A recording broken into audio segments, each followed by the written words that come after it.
we'll begin shortly.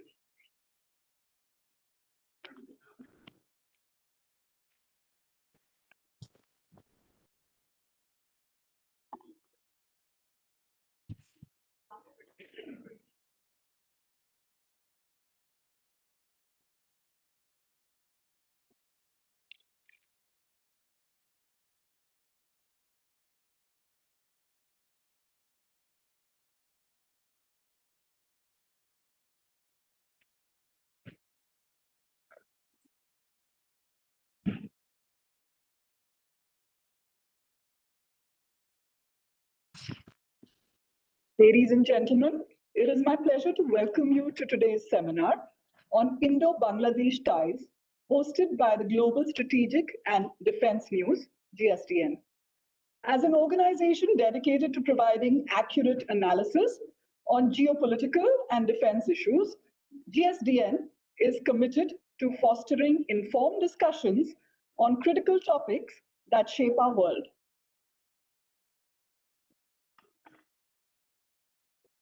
Is there an echo? Are you guys?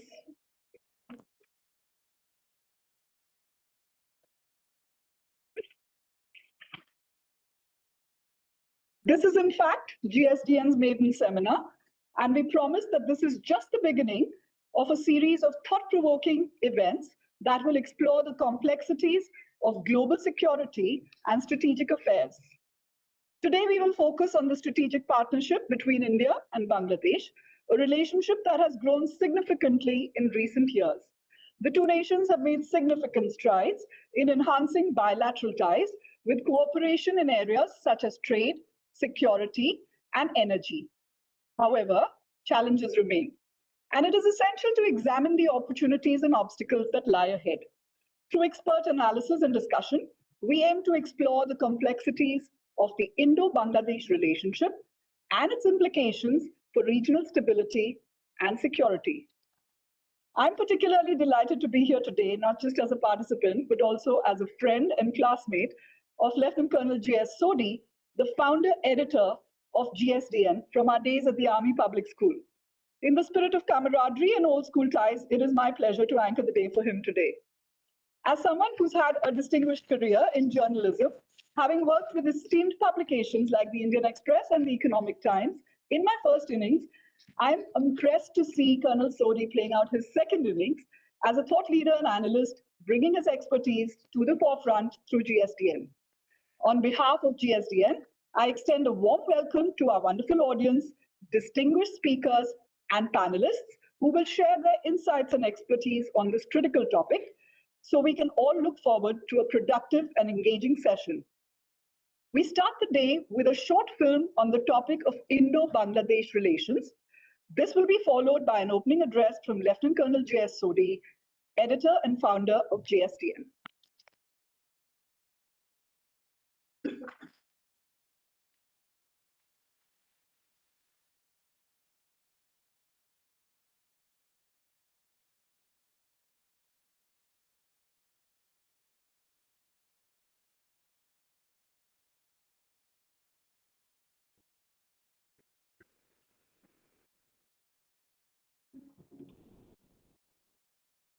On 26 March 1961, the Pakistani army formations located in East Pakistan under the command of Lieutenant General Khan commenced the Operation Searchlight. They started a crackdown on the defense with the aim of taking control of all the cities of East Pakistan within a month, and then eliminating all Bengali opposition, be it political or military. Operation Searchlight resulted in over 3 million killed and over 10 million fled to India. Meanwhile, Mukti Bahini, the guerrilla resistance movement, started in East Pakistan soon after Operation Searchlight commenced. A civil war broke out of East Pakistan between Pakistan Army and Mukti Bahini. As the genocide continued and invaded by Pakistan Army, East Pakistan, and the influx of the refugees continued to India, there is no option for India but to prepare for war, as all efforts of India requesting the international community to stop the genocide and influx of refugees faced. Prime Minister Indira Gandhi wrote letters to 61 heads of nations during the period of April to November in 1971, requesting financial assistance in the wake of massive refugee flux in India. But only three nations responded positively: the USSR, Yugoslavia, and Israel. Rodionov, the ambassador of USSR to Pakistan, in August 1971, conveyed a secret message of the Soviet president to President Yahya Khan, warning of a suicidal course for Pakistan if it did not find a political solution to the embryo in East Pakistan.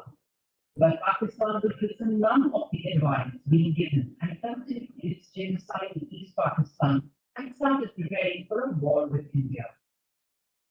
On December 3rd, 1971, at about 5:45 p.m., the Pakistani Air Force, in a preemptive airstrike coordinated Operation Genghis Khan, attacked 8 Indian airfields. Little later, the same evening, the Prime Minister of India, Indira Gandhi, in a radio broadcast announced that Pakistani airstrikes were a declaration of war in India, and that India would give him with a reply. Soon after the radio broadcast of Indian Prime Minister, the Indian Armed Forces launched Operation Vijay, and a full-scale military offensive was launched both in East Pakistan and West Pakistan simultaneously. General later Field Marshal Anil Chauhan, the Chief of Army Staff of the Indian Army, had made a foolproof war plan in the blitzkrieg ground operations of the Indian Army, duly supplemented by Indian Air Force and Indian Navy, working in tandem took the Pakistani Army in East Pakistan by surprise and shock.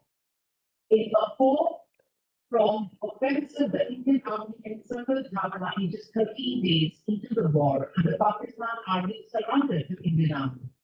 In this war between the two neighbours, 3,843 Indian soldiers died, while 9,000 Pakistani soldiers were killed. 93,000 Pakistani soldiers were captured as prisoners of war by India. On 16 December 1971, India declared a phenomenal victory, military victory over Pakistan, and East Pakistan was renamed Bangladesh, and a new nation emerged in the Indian subcontinent. Pakistan was dismembered into two nations, and the message of Rodionov, the ambassador of the USSR to Pakistan, conveyed a few months before in August 1971 proved prophetically correct. From 1972 onwards, Bangladesh started resurrecting itself for a period of time, started making progress on all fronts, economic, military, and diplomatically. India always extended a helping hand to the progress and prosperity of Bangladesh and the relations between the two nations strengthened. Sheikh Mujibur Rahman, who was pivotal in the domestic uprising against the cruel regime of Pakistan and played a pivotal role in Bangladesh's independence, was the founding president of the new nation when he was assassinated with most of his family members on 15 August 1975. Thereafter started internal turmoil in Bangladesh, and the nation plunged economically. The 15-year period of Sheikh Hasina as the Prime Minister of Bangladesh from 2009 to 2024 saw the nation emerging as an economic hub, and 2020 onwards, the per capita GDP of Bangladesh overtook that of India. Textile manufacturing and jute products became the pivot of the Bangladeshi economy, which started galloping at a breakneck speed. However, all changed on August 2024. In a catastrophic turn of events, even before the world could realize Bangladesh saw a change in regime, and then it started the persecution of minorities in the nation, especially Hindus. Hindu temples too were desecrated, and anti-Indian tyrants increased rapidly. As Bangladesh plunged into internal turmoil, the closeness between Pakistan, Bangladesh, China saw a rise. It has been over a year since Bangladesh hasn't seen peace, and economic downturn hasn't reversed for the better, as was prior to the 5th August 2024 incident. Bangladesh needs internal peace. For internal peace will once again rekindle the warm relations with India, and Bangladesh always had from December 1971 to August 2020.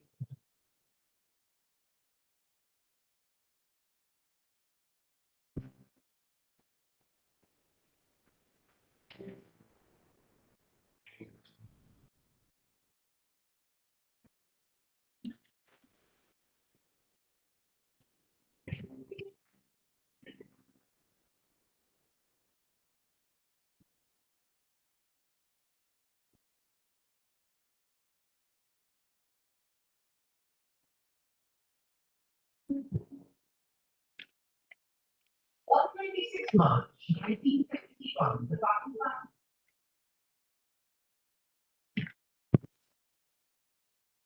Jai Hind, ladies and gentlemen. First and foremost, my immense gratitude and heartfelt thanks to each one of you for having spared your valuable time to come and grace the maiden seminar of the Global Strategic and Defense News. It is really a momentous day for GSDN to host the seminar, and what will make it more memorable for Team GSDN is your esteemed presence. My special thanks to Major Manraj Singh Maan, Batu Sena Medal, to have spared time from his hectic schedule in the Army headquarters to have honored this seminar with his presence. General Manraj Maan has been iconic and inspirational since the academy days in the National Defense Academy Khadakwasla and the Indian Military Academy Dehradun. Having been the Squadron Cadet Captain in NDA and the Academy Under Officer in IMA, General Manraj is also a blazer in equestrian and tent pegging in both NDA and IMA. Personally, it is a matter of immense pride for me that we both are course-mates from the 79 NDA and 89 regular course. Having known General Manraj Maan for nearly 4 decades, I say with certainty that the General Officer is a persona par excellence and a great professional soldier. As General Manraj Maan takes over as the Corps Commander in a few weeks' time, our best wishes are with him. In 1999, as a captain serving in my regiment in the Northeast, my wife and self visited Cherrapunji. At a particular location in Cherrapunji, we were shown a portion of Bangladesh, which was visible through the spurs in the mountains. The piece of land that was visible was a flat and dark brown portion, which looked so serene and calm. This image of Bangladesh remained in me till 5th August 2024, when around 1:30 p.m. in the afternoon, I started getting calls from multiple news channels to participate on discussions as regime change had happened in Bangladesh. The fury, the killings, the mayhem that occurred on that day changed the image of Bangladesh imbibed in me since 1999. Few months earlier, I read the book, The Blood Telegram by Gary Bass. It is probably the finest book on the creation of Bangladesh. Each page that I read in the book was disbelief for me, and I realized I knew so little about what happened in 1971. Two recent statements have made me conceptualize this seminar.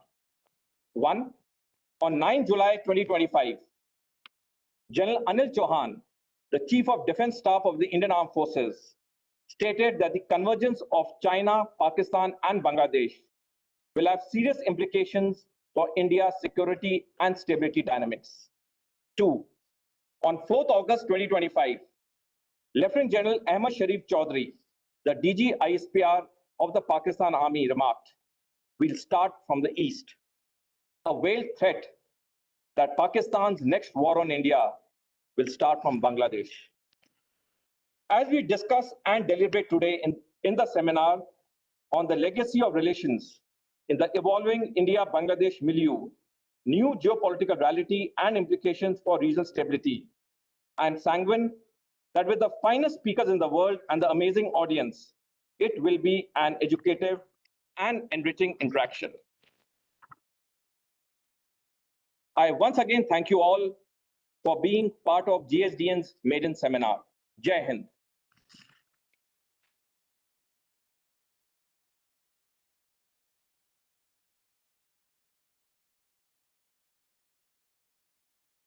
I'd now like to invite on stage Major General Manraj Singh Man, Bhatu Sena Medal, currently serving as Additional Director General, Equipment Management in the Army, to deliver the keynote for this seminar. Our keynote speaker today is due to shortly take over as Corps Commander, so we are very lucky to have got his time. Over the last 34 years, he has accumulated vast operational experience and expertise with his numerous command, instructional, and staff appointments, including the commands of his battalion in Kashmir Valley, an independent infantry brigade group in Kargil, and a mountain division in North Sikkim. He has had 2 tenures in the DGMO, tenures as an instructor in IMTRAT Bhutan and DSSC Wellington, and as a defense attaché in Nepal during the critical period of the 2015 mega earthquake and the subsequent security situation in the Terai region of Nepal. The general officer was commissioned on 14th December 1991 into the 2nd Battalion of the 1st Gorkha Rifles and holds a double MPhil in Defense and Strategic Studies. General Man, please come.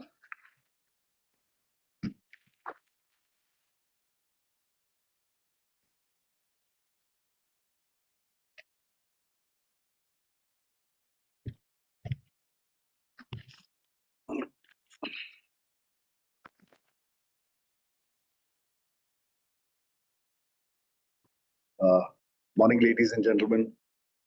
It gives me immense pleasure to be here with you today. And thank you so much, Jesse, for inviting me for this particular inaugural seminar that you're having. This inaugural seminar of the Global Strategic and Defense News based on an extremely relevant and current topic, that is of the legacy of relations in the evolving India-Bangladesh milieu, new geopolitical reality and implications for regional stability, is something that is of concern for us today. And this is something that needs addressing. As we all know, and it was brought out in this particular video that was just shown, India played a pivotal role in the liberation of Bangladesh in 1971. And since then, our two countries have shared a time-based relationship, time-tested relationship of brotherhood, built on trust, cooperation in the economic, military, and the diplomatic sectors. The bond between our nations has remained resilient, with issues being addressed through dialogue and mutual understanding. There have been issues in the past, but they've always been resolved. During my visit to Bangladesh in December 2023, I had gone for the Vijay Diwas. It was deeply heartening to witness the kind of bonhomie that was there and the pride with which the people remembered the Mukti Bahini and the role that India had played in the liberation of Bangladesh. However, in recent times, as was brought out, Bangladesh has seen evolving dynamics that influence the regional environment. And these developments present both challenges and opportunities, and underscoring the need for continued cooperation for the stability of our shared neighborhood. A peaceful and prosperous South Asia, enriched by its culture, demographic strength, and economic potential, can make a significant contribution to global growth and stability. And India and Bangladesh, as close neighbors, can contribute a lot with their intertwined destinies, and they are central to this particular vision. This seminar, which has eminent speakers from diverse fields, provides a valuable platform to analyze the existing environment, the issues that shape it, and the possible ways forward. It was very encouraging to see the thought-provoking topics that have been allotted to each speaker. And I'm certain that their deliberations will make a meaningful contribution to the seminar's objectives. We need more such gatherings of minds where current issues affecting our region and our nation are deliberated upon with depth and balance. The first step towards any solution is awareness, and which should be backed by reliable information and data. And I'm sure when the speakers speak, they will be relying on this particular fact, which in turn will lead to pragmatic solutions and various approaches that will come out. I wish the seminar great success, and I'm sanguine that as the issue is deliberated upon by the House over the day, not only will our knowledge be enriched, but also a constructive way forward will emerge. I wish you all the best for an engaging and thought-provoking day ahead. Thank you, and Jai Hind.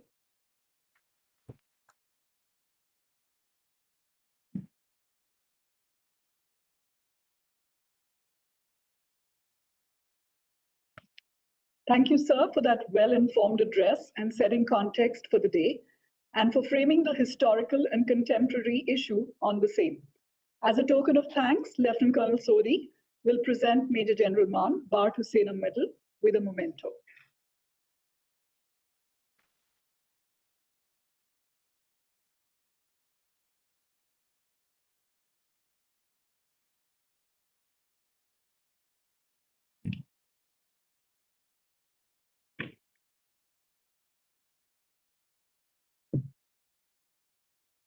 Thanks.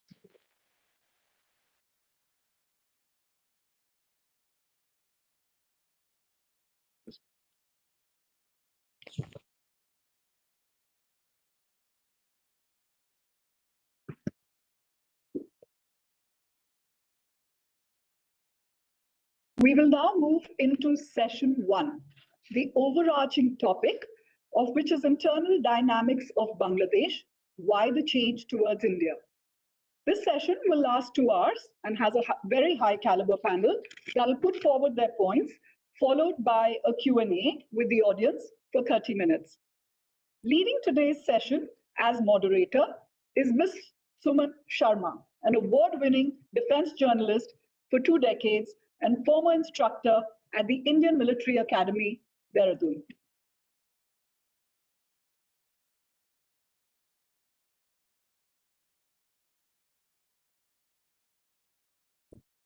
Welcome, Ms. Sharma.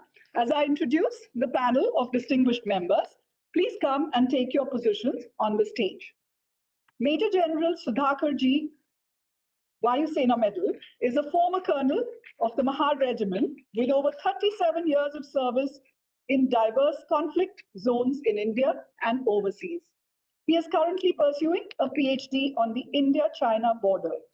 His services as a military observer in the United Nations mission in Sierra Leone, West Africa, in disarming, demobilizing, and rehabilitating the rebels, and registration of the children armed with fighting forces in 1998 to 99 were lauded and recognized at a global level. As a celebrated and well-decorated soldier, his exploits in Operation Vijay at Siachen Glacier are folklore. Recognized for his expertise in the Indo-Pacific region and maritime security by the Department of State, U.S. Consulate General, Kolkata, the general officer is a well-known and reputed India-China expert, an author, a columnist who comments on geopolitics, strategy, and security in national and international mainstream media.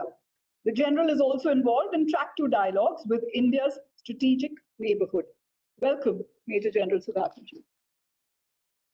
Brigadier Nilesh Bhanot, Sena Medal.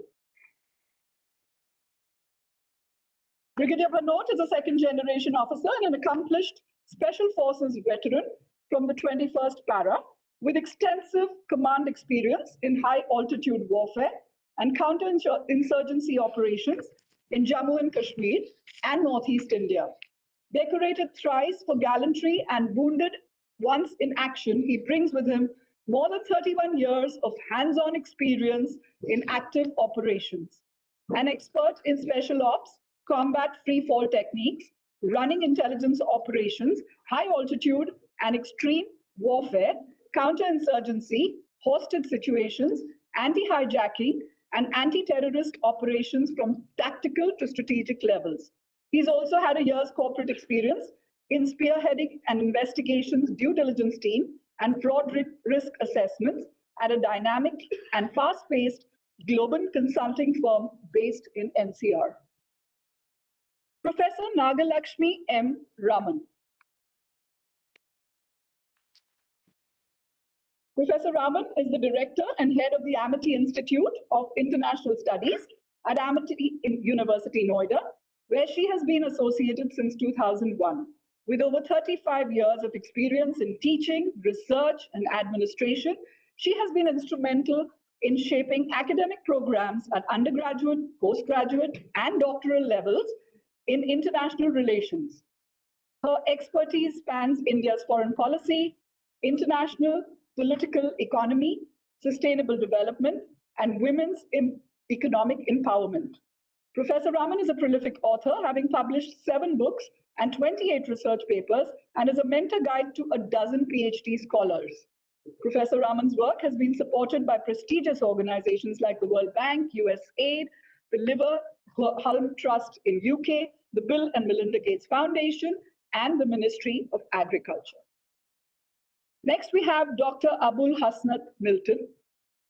Dr. Milton is a Bangladeshi-born Australian physician, academic, public health expert, author, and political analyst. With over 25 years of experience in teaching and research, he combines medical and public health expertise with sharp analysis of politics, governance, and human rights. Widely published and respected, Dr. Milton brings powerful insights that connect health, democracy, and social change across South Asia and the Asia Pacific. Lieutenant General Sanjeev Langir. Lieutenant General Langir is a military veteran who commanded Operational Infantry Division and Strike Corps during his tenure. He was appointed Director General Defense Intelligence and Deputy Chief of the Integrated Defense Staff, and is a former member of the Armed Forces Tribunal. He is also visiting faculty at the Kautilya School of Public Policy.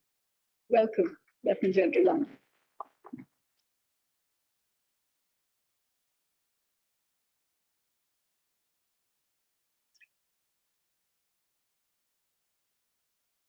Finally, Ambassador Manju Seth. Ambassador Seth is a career diplomat and last served as India's ambassador to Madagascar and Comoros, having served in different capacities as headquarters and embassies abroad. Ambassador Manju Seth was posted as Consul General in the Reunion Islands before being appointed as ambassador. Ambassador Seth is an analyst of international affairs and participates in panel discussions, including on television.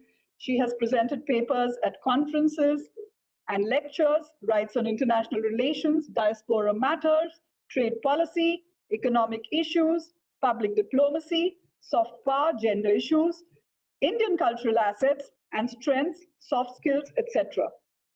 Ambassador Seth is an advisor with the Organization for Diaspora Initiatives, Jawaharlal Nehru University. She is also a distinguished fellow at the Forum of Global Studies. Ambassador Seth has published a book of poems in English, The Fifth Element. Welcome, Ambassador.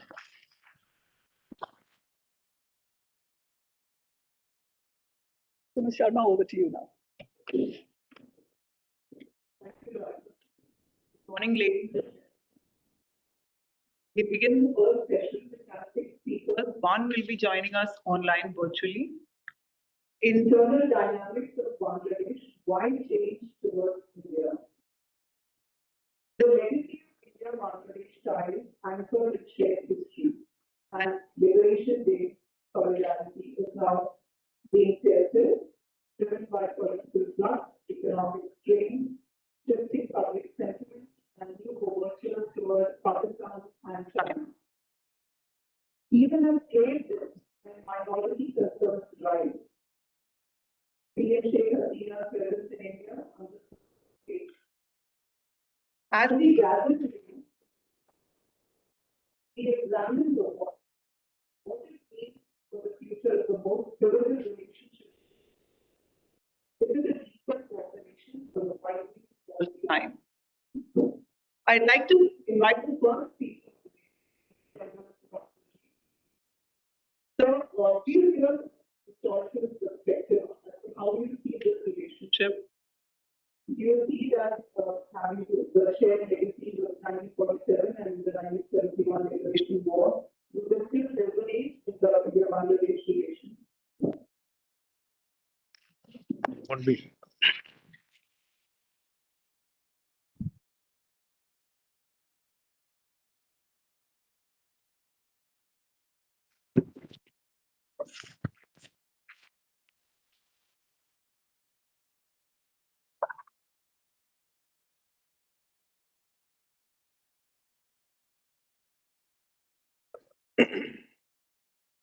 Morning, ladies and gentlemen. Good morning, the chair, and very distinguished and esteemed panelists. When Ambassador Manju was stepping in, My colleague to the left said, what a timing. I said, yes, just in time, may not be relevant to the context. But the fact of the matter remains that these kind of terminologies have got a lot of meaning and relevance. And for my friend, no matter how much of gratitude and thanks I extend, they would still fall short. Compliment Lieutenant Colonel Jacinda Sodhi at your age. And as a veteran, the kind of milestones you have achieved, I haven't seen in my life and career. And compliments to you. One line at the cost of the warning, which the chair has already given me, not to exceed, you said 15, she said 20 minutes. I would like to remind you about a line which I read when I was in NDA, Robert Frost, 1923 poem. Stopping by the woods in a snowy evening, miles to go, my friend, before you sleep. Read the poem. I don't intend to suggest to you that replace what you used to have in a cabin in India with this poem, but get the essence of the poem. And ladies and gentlemen, I've been given a topic to talk about the historical perspective of Indo-Bangladesh relationship.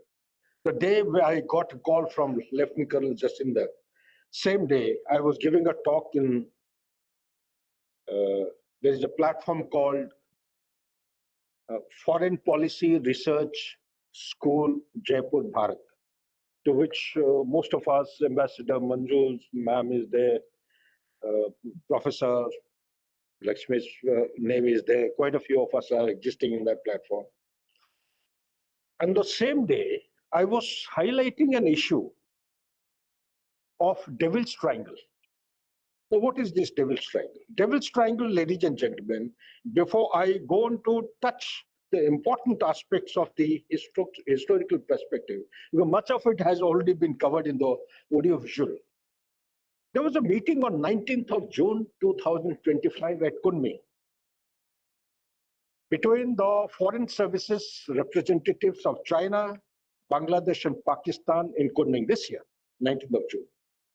And when newspaper reporters, they started taking my interview, without realizing what came out from my mouth, that turned out to be a kind of a viral statement. It's a Devil's Triangle. On the same day, he suggested, sir, the first name that I'm come to my mind and I'm calling up is you. I said, I can't say no, despite all limitations I have domestically, I will come.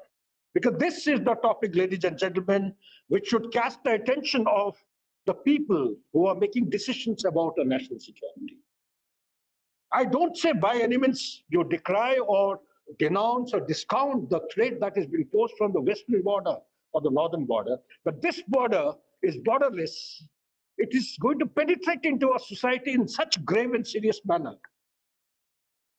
that unless we guard ourselves, we may be stepping into the danger without realizing. Ladies and gentlemen, with that, allow me to take you through the evolution of Indo-Bangladesh relations from the traumatic partition of 1947 through the recent political upheaval of August 2024. In this, my part, I shall be covering partition. I'll cover about the Bengali nationalism. It's very, very important to understand the language it played the important role. I'll also cover the electoral mandate. This was the central paradigm, which actually built the narrative towards the liberation movement, liberation of Bangladesh, and so on and so forth. Genocide, India's response, conflict, the victory, partnership, realignment, cyclical relations with Bangladesh.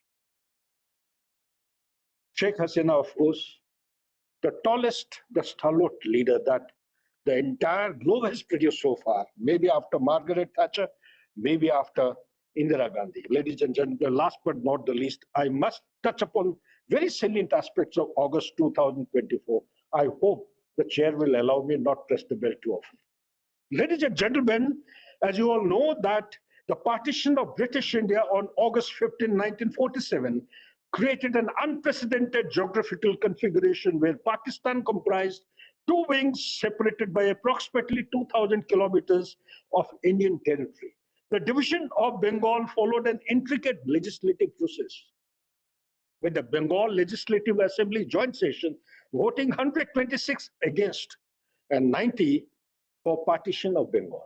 Ladies and gentlemen, the subsequent mass migration fundamentally altered the demographic landscape. Between 12 and 20 million people were displaced. As per my research, it is much more than that. They were displaced, with Bengal experiencing particularly severe upheaval, as approximately 3.3 million. This is official statistics. My statistics says more than 7.5. 3.3 million people crossed borders.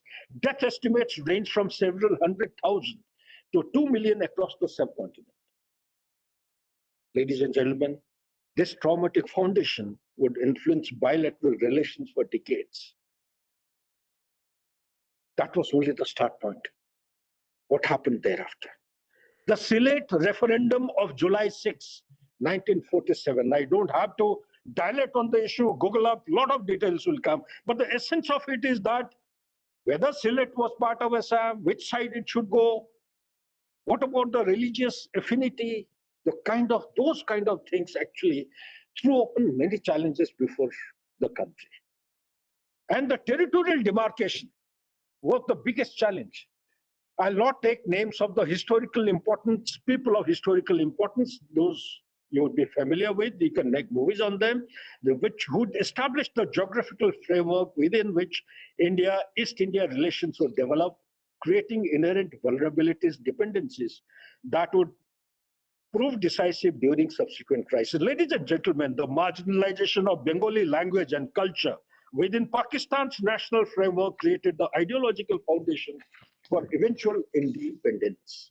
Despite East Pakistan constituting 54% of Pakistan's population, the imposition of Urdu as a sole national language represented a fundamental denial of Bengali identity.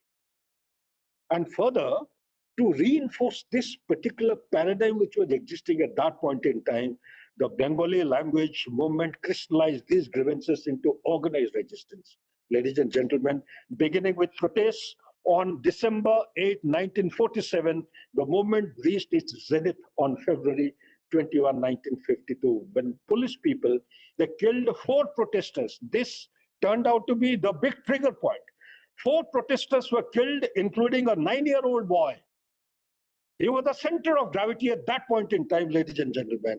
This tragedy transformed the language rights into a broader struggle for political recognition and self-determination. Ladies and gentlemen, the movement's significance extended beyond linguistic rights to represent the first major non-communal mobilization in East Pakistan since partition.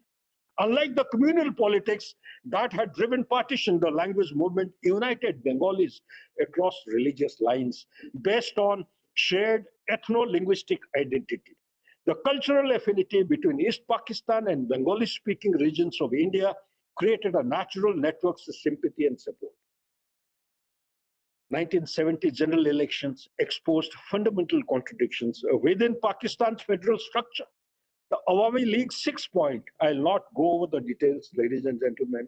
Google up, you'll find what 6 points are. 6-point program demanding substantial provincial autonomy. This was the central point.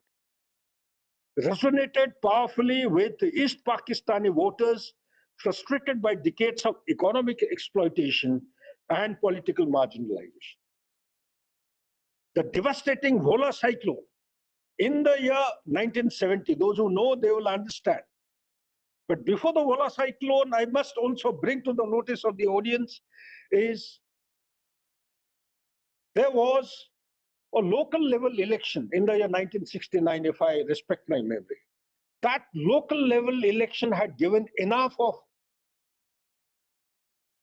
advance warning to the leadership in Pakistan. West Pakistan I'm talking about. Because that local level elections of civic society, that had given a clear indication as to what was coming. Unfortunately, or fortunately, the cyclone came without any support from Pakistan. And this was followed up by the elections. the results of which were announced in 1970, you all know. But let me share with you a few details. Vola cyclone alone killed an estimate of 300,000 to 500,000 people. By estimates, 700,000. And the independent federal response crystallized public anger against West Pakistan's neglect. The Awami League won 160 of 162 Pakistani seats, ladies and gentlemen, securing an absolute majority. Absolute, some of us may not be knowing, like I didn't know. When you go into the details, anything more than 50% is absolute. Please correct me if I am wrong, ladies and gentlemen. And it won absolute majority in the 300-seat National Assembly. However, the refusal of President Yahya Khan and Zulfikar Ali Bhutto's Pakistan People Party to accept the results exposed the hollow nature of Pakistani democracy. The indefinite postponement of National Assembly sessions on March 1, 1971 effectively nullified the democratic process, marking the point of no return in East Pakistan's relationship with the Pakistani side. Operation Searchlight has already been covered. I'll not go over it. I'll skip this. However, I'll come to a very important point, ladies and gentlemen. The genocide unfolded, number of escalating phases, especially the three primary phases. First and foremost was, sorry, don't take me amiss, the sexually assaulted and estimated through 200 to 400,000 Bengali women as part of the campaign of ethnic humiliation. Second, on December 14, 1971, Pakistani forces killed approximately 1,000 intellectuals in Dhaka. My research says 15,000, attempting to decapitate Bengali leadership permanently. And likewise, there are a host of them. But the conservative estimate placed civilian deaths at 300,000. My research suggests it is 3 million, though many scholars argue for figures approaching more than that. The systematic nature of these killings constitute one of the 20th century's most significant genocides, ladies and gentlemen. It takes me and another important milestones in the Indo-Bangladesh historical perspective of the relationship.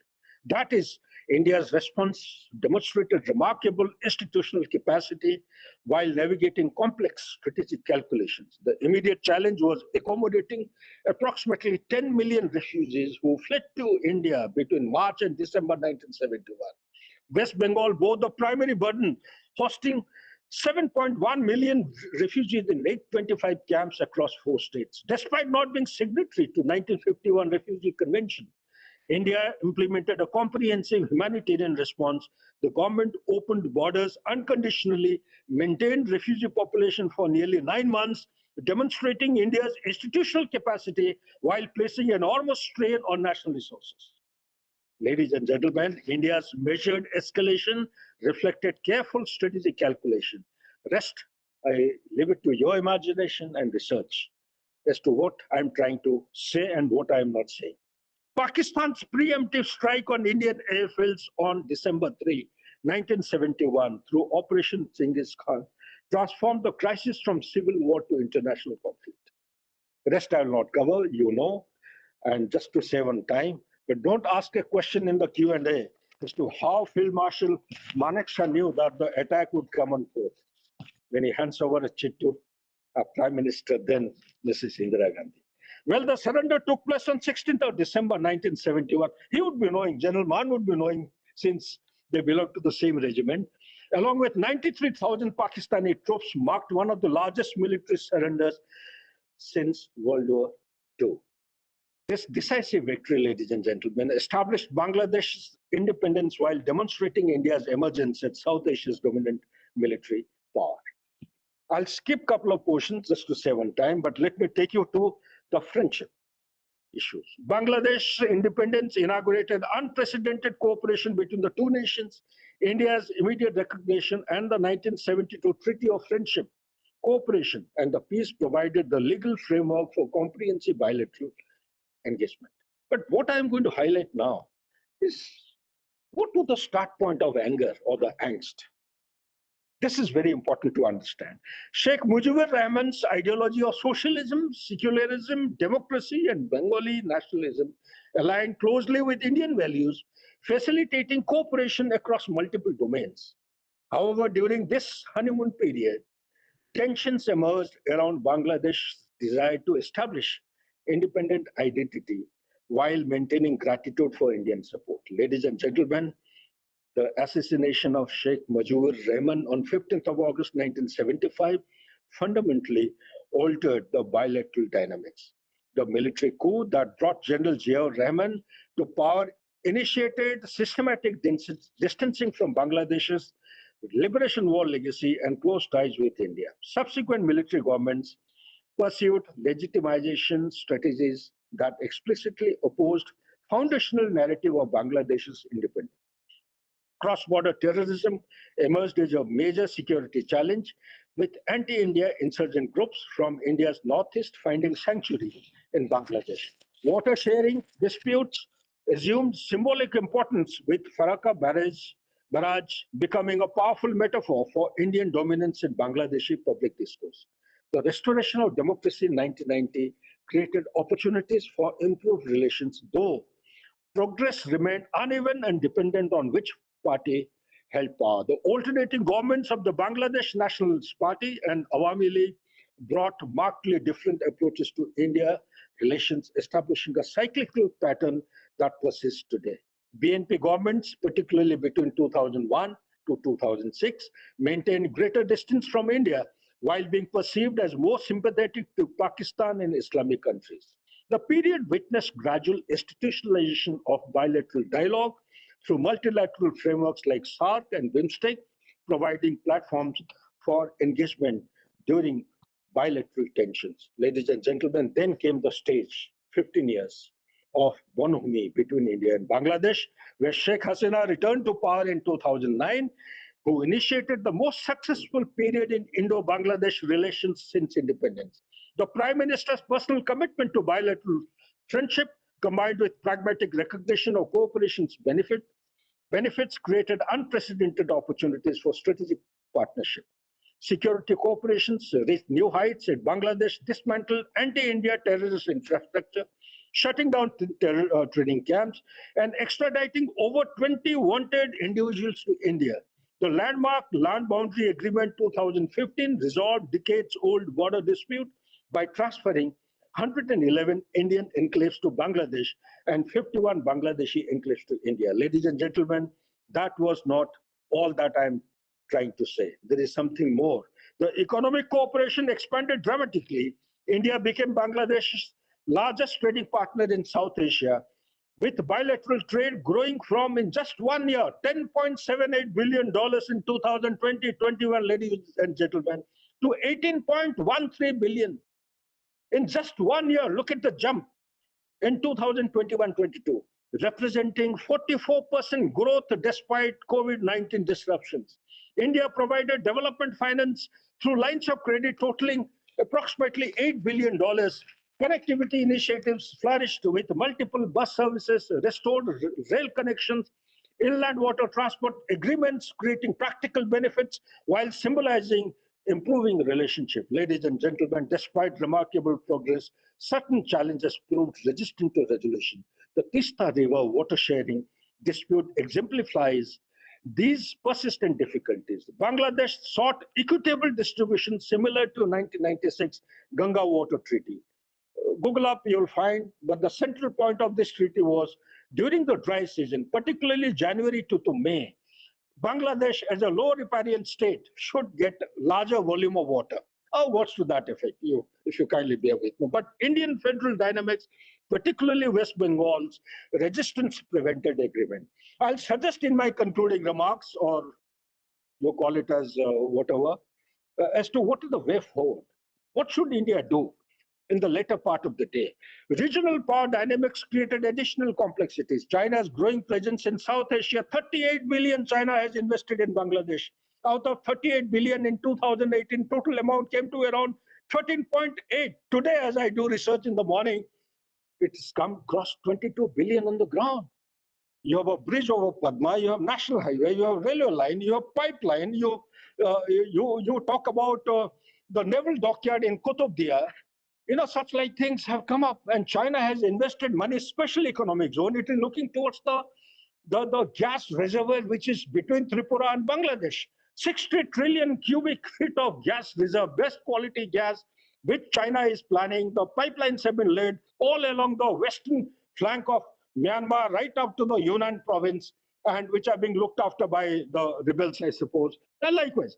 But the dramatic event culminating in Sheikh Hasina's resignation and fight to India on August 5, 2024, following massive student-led protests, fundamentally altered the strategic landscape. Ladies and gentlemen, I'll only draw a very close parallel. Kindly don't take me amiss. Today morning, somebody sent me something from US. What is happening in Venezuela? Is that the backyard of US? Is it just one of those events which is taking place in Venezuela? Or we have something similar taking place in Bangladesh as well? Does India have to do something more than what it is doing? Do we have to be proactive? These are the questions, and we are very proud and grateful to the designate Corps Commander 33 because he is going to a place where not only he will be expected to look towards the north. I'm sure, having been his DDG, I feel very proud to say, makes me feel that perhaps another field marshal is in making. Perhaps India has to prepare for yet another battle, or maybe a war or a conflict in Bangladesh in near future. It is not an exaggeration, ladies and gentlemen, nor is it an alarmist call. Being a soldier, one should always remain prepared for the worst eventuality. With that note, thank you so much. I hope I have stuck with it.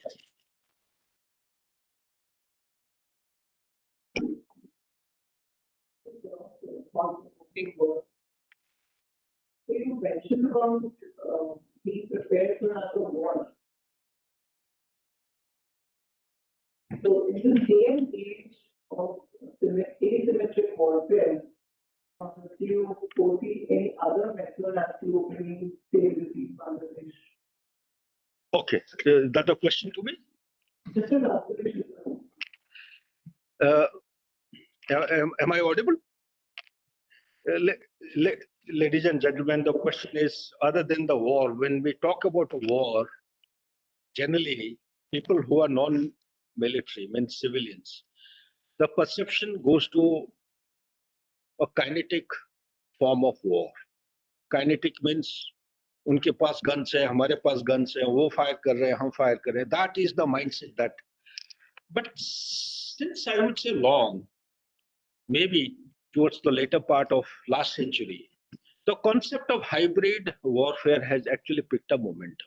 Consequent to particularly when two colonels of Chinese army or Air Force, both of them are from Air Force, when they wrote a book about the irregular warfare, that concept is picked up. When you talk about the hybrid warfare, the classic example I would give is what Russia did to Ukraine in 2014 onwards. Cyber attack, electromagnetic attack, your power grids getting switched off, your complete IT setup and the network getting collapsed. And most importantly, and the nearby event which has taken place is what Hamas did to the IDF on 7th October 2023, blocking out the electromagnetic spectrum, which is unheard of in the world. Non-state actors blocking out the electromagnetic spectrum, which many nations in the world today do not even have that capability. How could non-state actors do it? 6:30 in the morning till 6:50 on 7th of October, thereafter launching attack from multi-dimension. Air, space, pickup van going across the fencing and 28 kilometers deep into Israel. How could that happen? Could be. This could be a new normal. And why go that far? Just look back and see the spider wave operation which was launched by the Armenians 4,500 kilometers deep into Russia. Over 18 months, they planned for 18 months. And they got near the strategic bases. They launched the drones, and the drones went and blasted off the 40 strategic aircrafts. If that can happen in Ukraine, Ukraine versus the Russia. And what about the Patriot, the ICOM attack, which the Israel they unleashed against the Hezbollahs? Was that something by design? Does military science teach these kind of things? And just close to 20th of January this year, before Donald Trump took over as president of USA, in New Orleans, There's a guy from Paris, I'm sure you'll pay me out, he's retired, and he takes a vehicle, rams into a group of people, kills 6, 7, 10, 12, injures many people. Later, he claims that he's an ex-para-SF guy from the special forces of the US. And in the investigation, it is established that he had been indoctrinated by ISIS. How did that happen? And they found for indoctrination, you don't have to go to Afghan-Pakistan corridor, epicenter. You don't have to go to Syria. You don't have to go to Iraq. He said, through the internet, he's got indoctrinated, he's inspired. Why go that far? On 2015, one of our, I'm sorry to share this, I didn't want to. One of our daughters of India, of a very security architecture, prominent security architecture, of very senior official, she was brought back from the airport of Mumbai. Class 12 student, stop her. What happened? Indoctrinated by ISIS. How is it happening? Is there a dearth of slipper cells in India? So we go to the next speaker. Thank you. To Indian Village Fund. So the international media has largely been neutral on this. So do you think to reflect the broader asymmetry in the largest cause of the UN? Yeah.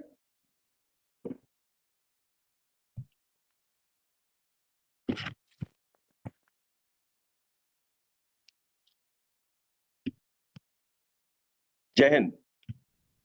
Honorable Chair, distinguished panelists, respected guests, ladies and gentlemen. You know, there's a big problem with ChatGPT. If you're not the first speaker in a seminar, there's always that danger of somebody else, stealing your thunder. So for that, I'm really thankful to my classmate Radhika and Jassi for scheduling my talk towards the beginning of the seminar. Thank you so much. It is both an honor and responsibility to speak on a subject that often receives little attention despite its gravity. The silence of Western media on atrocities against minorities in Bangladesh. The silence is not just a journalistic omission. It's a silence that shapes global perceptions, weakens advocacy, and ultimately undermines the rights and dignity of vulnerable communities. It is therefore imperative to examine why certain voices remain unheard and why certain lives remain invisible to the global conscience. To start with, it's important to highlight Bangladesh's demographic evolution and communal fragility. Since its birth in 1971, Bangladesh has stood as a secular nation with pluralistic promise, a vision of equality for all its citizens, regardless of religion or ethnicity. But the reality, particularly over the past few decades, tells a more sobering story. In 1947, minorities made up nearly 30% of the population. By 71, this figure had come down to 19%. Today, minorities constitute just about 8.6% of Bangladesh's 170 million. This demographic collapse does not reflect a natural trend, but sustained persecution, displacement, targeted violence, and fear-induced migration. The 71 genocide explicitly targeted Hindus, forcing millions to flee across the border into India. That trauma did not end with independence. It simply took new forms: land grabs, intimidation, temple desecrations, and social erasure. Compounding this was the resurgence of Jamaat-e-Islami, a party deeply implicated in the atrocities of 71. Despite its history of war crimes, it has intermittently returned to Bangladesh's political mainstream, often with tacit political patronage. Its presence continues to fuel minority insecurities. After Sheikh Hasina's resignation in August 2024, there was an immediate explosion of communal violence. Just between August 4 and 20th, more than 2,000 violent incidents against minorities were recorded. By December, this figure had reached 2,200. In 2025 alone, 260 new such attacks were documented just in the month of May. These numbers expose a grim truth. Bangladesh's minorities face existential insecurity. Each such episode raises concerns not only for Bangladesh's internal cohesion, but also for regional harmony and stability, given the deep cultural and familial ties across the Indo-Bangladesh borders. I'll now talk about Western media silence and their disquieting double standards. Now, what is striking is how little of this reality penetrates the Western press. When minority rights are violated in other parts of the world, whether in the Middle East, Africa, or the remainder South Asia, the coverage is often immediate and emotive. Why then, in case of Bangladesh, when entire villages are burned, temples destroyed, or minority women assaulted, is there either deafening silence or token reporting in the Western media? Western media has not merely ignored Bangladesh's turmoil, it has also actively distorted it and twisted the narrative to suit vested interests. Reporting has been reframed to suit strategic objectives, not ground realities. A few examples. Following Sheikh Hasina's resignation in 2024, protests led by Jamaat-e-Islami and BNP were widely branded as student-led democratic movements. This framing airbrushed their violent, Islamist-driven sectarian character as a pro-democracy awakening. New York Times, BBC, CNN, Al Jazeera, they all largely downplayed post-Hasina atrocities, describing them as political clashes or unrest between rival groups. The communal dimension was buried beneath reports of GDP growth, garment exports, and IMF loans. Attacks on Hindus were labeled as revenge attacks. Such wording implied provocation by Hindus first, thereby inviting reprisals. Also, portraying Hindus as Awami League supporters, the narrative suggested they were attacked not for their faith, but for partisan allegiance, effectively erasing the dimension of religious persecution. Thus, Western media has played a dual role, first by twisting narratives, and then by acting complicit through selective silence. Both protect strategic interests at the expense of truth and justice. One might ask, why is this happening in a world that prides itself on defending human rights and freedom of speech? The reasons are,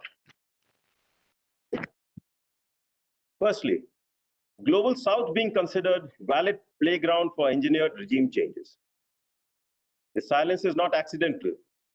It's the result of several intersecting biases and geopolitical interests. It fits a larger pattern of treating the Global South as a playground for intervention by the so-called powers that be. From Afghanistan to Iraq to Nepal, Sri Lanka, and Pakistan, signature of US meddling and resultant instability are clearly seen. In Bangladesh, Hasina's fall was no grassroots movement, but an engineered regime change. US Ambassador Peter Haas has been regularly meeting BNP, Jamaat members, and other opposition leaders before the protests started. The infamous US Assistant Secretary of State, Donald Liu's 2024 Dhaka visit was followed by protests that toppled Hasina. His visits to other countries also, Pakistan, Nepal, and Sri Lanka, have also been followed by similar patterns. The student leaders, face of the protests, they were traced back to US-funded programs and sponsorship. And lastly, Muhammad Yunus, who's known to have long been groomed by Western networks, emerged as the interim leader post-Hasina's ouster. The pattern is clear. Media silence, diplomatic intrusion, and manufactured leadership was a geopolitical maneuver dressed up as a democratic movement. The next is about contradicting their own story. The so-called students' revolution was clandestinely supported by the US deep state and openly romanticized by the Western media. Having celebrated Hasina's fall, Western mouthpieces now hesitate to criticize the new interim government, which is aligned to their interests. Religious demographics and political power. Let us look at the power of numbers. Out of 195 countries in the world, 57 are members of the OIC, Organization of Islamic Cooperation. And of them, 51 are Muslim majority countries. Globally, Muslims make up a quarter of the population. Hindus, on the other hand, are roughly around 15%. But there's a stark imbalance. There are only two Hindu majority nations in the world, Nepal and India. That's it. And this imbalance has consequences because Muslim majority countries form such a powerful bloc in international forums that global media houses are extremely cautious about being seen as Islamophobic. Being anti-Hindu or anti-tribal carries almost no global costs. Hence, when Hindu minorities are attacked, their suffering is either ignored or reframed, relegated to the margins of the international narrative. Selective human rights advocacy. In general, the global media has a tendency to amplify crises that resonate with Western domestic politics and align with their own strategic narratives. Unfortunately, the plight of South Asian minorities does not generate the same advocacy and momentum as other causes. Media economics. Bangladesh is not seen as a revenue-generating region for Western news. This further marginalizes stories from this area. Narrative convenience. Western media often portrays Bangladesh primarily through two lenses: climate vulnerability and economic growth. Atrocities against minorities disturb this curated narrative of resilient development, and therefore it receives less emphasis. There's also a point regarding geopolitical alignments. Western capitals have their own geopolitical stakes in Bangladesh, hence avoid highlighting issues that could potentially embarrass Dhaka or complicate their cooperation with it. And lastly, lack of local networks. Unlike in the Middle East or Africa, Western news agencies have very few correspondents embedded in the Bangladeshi society. This makes them dependent on the government narratives which are dished out or superficial coverage provided by intelligentsia, which is based mainly in the capital.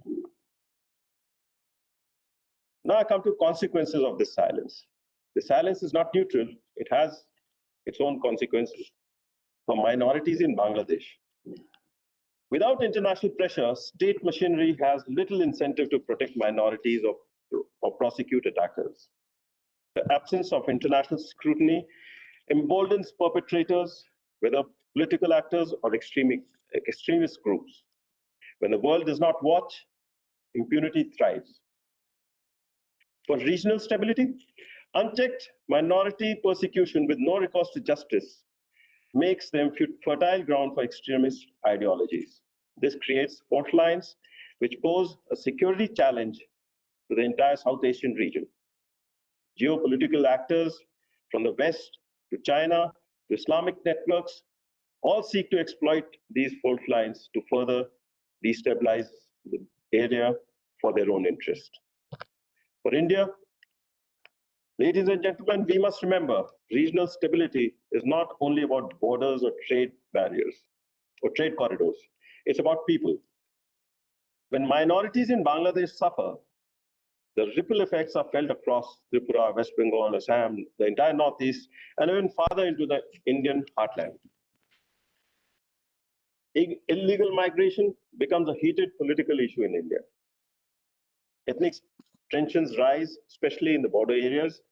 Also, India's moral leadership as a champion of human rights is undermined when it fails to speak up for co-ethnics across the borders. This is not just Bangladesh's internal issue. It's a regional fault line that demands serious multilateral attention. So what can be done? First, break the media silence by amplifying alternative voices. If Western media remains silent, regional media, think tanks, and civil society must fill the vacuum. South Asia cannot outsource its functions to Western capitals. Civil society and diaspora groups must leverage digital platforms to document and disseminate evidence of atrocities. Pressure must be applied on Western human rights organizations and media watchdogs to ensure balanced and consistent reporting standards. Diplomatic engagement. India has a unique stake in this issue, not only because of its civilizational ties with Bangladesh, but also because of its moral investment in the liberation struggle of 1971. For India, then, highlighting minority rights is not interference. It is safeguarding the shared legacy of liberation and ensuring that bilateral relations are built on trust and inclusivity. Engaging the diaspora. The Bangladeshi diaspora, particularly in the West, can play a role in sensitizing international media and policymakers, ensuring that stories of minorities are not lost. Bangladesh's civil society, which remains strong and vocal, should be empowered to demand accountability without fear of repression. International advocacy. Global institutions, including human rights organizations, must be insisted upon to stop cherry-picking their concerns and include religious persecution in this area of the world on the radars. And lastly, academic and policy attention. South Asian study programs in the West must examine complex intra-Asian dynamics, including minority rights within Muslim majority societies. Also, seminars like this should not end in words. We need documentation, research, and dissemination to create a robust evidence base that cannot be ignored. To conclude, the silence of Western media on atrocities against minorities in Bangladesh is not merely an oversight. It is a silence with moral and geopolitical costs. Breaking that silence is essential, not only for justice within Bangladesh, but also for the stability of the region and credibility of global human rights advocacy. Let us therefore commit ourselves to ensuring that silence does not become complicity. Let us speak, document, and act so that minorities in Bangladesh are no longer invisible and their rights are no longer negotiable. Thank you.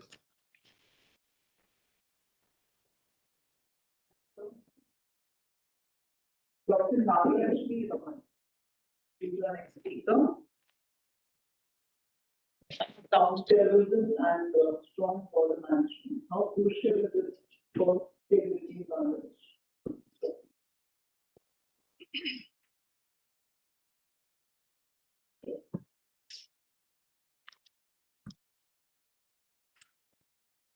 Very good morning to one and all, and good morning to panelists.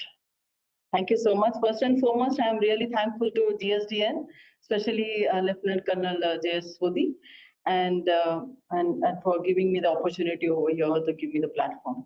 And it was indeed pleasure hearing our keynote address by Major General Manraj Singh Man and setting the tone of the the event. So I've been given an opportunity to talk about the importance of counterterrorism, strong border management in internal stability of Bangladesh. Distinguished panelist, honored guest, member of esteemed participants and the audience, and of course the chair. So much thankful to you. Let me start. So it is a real privilege to address you today on the critical issue of the importance of counterterrorism, strong border management, maintaining the internal stability of Bangladesh. As a nation, at the crossroads of South and Southeast Asia, Bangladesh faces both opportunities, profound challenges. Challenges that, if not managed effectively, can imperil its security, development, and social cohesion.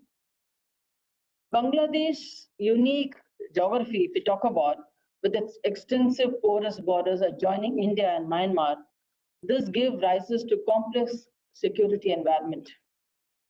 This position makes the country the most vulnerable, not only to conventional threats such as the cross-border crime, smuggling, and illegal migration, but also to the insidious dangers of terrorism and violent extremism. The history of region shows that internal instability often has roots that extend beyond national boundaries, with external influences exacerbating the existing vulnerabilities. It gives me a great pleasure to share my reflections on the theme of pressing importance. Of course, you heard Major General Sudhakarji and um, Brigadier Nileshji, so talking extensively on the important topic.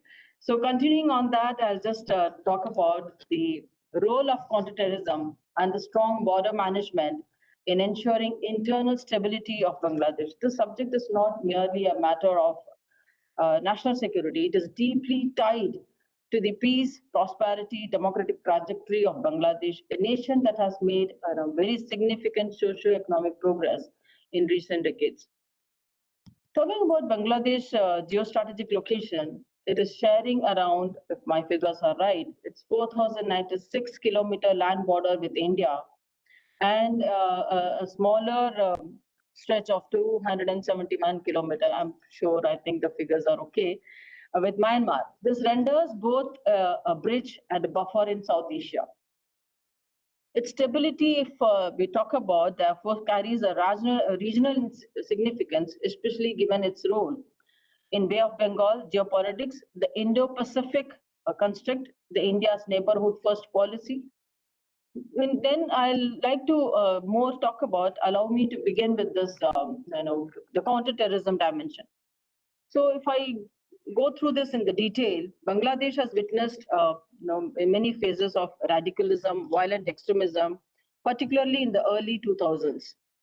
The activist group such as Jamaat ul Mujahideen Bangladesh and Harkat ul Jihad al-Haslami challenged the secular and democratic ethos of the state. The Holy Artisan Bakery attack in July 2016, which claimed 22 innocent lives, many of them foreigners, shocked the global community and marked a watershed moment. This act actually revealed how domestic extremist outfits and how this has begun to forge links with transnational jihadist networks like ISIS.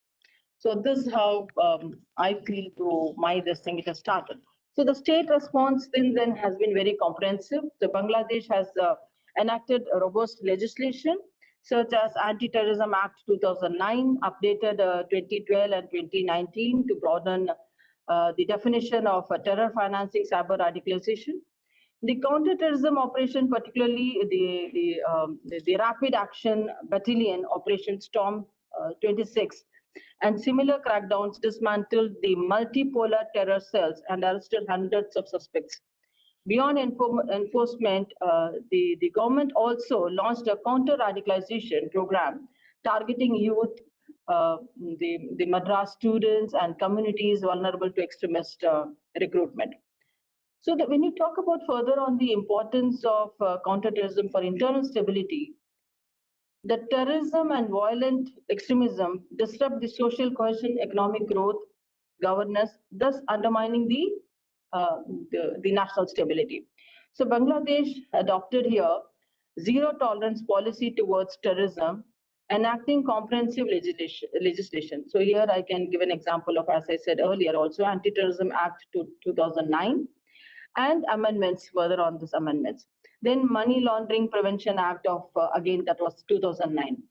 So, and developing dedicated counterterrorism units such as the Counterterrorism Transnational Crime Unit, I think it is CTTCU, and the Anti-Terrorism Unit, ATU. The community policy initiatives with international assistance, the Global Affairs Canada, focuses on prevention, youth engagement, and trust building between law enforcement and society to reduce appeal of extremist ideologies. Yet, as we know, the terrorism mutuates, the threat persists, the latent form through online radicalization. That's again another challenge. The possible return of foreign fighters and risks emanating from refugee camps, where despair can fuel extremism. So, thus, the counterterrorism in Bangladesh is not a one-time effort, but always an ongoing process, crucial for sustaining both. We talk about domestic tranquility and international credibility. Border management is again a critical challenge. So this is equally significant, border management. The Bangladesh borders are not merely lines in map. They cut across rivers, the villages, the farmlands, the tribal communities. So these porous boundaries have an historically facilitated illegal migrations, smuggling of arms, narcotics, the cattle trade, human trafficking. So each of these has been destabilizing the effects, fueling the crime, undermining the governance, creating the frictions with neighbors. So if we talk about this here again, the Rohingya crisis, the refugee crisis is perhaps the most dramatic example how the porous borders intersect with the humanitarian and security challenge. Since 2017, over 1 million Rohingya refugees have fled into Cox's Bazar district from Myanmar, Rakhine state, while Bangladesh deserves, if we talk about it, global praise for its generosity and in hosting them. The crisis has produced enormous socio-economic strains. Camps have become sites of trafficking, illicit networks, and the risk of radical recruitment. For Bangladesh, this influx is not only humanitarian burden, but this also turned out to be a national security challenge. Furthermore, the absence of effective fencing or the monitoring of technologies in certain sectors, these leaves room for insurgent groups, the smugglers, to exploit gaps. For instance, if you talk about the narcotics trafficking from the Golden Triangle region via Myanmar, this route has increasingly targeted Bangladesh as a market to transit hub. So without strong border management, such flows of threaten to corrode very fabric social stability is also another important aspect. Talking about the Bangladesh cooperation model for stability, in this context, I'd like to highlight here so that India-Bangladesh cooperation deserves attention. Nearly 94% of Bangladesh land borders are with India. Historically, these borderlands were exploited by insurgent groups from India's northeast who sought a sanctuary in Bangladeshi territory. However, under Sheikh Hasina's leadership, Bangladesh adopted a zero-tolerance policy towards terrorism and insurgency, ensuring that these type of groups no longer find refuge across the border. This shift has fundamentally altered regional security dynamics. Joint border patrols by the Border Security Force of India and Border Guard Bangladesh, both. Intelligence sharings, extradition agreements have reduced the insurgent safe havens. It has also contributed to political trust, making counterterrorism, a bedrock of bilateral relations. Additionally, here I would like to highlight further that India and Bangladesh have initiated broader infrastructure projects, integrated checkposts, and fenced sensitive areas to improve surveillance. So these measures not only enhance the security, but also facilitate legitimate trade, especially talking about people-to-people connectivity. In fact, secure border becomes an enabler of development. That's also another aspect by reducing illegal flows while streaming legal commerce. Now, when you are interlinking this security and development, one of the most compelling argument for stronger counterterrorism, if you talk about it, and border governance, is how you have a direct link to economic and social development. That becomes one of the important aspects. So Bangladesh has emerged as one of the fastest growing economies in Asia, with notable success, especially when you talk about the garment exports and remittances in digital transformation. However, no development can be sustained without security. That is the nutshell we can talk about. A terrorist attack on foreign investors could erode a global confidence. That is another aspect. Similarly, unchecked smuggling, trafficking, corrode governance, sap revenues, and the empire cartels. Border insecurities can also exacerbate the communal tensions, disrupt social harmony, and strain interstate relations also. So thus security is not an isolated agenda. It is a prerequisite of sustaining, you talk about the Vision 2041, which aspires to make Bangladesh a developed nation by the centenary of its independence. Talking about regional and global dimensions, Bangladesh effort also plays a very significant role at the regional and global levels. So within the framework of talking about SAARC and BIMSTEC, counterterrorism cooperations has signed a prominence, has also gained a lots of prominence here at the global level. When you say Bangladesh active participants in UN counterterrorism, convention reflects its commitment to international norms. Right. So moreover, when you further talk about the refugee challenges over here, the terrorism concerns to tie Bangladesh, a wider global discourse on human security, humanitarian interventions, and R2P, that is responsibility to protect. So hence, the strengthening of counterterrorism and border management is not only a national imperative, but also a contribution to global peace stability. Here, I would like to conclude to an internal, giving my concluding thought, I'll just say that the internal stability of Bangladesh on the twin pillars, that is effective counterterrorism and robust border management. These are the two pillars. This counterterrorism neutralizes immediate threat to life, democracy, and governance.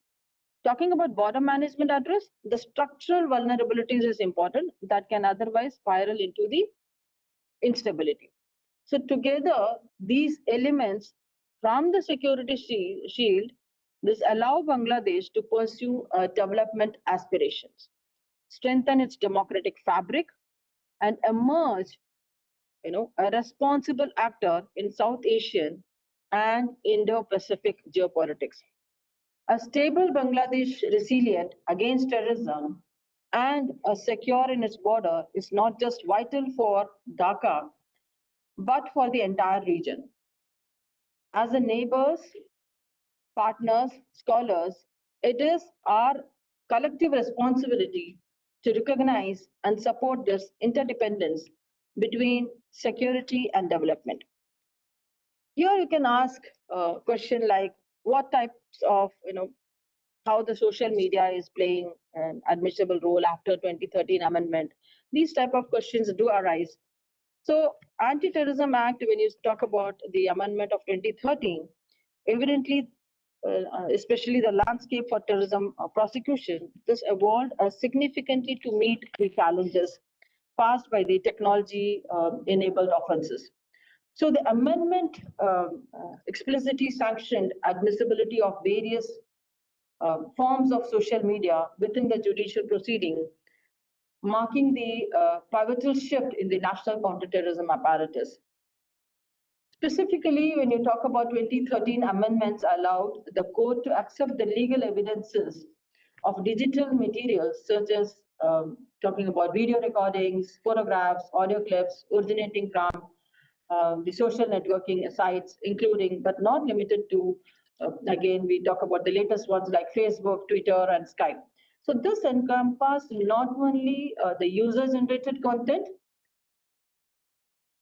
but posted publicly also the private communication and group interactions. That also came to the limelight, provided they were relevant to the alleged, the terrorist activities or related offenses.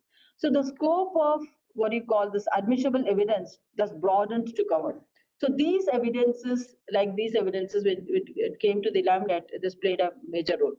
When you talk about this from academic perspective, this expansion not only facilitate more robust prosecution by enabling the state leverage the electronic evidence contemporary to alleged offences, but this academically, when you see this also raised an important question regarding evidentiary reliability digital forensics and the balance between the national security and individual rights in the digital public sphere. So this Anti-Terrorism Act evidently landscaped for terrorism prosecution.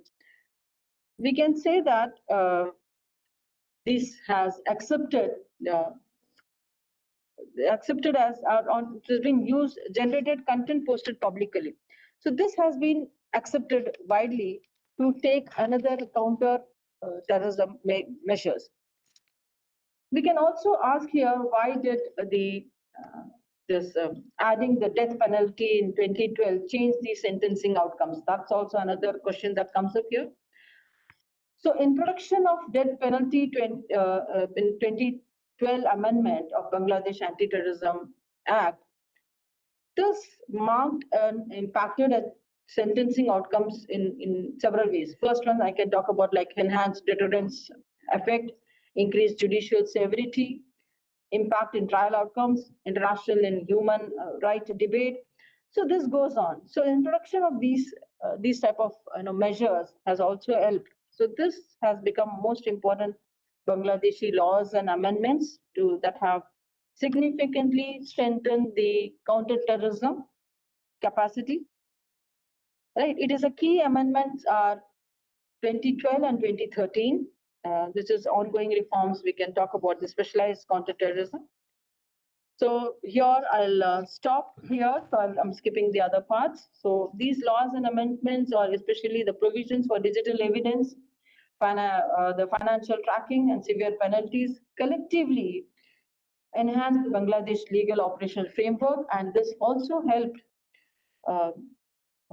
to work on the counterterrorism, making it more consistent with international norms. Thank you so much. Thank you for patience hearing. Thank you.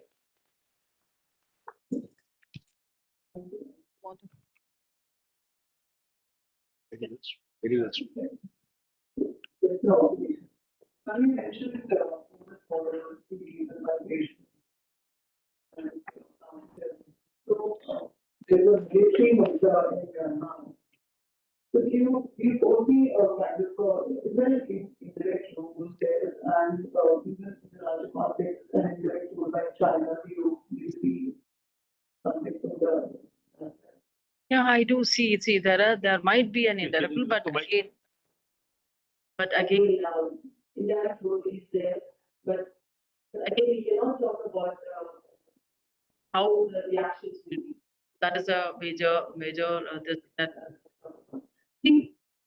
Talking about China, how it is going to affect, again, this is what its own way of, the infrastructure building up that comes here, and infrastructure and how they are going to they start to play other things. So that is the major issue that we have. So you will not even realize how they have taken over, or how, as we can see in Pakistan also now, we can see that how this is affecting it. So similarly here also we have that probability.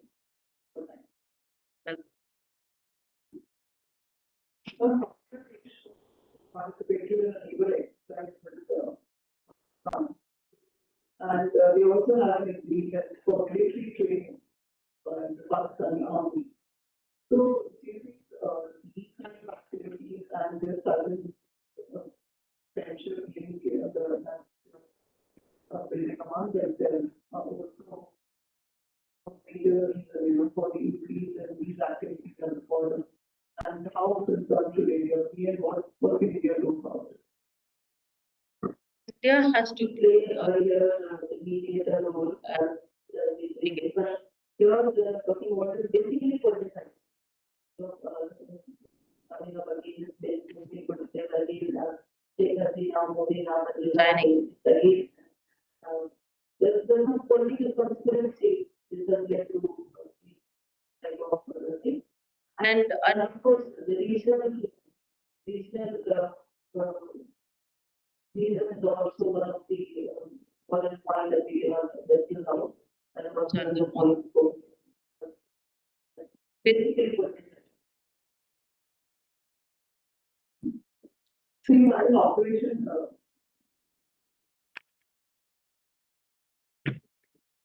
Given the current situation,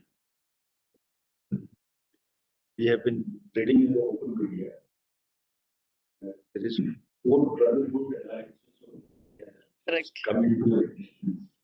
The big one is led by ISI, another one by Taliban, third one by Roshi, fourth one by DPN, all these are strategically going on in Bangladesh. That's why indirectly I hinted at Venezuela. Now, whether they agree or not, USA is the declining power. China has its presence everywhere. It is asserting its own, penetrating in a big way. So, in the backdrop of this strategic rivalry, what is the potential danger that we realize that this brotherhood alliance, the pose to the security and safety of the eastern flank of our country?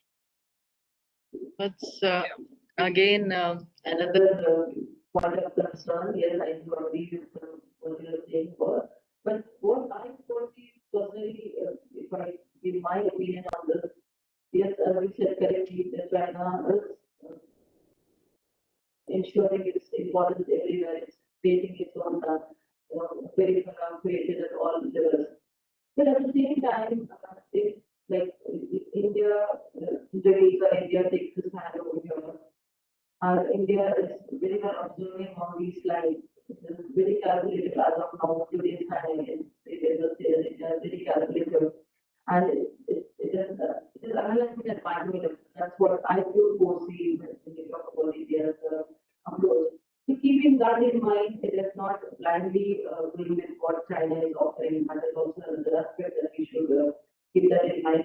At the same time, India's approach, like having an equitable approach. There's just one equitable approach. Also, one of the strategies that is really made for others, also other nations also before. So in that way, it's Bangladesh, the present government, it does also follows India's strategy because it's also following many places. So if this can, this also follows, maybe there are probabilities that we don't have an upper hand one part of time, like we feel down the line a decade. No, but now the things have changed for the current situation. As we said that you are but here we see more of multipolarity than the unipolarity or bipolarity. So keeping that in mind, multipolarity, I think we can handle the situation better than what we would have handled a decade. That's what because we cannot say here strategically this will be the outcome. That's very difficult to actually go on. Our next speaker, Dr. Anil Chauhan, joins us from Australia. Question, sir. So, how do you view the continued persecution of marginalized communities and minorities in Bangladesh?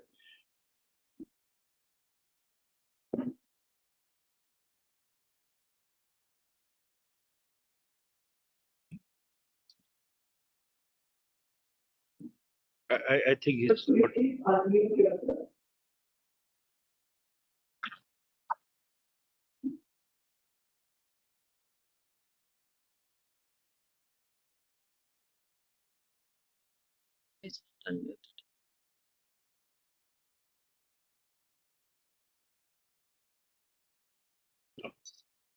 yes, but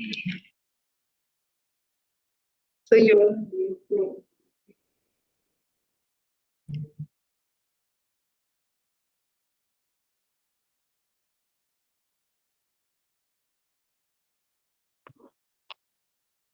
You hear me? Yeah. Can you see my PowerPoint presentation or no? Yes. Can you see the presentation? No, we can't see the presentation. How can I share it? You'll have to go down on your screen where share is written, where that upward arrow is there. Yeah, so I shared, and it should. Can you see it now? We can see now. Yeah. Thank you very much, Honorable Chairperson of the seminar and distinguished guest and dear audience, offline and online. And also thank you for giving me the opportunity to talk on a very important issue at this context. The seminar on legacy of relations in the evolving India-Bangladesh milieu, a new geopolitical reality and implications for regional stability, organized by Global Strategic and Defense News. And I'll be talking on persecution of marginalized and minorities in Bangladesh in the last 1 year. Yeah, so the period I'll be covering is August last year from August this year. And I've tried to get sources from acceptable references like Aino Shalish Kendro, Human Rights Watch, Reuters, AP, Dhaka Tribune, Economic Times, Al Jazeera, and many more. And the presentation of my focus of my presentation will be mainly attacks on minorities, intimidation, and legal pressures on Hindus, Buddhists, Christians, Ahmadiyas, indigenous peoples, and other marginalized groups. And what changes occurred during this 1 year is mainly the political change and lack of security, which made it very easy for mobs to target communities and carry out violence. So I start with the Ain o Shalish Kendro data. ASK, Ain o Shalish Kendro is a legal and human rights organization, and they have published a report recently. It's during covering the period of January to July this year. So they have documented 21 incidents affecting religious minorities, 31 house attacks, 23 houses set on fire, 5 attacks on temples and monasteries, destruction of 31 idols, 8 were reported to be injured but no deaths during this period. As most affected in this window is Hindu community, localized spikes align with political flashpoints. When I present this data of ISK, I'll present this with cautious because these figures are only incident based and depend on verified media or legal reports. So it just present, I think, tip of an iceberg, because in Bangladesh the media is strictly controlled and they almost cannot publish any news that goes against the interest of current unist regime. So we are mostly depending on social media than the mainstream media nowadays. The Unity Council and media, there is a Bangladesh Hindu Buddhist Christian Unity Council. They have published a report during covering the period August last year to June this year. And they have, according to that report, the media summaries cite figures ranging from 432 to 2,442 incidents. By looking at this wide range of the incidents, you can gauge where the truth lies. And it reflects different counting methods and time windows. And as I said, mainstream medias can't publish everything. But given all these discrepancies in statistics, there is a consensus across outlets that a sharp surge immediately after August 2024. It has gradually declined, but still persists at the hot spots into mid 2025. So I'll just tell you about one case. If you don't forget about that Chinmoy Prabhu, who was arrested in November last year, and he is a Hindu leader. His group is associated with ISKCON, and he was arrested from the airport, Dhaka airport, on multiple charges that includes sedition, and his bail application was denied. And when he was taken to the Chattogram court, Chattogram is a city, as the second largest city of Bangladesh. So when Chinmoy Prabhu was taken to the court, there was a violent clashes between Chinmoy's followers and the oppositions, and that ultimately ended up with the death of a Muslim lawyer. And then a severe torture occurred on Chinmoy Prabhu's followers. Multiple cases were filed, their houses were attacked, and police, even army, participated in those attacks. So Chinmoy Prabhu keeps applying for bails, and serially it is being rejected. So still Chinmoy is in jail, and there are incidents with indigenous people, especially in Chittagong Hill Tracts. In September 2024, a violence broke out in CHT. Following, there were intercommunal tensions.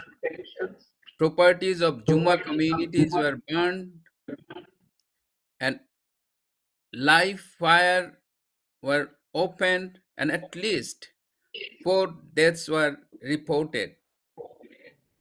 And all these problems, there is a pattern observed that starts with land disputes, and there are weak policing and impunity given to the offenders, and that initiate and that drives repeated incidents. Incidents occurs against Ahmadiyya and Christians, another 2 minority groups.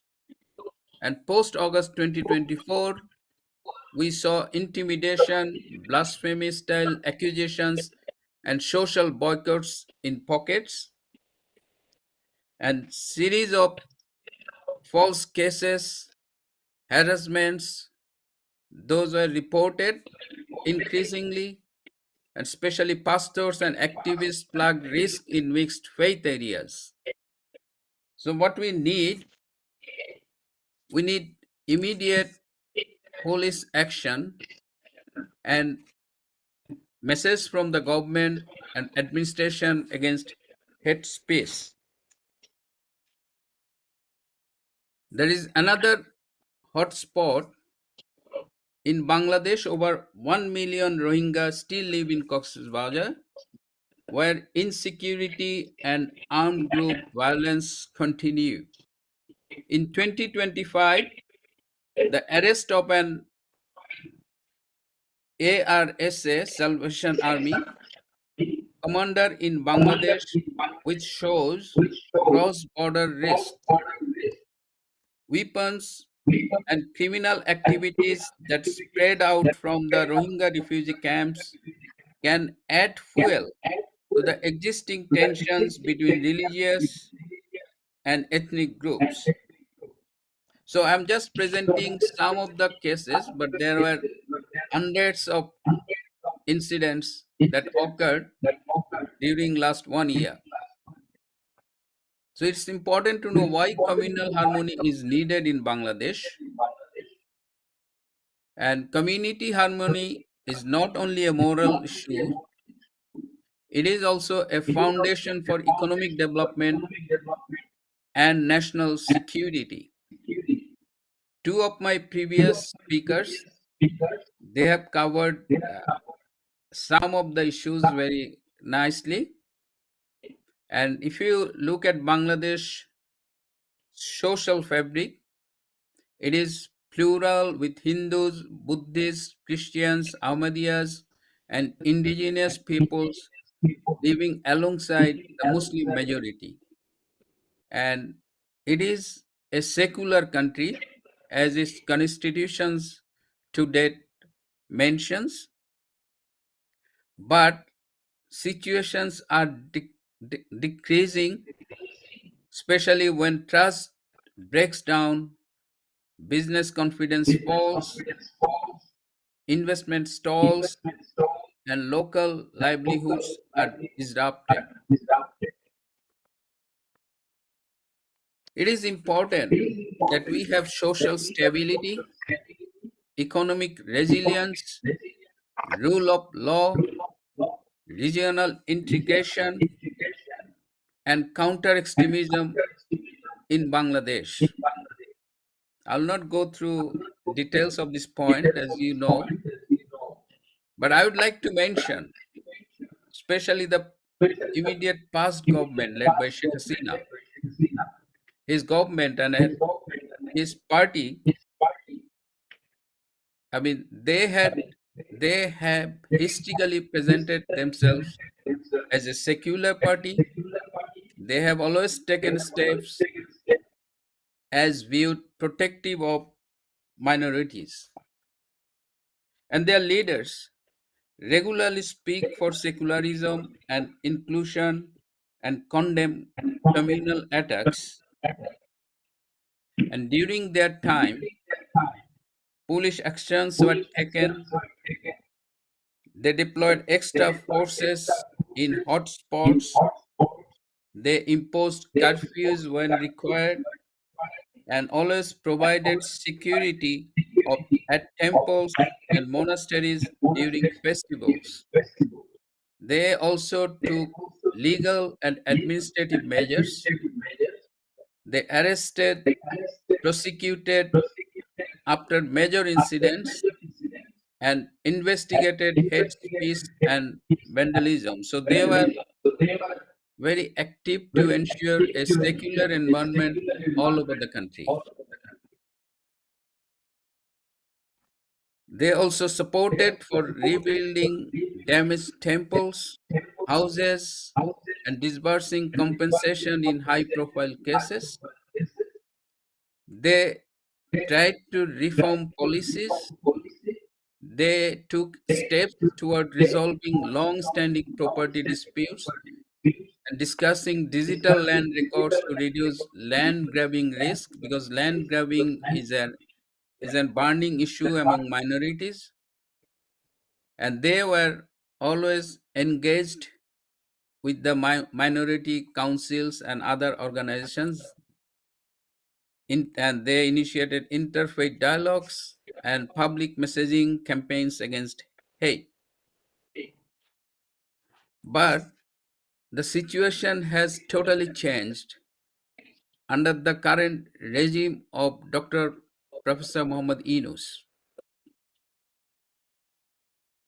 There is a security vacuum now.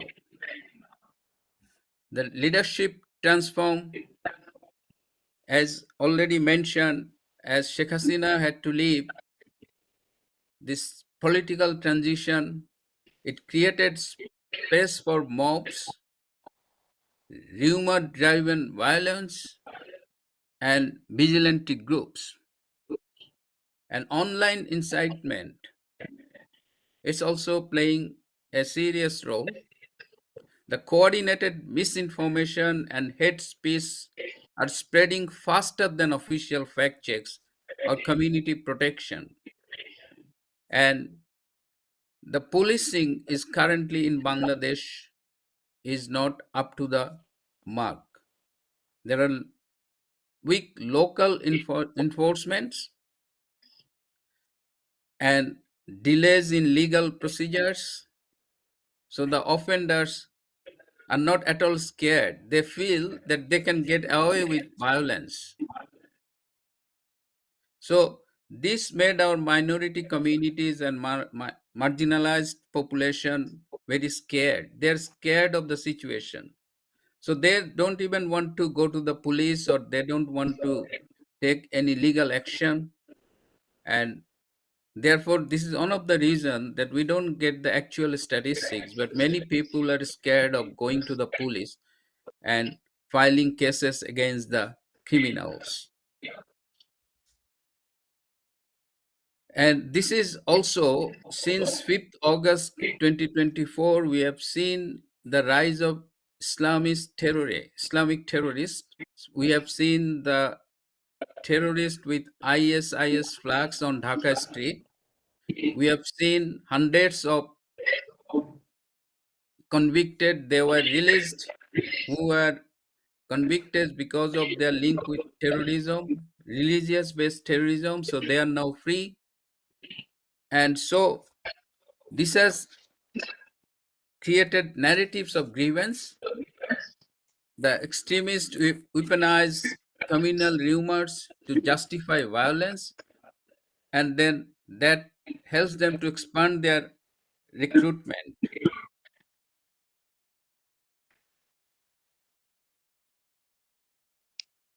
And the militant cells use local unrest to move people, money, and weapons, and often through refugee or smuggling routes. They also spread the videos of attacks online and trigger quick repeats in other places. And they have very strong foreign linkage. These overseas groups spread propagandas from outside Bangladesh, and then they make the situation worse. And why this matters for India and Bangladesh ties? The radicalization spillover. We have seen that online messages cross borders very rapidly and influence vulnerable people in Indian border states. Smuggling routes may also be used to move weapons, hide people, or transport militants. And then there is a flow of refugees. Violence can push people into India, causing humanitarian pressure and security challenges. Attack plans can be influenced or supported from across the border, including through online.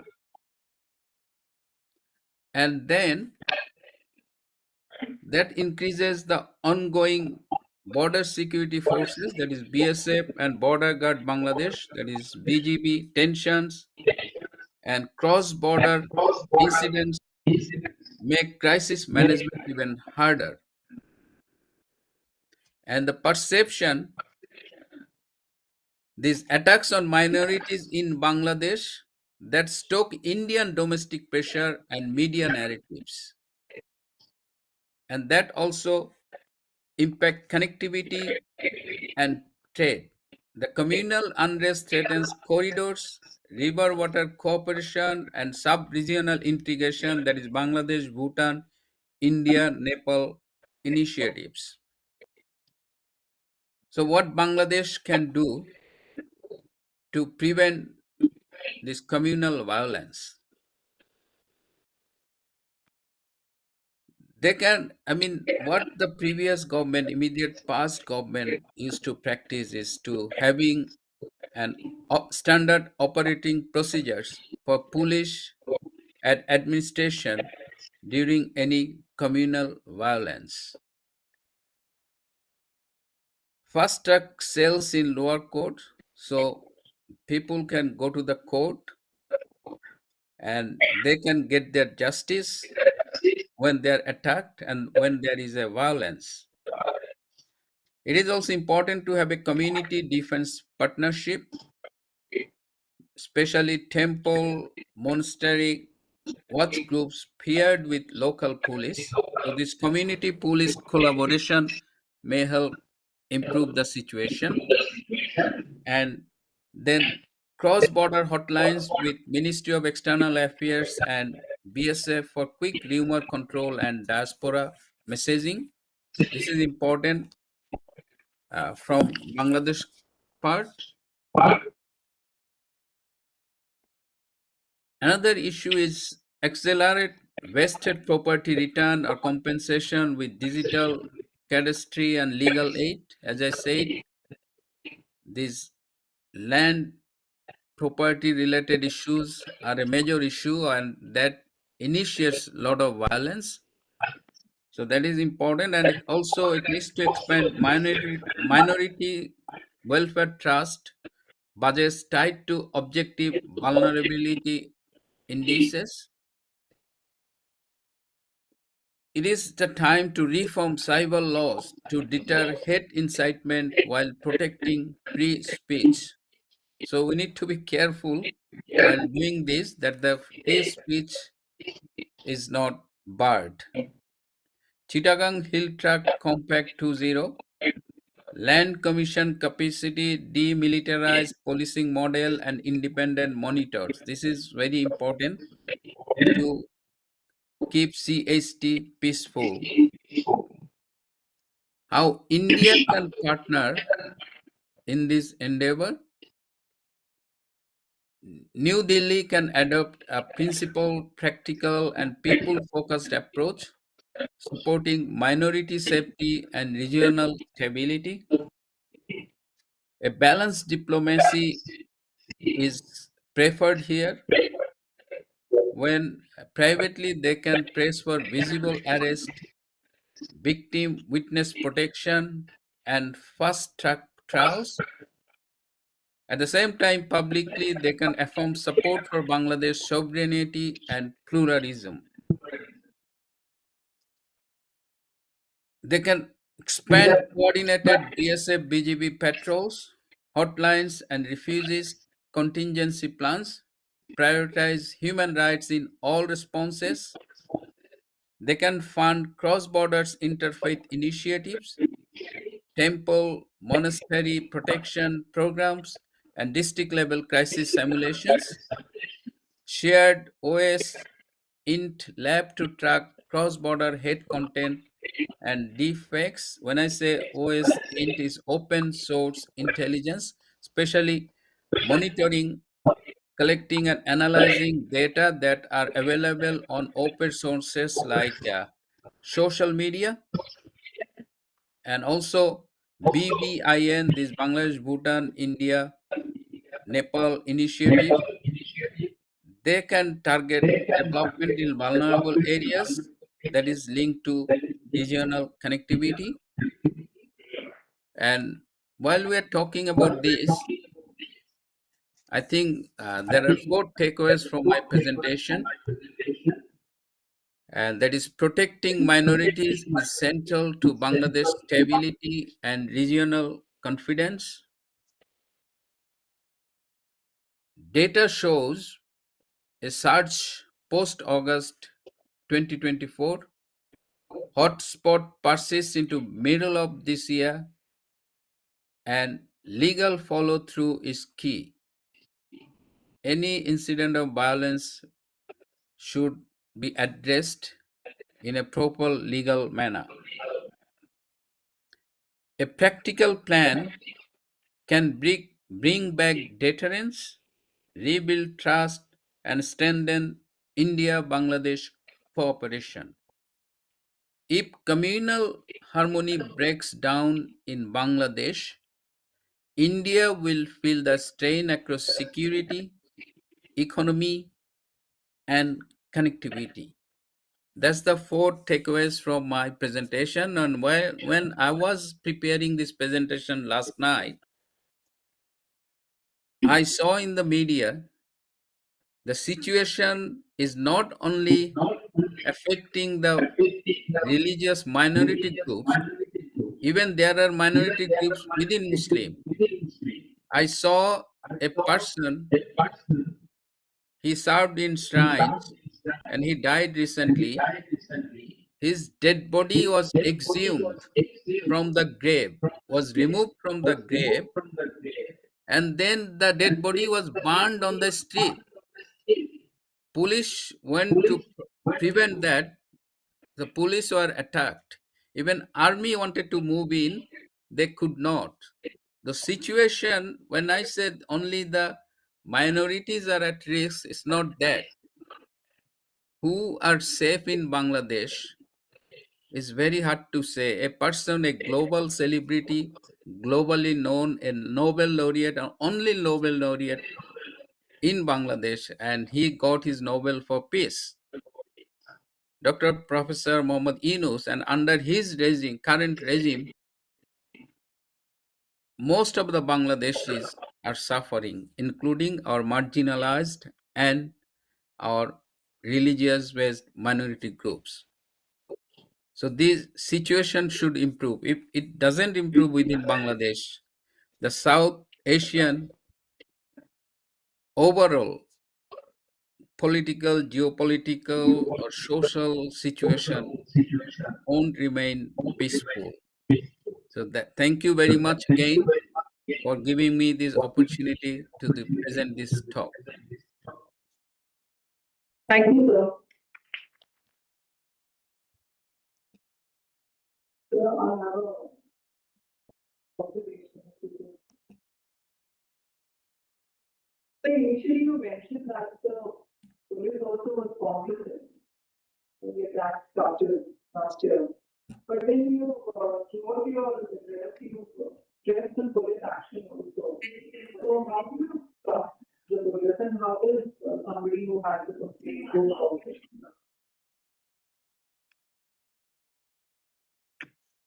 So, I can't hear very clearly.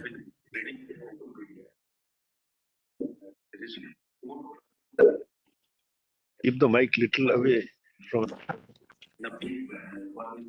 mic को थोड़ा दूर रखो, correct. So can you hear me now? Better.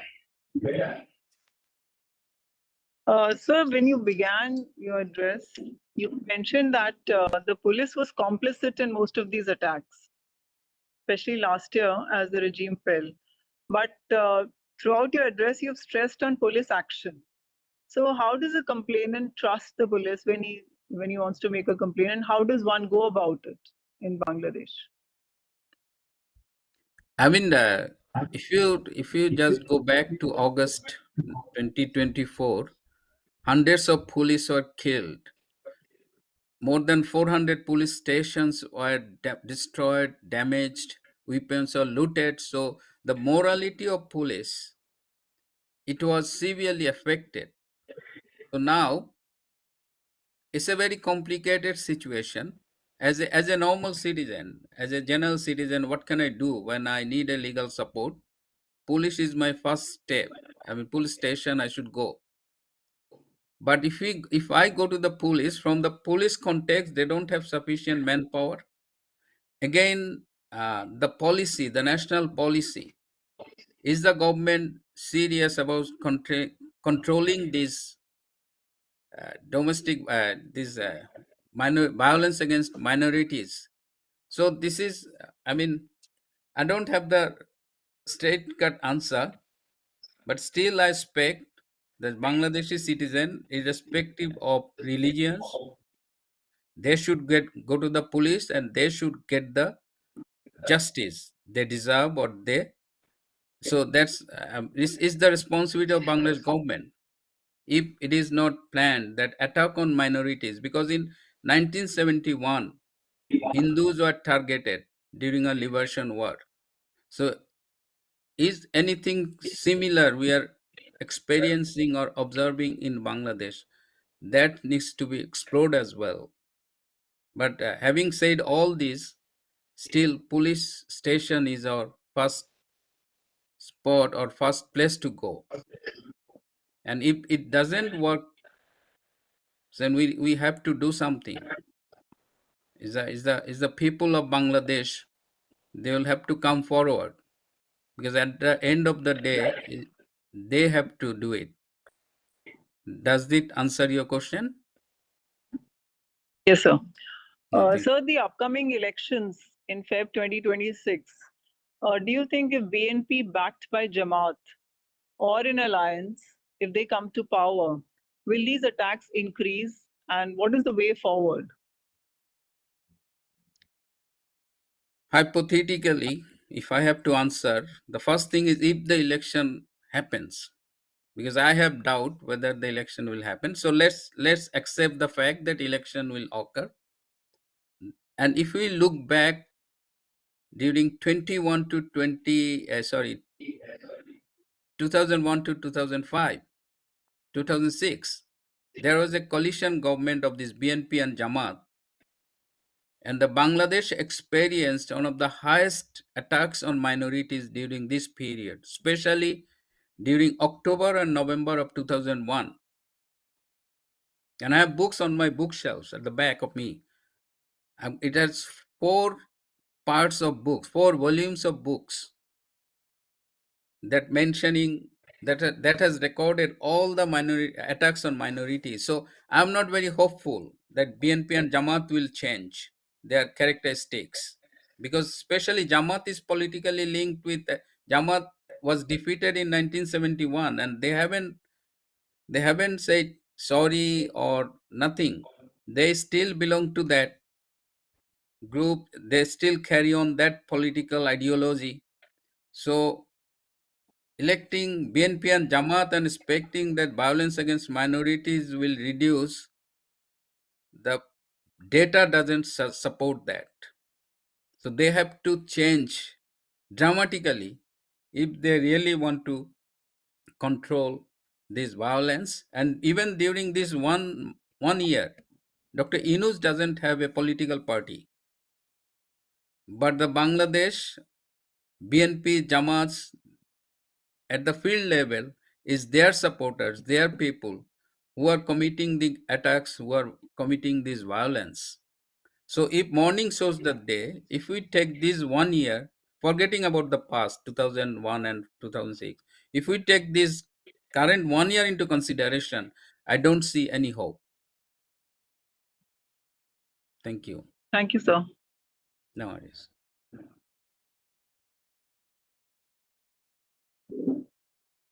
Your time is up, or you have time? We have time, sir. You have time? Yeah. So would you like to? Yeah. So you want to?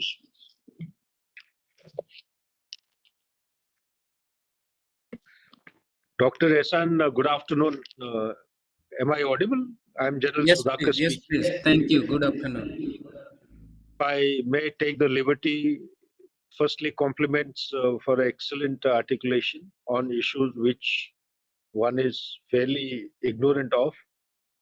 But what is coming to the mind indirectly, you have already hinted in your response. Election is anybody's guess. Now,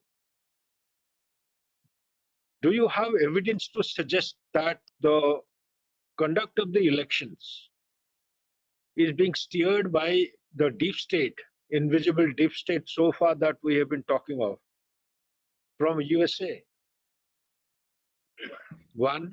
Second, if you have to prioritize course of action with regard to the subject you just covered, you give out lots of solutions, lots of answers as a solution provider. If you have to prioritize priority 1, 2, 3, 4, let's say in the worst or best scenario, the election takes place, and at random, my thought is that Awami League will come back to power.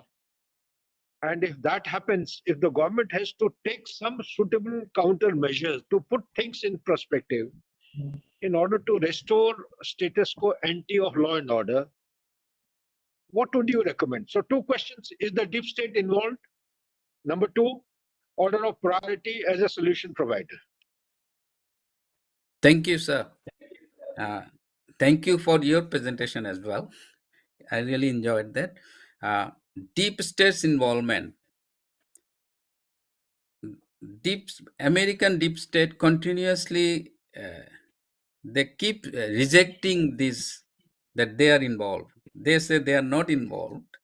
But if you look at globally, the history suggests, and if you look at the movements of the chargé d'affaires, American chargé d'affaires in Bangladesh, she has met all the political parties. She recently met the chief election commissioner.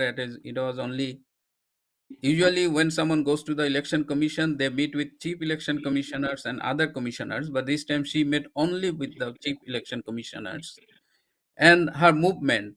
And she went to London to meet the acting chairman of Bangladesh Nationalist Party, BNP, which is very unusual because BNP chairperson, and all other senior leaders are available in Bangladesh. Then why she had to go to London?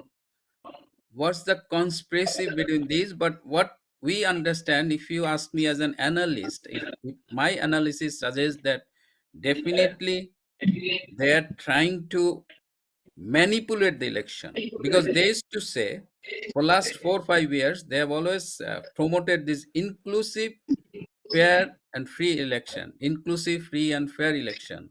Recently they have dropped the word inclusive. They don't say inclusive anymore. They say they want a fair and free election, and they have already banned the activities of Bangladesh Awam League, the largest party of Bangladesh. So what does it mean? So they are trying to initially the plan was that Dr. Inus will rule the country for 5 to 10 years, but he terribly failed. It was never expected, even to the deep state people. They are very unhappy on Dr. Inus' governance because I have got some connection with their people as well. So they didn't expect that Inus will fail terribly. So alternatively, they have picked up BNP, and at any cost, they want an election. So BNP, Jamaat, so that is their preferred next power sharing. If I tell is power sharing, their preference is next BNP, Jamaat, keeping Awam League out of the election. But I'm not sure I'm not sure whether that will be possible at all. And if that is done, it will not bring peace to Bangladesh. Keeping Awam League outside an election, that election can never be acceptable. And they are not even interested to conduct a free and fair election. So the first thing, what we need is an inclusive election, inclusive, free and fair election. If people vote for anyone, if they vote for BNP or anyone, that's fine. So the first thing we need to do is an inclusive, free and fair election. Unless there is an inclusive, free and fair election, the situation will not improve. Rather, it will keep declining. Number one. Then it depends on if there is a free, fair, inclusive election. It depends on the inclusive election will solve a lot of problems. That's, I believe, including this communal violence or violence against minorities. Once we have an inclusive election and we have a parliament voted by our people, they should discuss and they will find out an issue. I always believe on people's preference, people's vote. I believe in democracy. So a true democracy, but the way deep state is now working, they are not only putting Bangladesh at risk, they are putting whole South Asia at risk. So this is an important thing we need to discuss. We need to find out ways, because this connectivity, these South Asian countries, we may be different countries, Bangladesh, India, Pakistan, Sri Lanka, Nepal, Bhutan, but we have common interests. So if one is affected, it affects the region, and it affects and definitely, as I said repeatedly, this community, these minorities, violence against minorities. And if you ask me the solution, I am not the proper person to give you this or suggest any solution other than my presentation. But I think an inclusive, a parliament elected through an inclusive, free and fair election should provide us the ways. If we all sit together, we'll find out. And definitely our law enforcing agencies, including police and army, they need to be strengthened. The current status of them I mean, this is not what we had in the past. Our police, our army, we have seen their performances, but somehow they're not working the way our people deserved. So I think that if you ask me answer in one line, that it is inclusive, free and fair election. The new government should come through that. Without that, deep state conspiracy or whatever, nobody will live in peace. That's all. Thank you. Thank you. No, thank you. Thank you so much. Thank you, sir. Our next speaker of the day is Lieutenant General Sanjeev Nandan. So how important is Bangladesh in regional stability, and do you see it as a passive buffer state or an indispensable fulcrum for India-China rivalry in South Asia?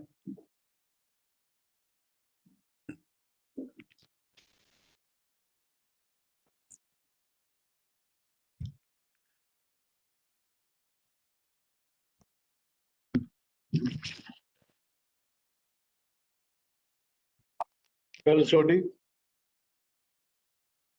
Radhika, my moderator, Jalman. Thank you for this opportunity, USI. Man, I wish you all the best in your next command. And having had 1-1 GR with me and not your battalion, they're the same kind of guys. I hope you're instrumental in getting the Nepalese Gurkhas back into the army.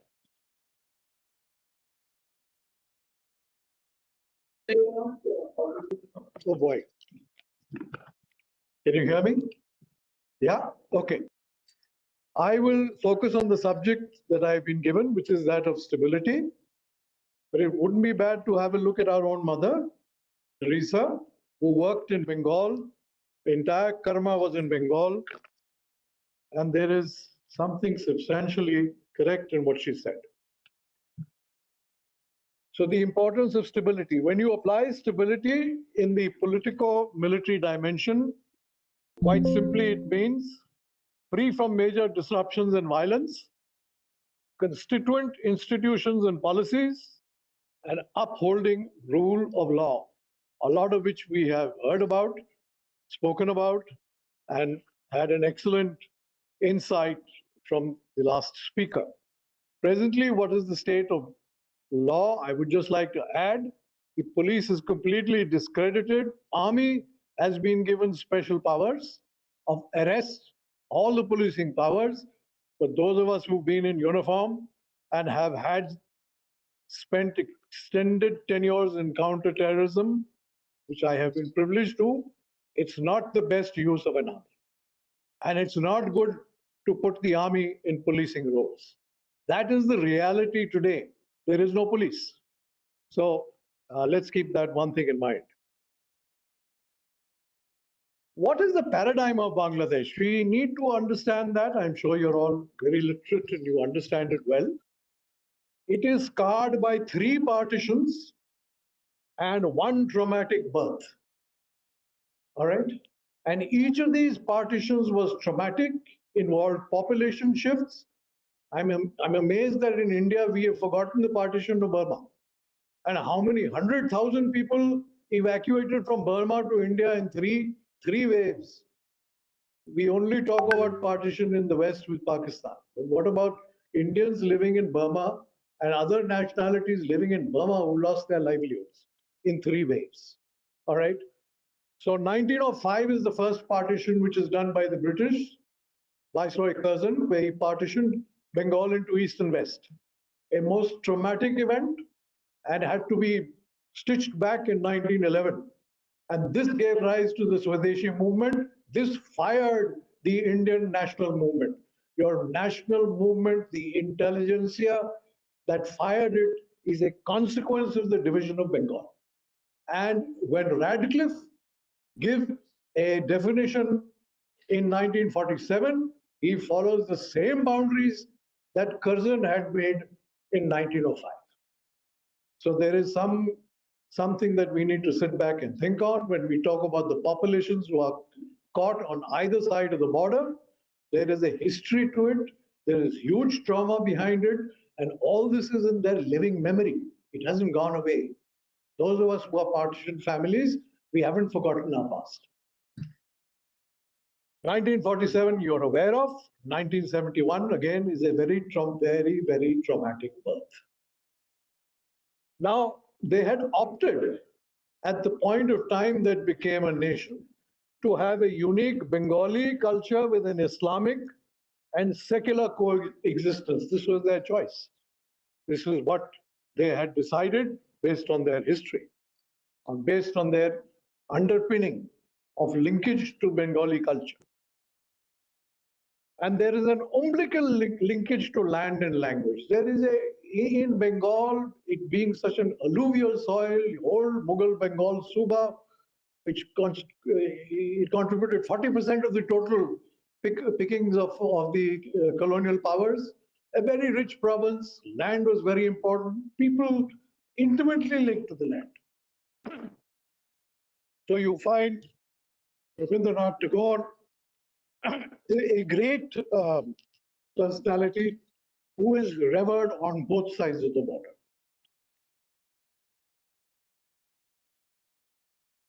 There is nobody who captures the spirit of what is Bangladesh today and what was Bengal then this poet. If you are interested in poetry, you read his poetry. It is powerful, it is secular, it is fiery. This is the poetry and the kind of thought that fired our Indian national movement for freedom. He participated in that, right? And now he's, of course, the poet laureate of Bangladesh. But look, so when you see this explosion of 26th July, they call it 26th July, 36th July is when the explosion took place. They gave it a date, and the explosion took place starting in two universities, Jahangirpura University and then Dhaka, based on the cry primarily of the women students, Ami Razakar, Ami Razakar, because they had that slur had been used against them. All right, and you see the kind of evocative poetry this man produced. This is the fire. This is the fire that you're seeing in Bengal. And Bidrohi, the famous poem which he wrote in the freedom struggle, I take an extract out of it. I am the cruel axe of Parshurama. I shall kill warriors and bring peace and harmony to the universe. I shall uproot this miserable earth effortlessly and with ease and create a new universe of joy and peace. So this is what periodically keeps visiting the Bengali psyche, and we cannot escape from it. And that is what you've seen. You've seen a paroxysm starting last year, good, bad, or indifferent.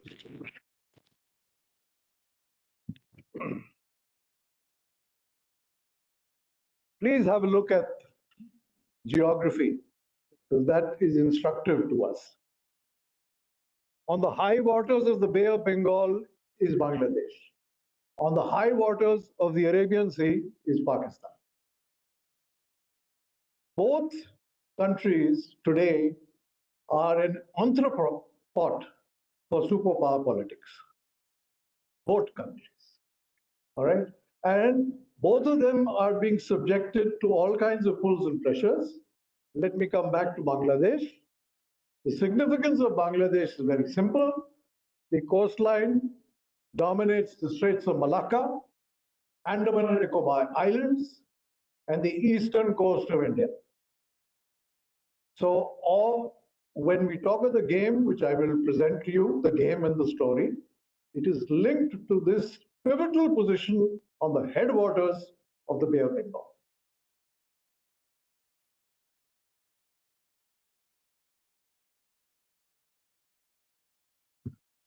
So let's take Pakistan. China and US are deeply embedded in Pakistan, and they've been embedded there for decades, which we are all aware of. But they have different ends. They don't seek the same end in Pakistan. Right? The first is that China is not in the water. Gwadar is going to take its own time, and probably the longer it takes, the better for us. And the CEPC is still struggling through the Karakorums and has just entered the plains of Punjab. So the connectivity which China wants to come into the warm waters of the Arabian Sea, not happened. China is not in those waters. America is dominant in those waters. They're not interested in the Pakistani coastline because they have got dominance, they've got bases. And when Pakistan reaches the incipient stage when China is beginning to touch the water, if that ever happens, you will see the behavior of the United States changing. So China and Pak may be iron brothers, but US is the big brother. Let's be clear. And that's been demonstrated over the last couple of months. When the US calls, Pakistan sheds everything else and responds. And why not? Got decades of relationship, depth of relationship, and a bandwidth of all kinds of operations that they have done together. So China and the US are not on equal footing in Pakistan. As far as India is concerned, if China and Pakistan were to get together, there is absolutely no doubt that they would look forward to action against India in any form, whether it is kinetic, subkinetic, or anything. I am not convinced that the United States would do the same. They would not do the same against India. So there is a significant difference here.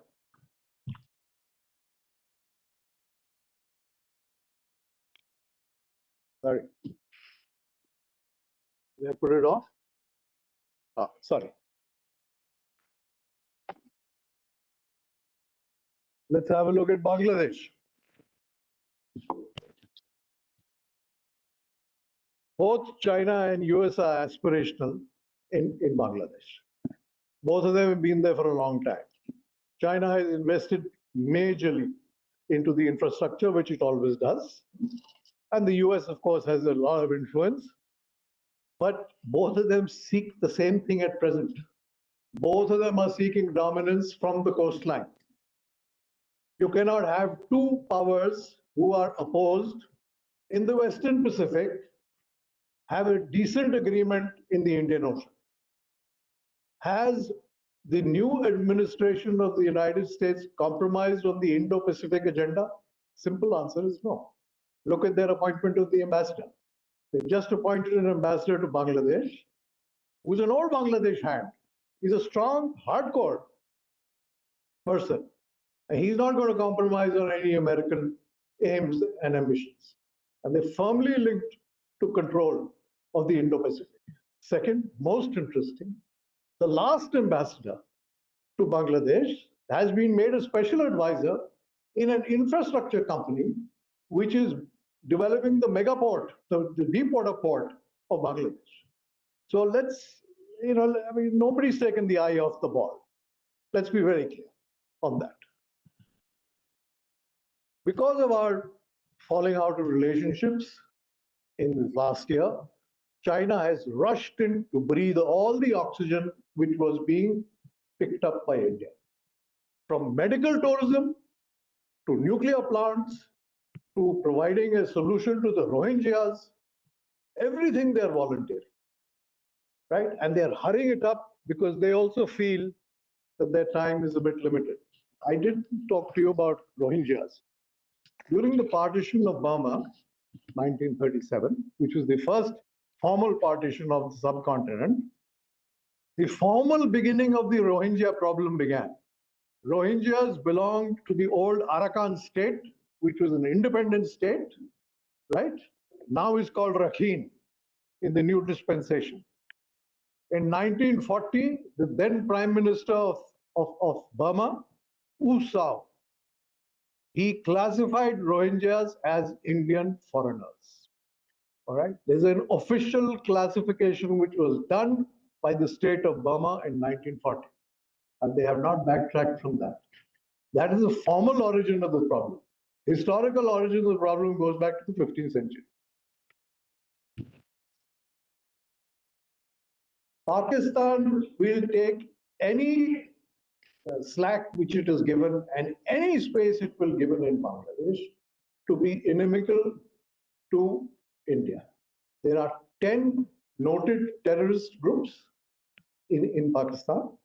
There are 24 transnational crime groups in Bangladesh, 10 in Bangladesh, 24 transnational crime groups that operate out of Bangladesh.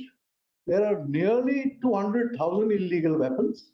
You'll be glad to know that the Indian weapons are most valiant. Despite them having AK-47s, they still want the Indian tamanchas, right? This is the kind of state that has existed with a cap on it because it was a state in the making. That cap has been lifted. And Pakistan will be thrilled to reach out to all these entities. And I don't have to tell you when the entities can be pointed. They can be pointed in any direction once they are well funded. So it's not that there's something has to be created. It's already there. And it's been there for a long time. I had the privilege of visiting Bangladesh many times. I was always told that the Jamaat, population control of the Jamaat is 7 to 10%. But the problem is not the percentage. The fact is the most organized in Bangladesh is the Jamaat. And that's where it gets its centrality from, its organization. So Pakistan, there's no second thoughts on what they will do, especially given the present dispensation where you had a field marshal who stands on US territory and threatens nuclear holocaust on half the world. And nothing is done to him. Nothing is done to him. India, to the credit of the interim government in Bangladesh, I must say, that so far they have been exceedingly restrained in trying to take up initiatives that will upset or will be detrimental to India so far. How long that trend lasts, how much control they have over those trends is anybody's guess. But so far, they have not, even the Tista project, which is on their side of the border, which was offered by China to pick up, they have not allowed it to happen. So there is a sensibility that they can go up to a point and maybe not beyond a point, but that's neither here nor there right now, because there is a caucus of parties which is forming the national leadership. There is no centralized leadership. Very simple. In the internal and the external domain, there are many faces, many players, many outcomes. And if the professor before me feels that there will not be an election, then we are in trouble. Because there are critical decisions which have to be taken by the interim government and the new government, critical decisions, which will change the course of its neighbors and itself. Please have a look at Bangladesh. You are well aware, as the speakers have told you, about its surrounding areas, 195 to 200 odd km with Myanmar. Now, when we talk of the front with Myanmar, please be clear that Myanmar does not control that border. That border is controlled by the Arakan army and the triumvirate of 3 Chin groups. They are in control. There's no state in control. So when you talk about the Rohingya problem and them going back, you have to talk to the Arakan army. I'm going to focus on the coastline. The coastline is where the game is being played. So is there a game? Yes. Is there a story? Yes.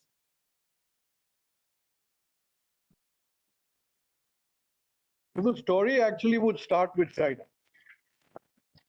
Fortunately, Bay of Bengal, you get a story which starts with China. China discovered its prowess in developing ports and decided that it would be a great initiative to develop ports all over the Indian Ocean rim, and then subsequently use these ports as an integrated plan. The first place they struck gold was Hambantota. And they started in Hambantota in 2008. At the same time, India and Myanmar, as 2 independent countries, agreed on the Kaladan multimodal project as a way to develop the 2 countries' connectivities and Nepal, Bhutan, surrounding countries. All right. So at almost a similar time frame, Sittwe, which is the capital of Rakhine State, was given to India, and Kiangfu and Ramri Island was given to China.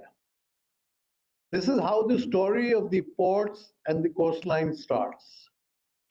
Now, India completed the Sittwe port in 23. The port in Kiangfu, which is part of Rakhine State, half of that port, Ramri Island, is in the occupation of the Arakan army, and the Chinese have not been able to proceed with this deep sea port, holding up their southern Belt and Road Initiative because they wanted it to come through this Kiangfu deep sea port. So as the story is here, let's move further up to Bangladesh.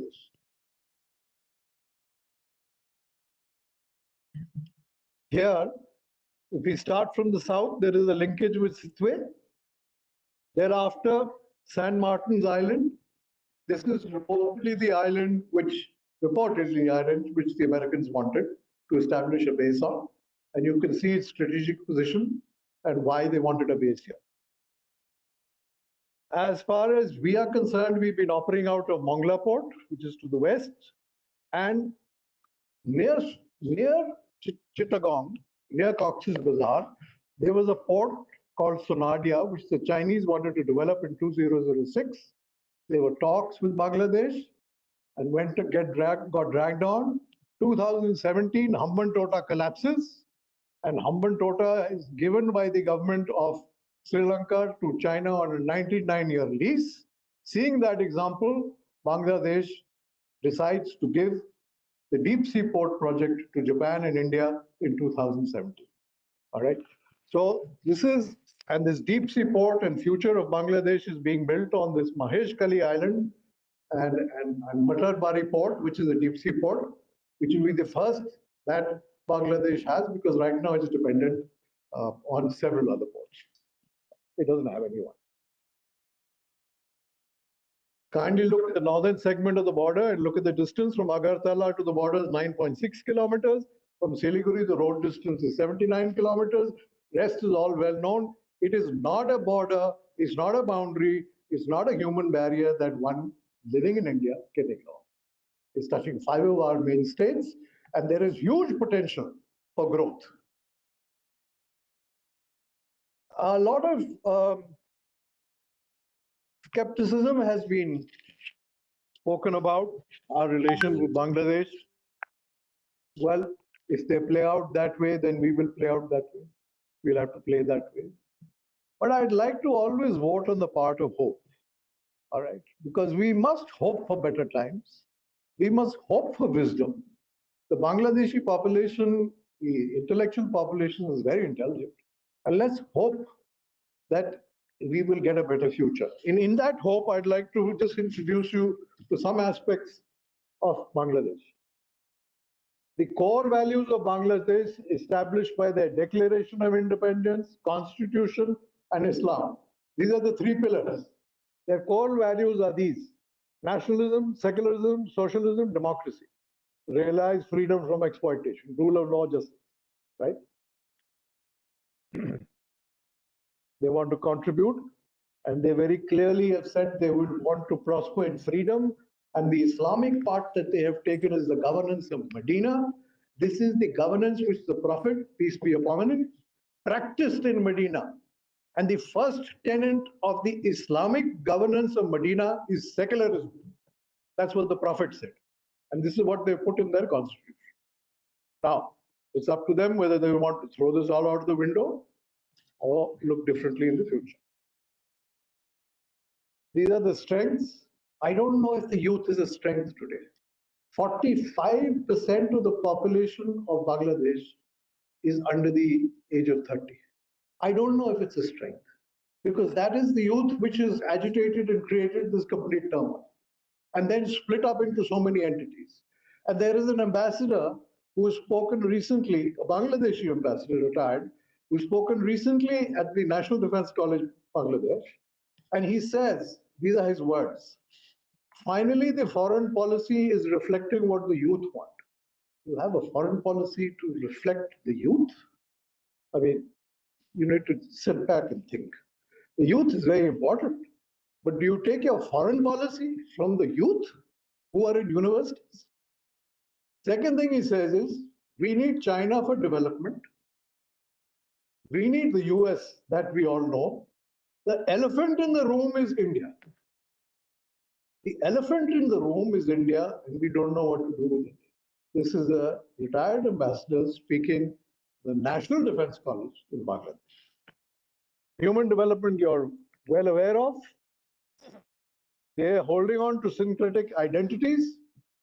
Doesn't seem to be over the last year. And if post-election or in the continuing phase, they are going to go for the minorities. And I'm amazed that they're going for Ahmadiyyas. I mean, that's the same as what Pakistan does, which means you're modeling your Islamic version or your version of Islam on Pakistan, right? When Bangladeshi Islam was totally different, was. So as far as stability is concerned, ladies and gentlemen, it has immense capability for stability in the immediate neighborhood and economic progress and prosperity in the immediate neighborhood, right? It is an interconnected reason. It would be wonderful if it could happen. It has a great potential in SAARC. It is already trading with all SAARC partners up to Afghanistan, and good trade, which they have. It has a tremendous potential to connect us to ASEAN. And ASEAN wants this region to be progressive, but they don't want it to become South China Sea. They don't want the Chinese to come and put their politics into the Bay of Bengal. So Bangladesh, in a benevolent form, with a benevolent coastline, can contribute immensely to these three futures, which connect more than 2 billion people. That is the potential. It is up to the leadership now and the leadership that comes, that either they elect to go by the emotions of the period or go by objective reality. Fact of the matter is, Bangladesh inadvertently today has the ability to flip the entire stability of the region if it takes a certain set of decisions, and contribute immensely if it takes another set of decisions. We are at those crossroads. I'd like to end by just telling you some snippets from my personal visits to Bangladesh. My regiment was part of the liberation war of Bangladesh, and we took the surrender at Bogra. 2006, I went to Bangladesh first time with my wife on an official delegation, and we were on the way to meet the Prime Minister, came down to the hotel lobby. I was in ceremonials, and on my belt was emblazoned my battle honor, Bogra. A doorman in the hotel read Bogra, and he asked me, Bogra kaise saab? So I explained to him that my CO took the surrender of a Pakistani regiment in Bogra. He said, what hero? I said, nahi, main nahi tha. I was not there. I was a cadet in Bhadagwasla. Couldn't give a damn. All the hotel staff got together spontaneously, mobbed my wife, mobbed me, millions of photographs. We got delayed. The whole delegation got delayed for departure, but they would not let me go. I went again as the first Indian military person to ever address the Bangladesh Staff College before COVID. Till then, till 2021, 20 or 21, I've forgotten which year, they had not got an Indian military person to speak in the Bangladesh Staff College. NDC. When I went there and I spoke, after that I said, give me the privilege of walking in the streets, right? I take responsibility for my own life. I went to the crockery market freely like anybody goes and all. And the amount of love and affection that was showered on me anonymously, yeah, army ka hai, apne Indian army ka hai, right? This is 2021. I then did another visit. I spoke to them twice on 2 occasions. Now I am being called the elephant in the room. Yeah. So there is an air of disbelief in me. There are all sorts of swells and ground swells that people go through. So I have hope. I have hope that better sense will prevail and Bangladesh will see its own potential and correct its way. If it does not, well, I will ask the question which I will end with. One of the students got up, a brigadier, and he said, sir, whenever we do a war game, 45 independent armored brigade of the Indian Army comes next to our border. So what do you have to say? You're an armored corps. As I'm armored corps, I'm a general staff officer. I command an infantry division. Anyway, as I said, there is no 45 independent armed brigade in the orbit of the Indian Army that I can give you a guarantee. Okay? It doesn't exist. So if you're doing it in your war game, please correct it.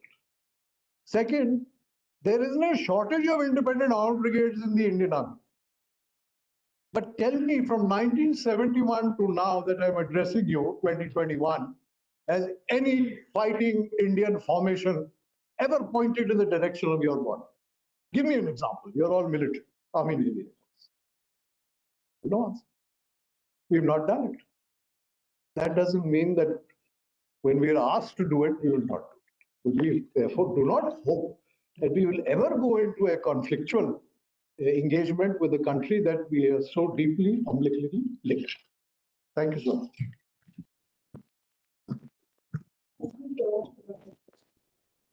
The last speaker of the session is Ambassador Manju.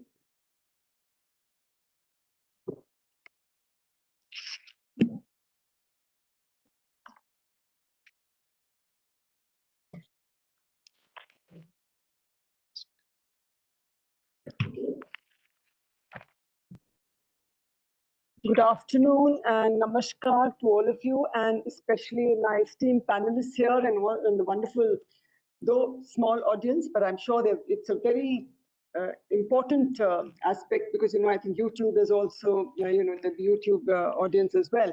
So it's a very important subject, in today's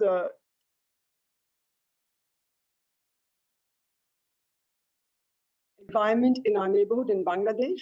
And I congratulate Colonel Sodhi for arranging this seminar. And also, I just want to add, or just want to comment, being the last observer, I'm wondering if there's anything left for me to say, because I think every aspect of the issue has been covered and beautifully covered. All the eminent panelists have so beautifully, given their perspective, given all aspects of the challenges that we face, of the evolving situation, and of what is happening all around us, and especially in Bangladesh. Bangladesh has been a very important neighbor of ours, and as very rightly pointed out, its stability will contribute to the regional stability. It contributes to the regional stability, contributes to India's overall security. It is an important aspect of our, strategic sort of aspect of our foreign policy, from our economic policy, from every aspect, geoeconomic, strategic policy. It is very important for India. And of course, now given the increasing, maritime aspect of security and our, and the fact that India has huge coastal and maritime boundaries, borders. So, Bangladesh plays a very important role, has played a very important role in our stability as well. But given what happened after, it happened in August last year, with the overthrow of the Prime Minister, Sheikh Hasina, things have not been so much, I think, in India's favor.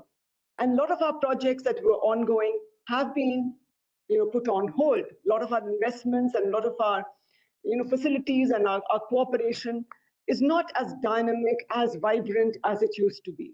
And I think that is unfortunate because the Bangladeshis, I think, deserve that, I should say.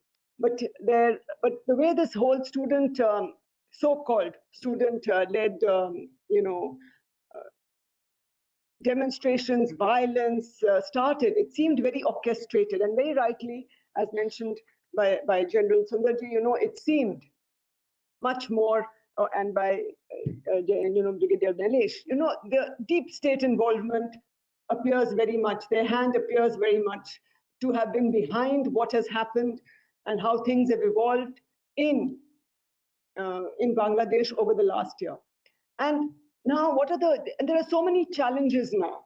You know, I've been going to speak on what India can do or India needs to do to ensure stability in Bangladesh. Given the many players, given the many hidden players and hidden hands in Bangladesh, India appears to have limited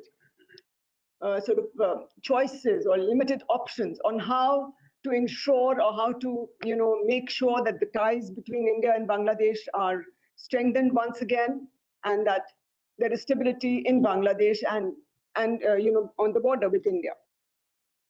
Now, if you look at, again, I was posted in Bangladesh many years ago. At that time, the entire sort of atmosphere, the entire, feeling was very welcoming of India. It was, it was the 90s. And the Bengali culture is so ingrained in them. They used to say, we are Bengali. Okay, we may be, religion maybe is Muslim by religion, but we are Bengalis. And, for the very first time, I saw a lot of Durga Puja pandals set up in various places in the university, and we went for the Durga Puja, and we went for, in the university, there was Saraswati Puja held regularly. Of course, mainly the Indians were doing it, but everybody was participating. I mean, the Hindus were doing it, but many, other communities, all of them were present, were participating. So it was a very syncretic culture, which unfortunately seems to be now, being threatened, being challenged. And I feel that this is something which is, and there were no burqas. There were no burqas now. I believe everybody is being forced. A lot of, especially at the rural, it had started at that time, but many at the rural level in the villages are being forced. This is being enforced. And I think that is a big challenge for stability in the region, because radicalization, and as mentioned by General Langer, they're saying now that India is the elephant in the room. So it is a different scenario that is evolving. Huge challenges for us, huge challenges, I believe, for the Bangladeshis as well. And the fact that there is talk of, even that it is being spoken about, is quite surprising, that there should be an Islamic state, the secular part should be done away with, and India's role in the 71 war is also being challenged in a way. There are voices saying, and especially with the new rapprochement with Pakistan, we find that there is talk, or there is. I've read about it also, and I even when I was there, I believe there were voices being, in some of their textbooks, it said India was the aggressor and Pakistan army helped us. It was this kind of thing that was mentioned in their textbooks. I actually saw those textbooks. So we took it up at that time. Sheikh Hasina government had just come into power, so we took it up, and it was, changed and corrected. But that narrative also is very much there, and it has, had some in some quarters, because not everybody was involved in the liberation war, and that I find is one of the reasons why these narratives are so easily, pushed and so easily, believed, because not everybody was involved. Just the Mukti Bahini and a small, group of people were involved, and who were involved in that war of liberation. And those who were not involved did not realize or did not even know what was happening. And so it is very easy to tell them that, no, this is what happened, and this is not, build a narrative, and whether it's true or false, it gets believed. So that was the other aspect. That's the other aspect that is also played a role to some extent, but now is being pushed again. Though at the same time, the positive is that there has been again a demand by some Bangladeshis to ask Pakistan to apologize for its role and, for its atrocities that it committed. But the fact that Pakistan, Bangladesh are coming together again, sidelining a lot of India collaboration, and the fact that, as mentioned, that they met in Kunming with the Chinese to look at a trilateral kind of collaboration in Bangladesh. So I think that is something which is a cause for worry and is a challenge for India.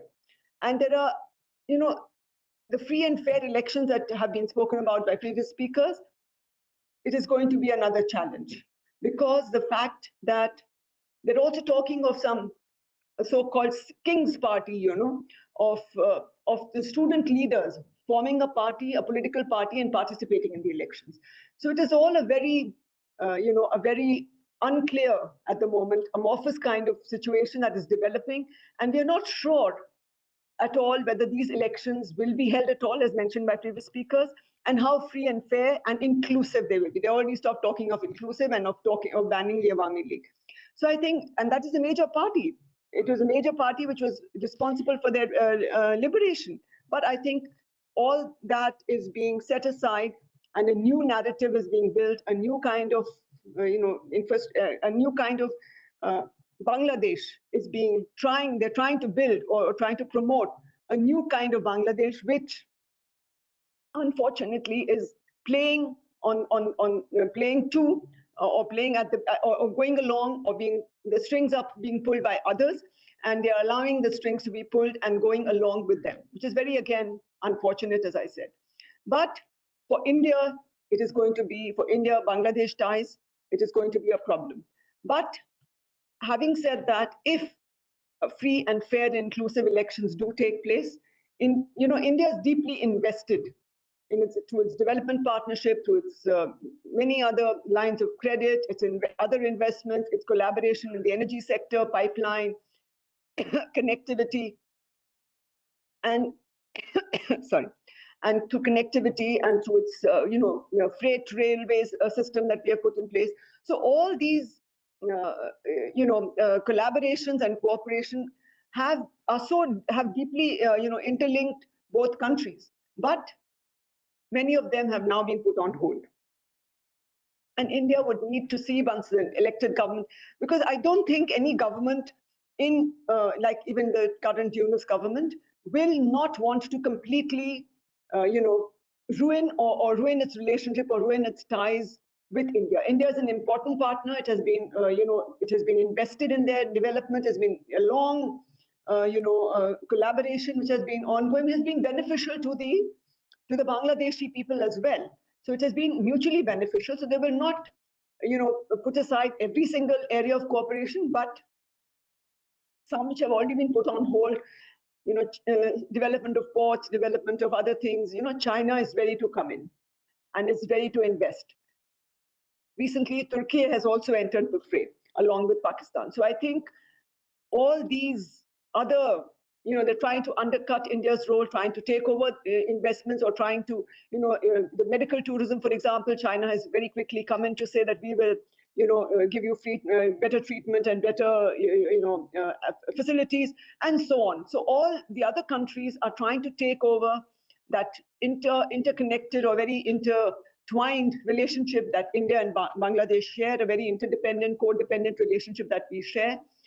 They're trying to take over aspects of that, including training, including military training. We have had a very strong defense collaboration with them. So that also they're trying to take over quietly and say, we'll give you better training, etc. So I think there are many challenges for India and to ensure stability, etc. But I'll just talk of a few.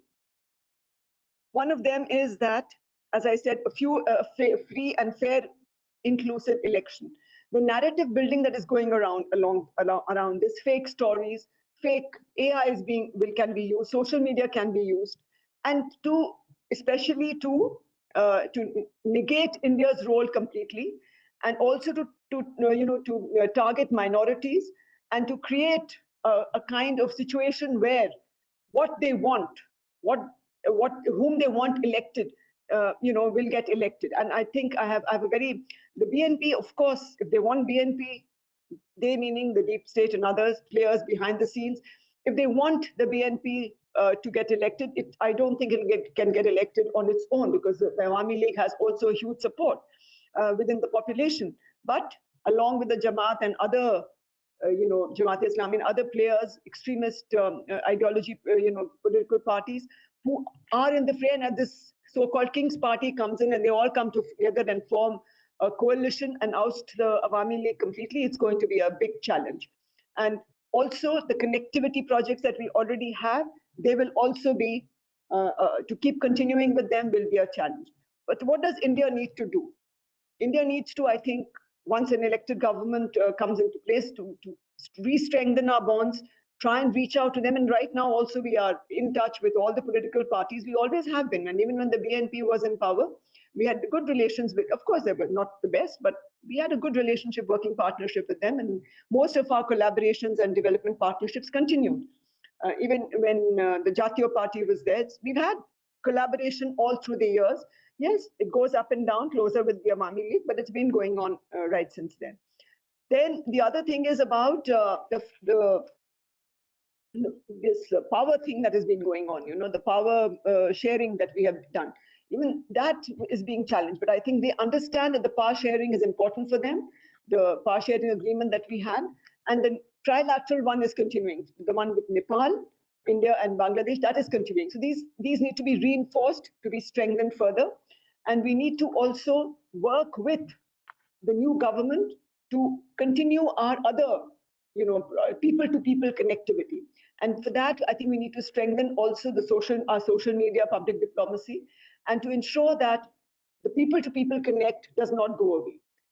But that is also going to be a challenge, because already we have seen that our cultural center was destroyed during the recent violence, and the outreach that we had and that we wanted to continue with has been curtailed.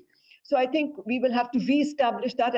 I hope, as the General said, hope is our only, our tool, and we hope that better sense will prevail in Bangladesh, and that our endeavors, to stabilize, to see a developed and peaceful and prosperous Bangladesh, and our shared values that we had, our shared, development that we had, and of course, going back much more, shared cultural aspects that we had, I think will all help us to again, rebuild our ties and to ensure stability in Bangladesh, to ensure that India's strategic and security interests are not compromised. Because an unstable Bangladesh is not good for the region, not good for India at all, or any kind of very extremist kind of ideology. If it is allowed to prosper there, it's going to be harmful for us, for the region. And we are seeing that all around us now, and with China's role, we have to be very careful. We have to work with these countries also, but also see that we have to be very careful and cautious when we, when we look in the region. We are seeing how India's role has been gradually undercut, undermined in the whole neighborhood, and I think that will be. It's also happening in Bangladesh, which was one of our closest partners, and we can only be hopeful that things will not be allowed, will not go further, and we will be able to work with the new government in a collaborative manner and ensure that there is stability in the region, in Bangladesh, and focused on development and on progress, and especially, because the medical tourism, of course, and the education and other, we have allowed a lot of, students to come and study in India. We give high-tech scholarships for their government employees. We give other scholarships for students to come and study in India. And many of our students are also going to Bangladesh for medical studies. And so I think all this collaboration and these exchanges will help to further bolster this relationship.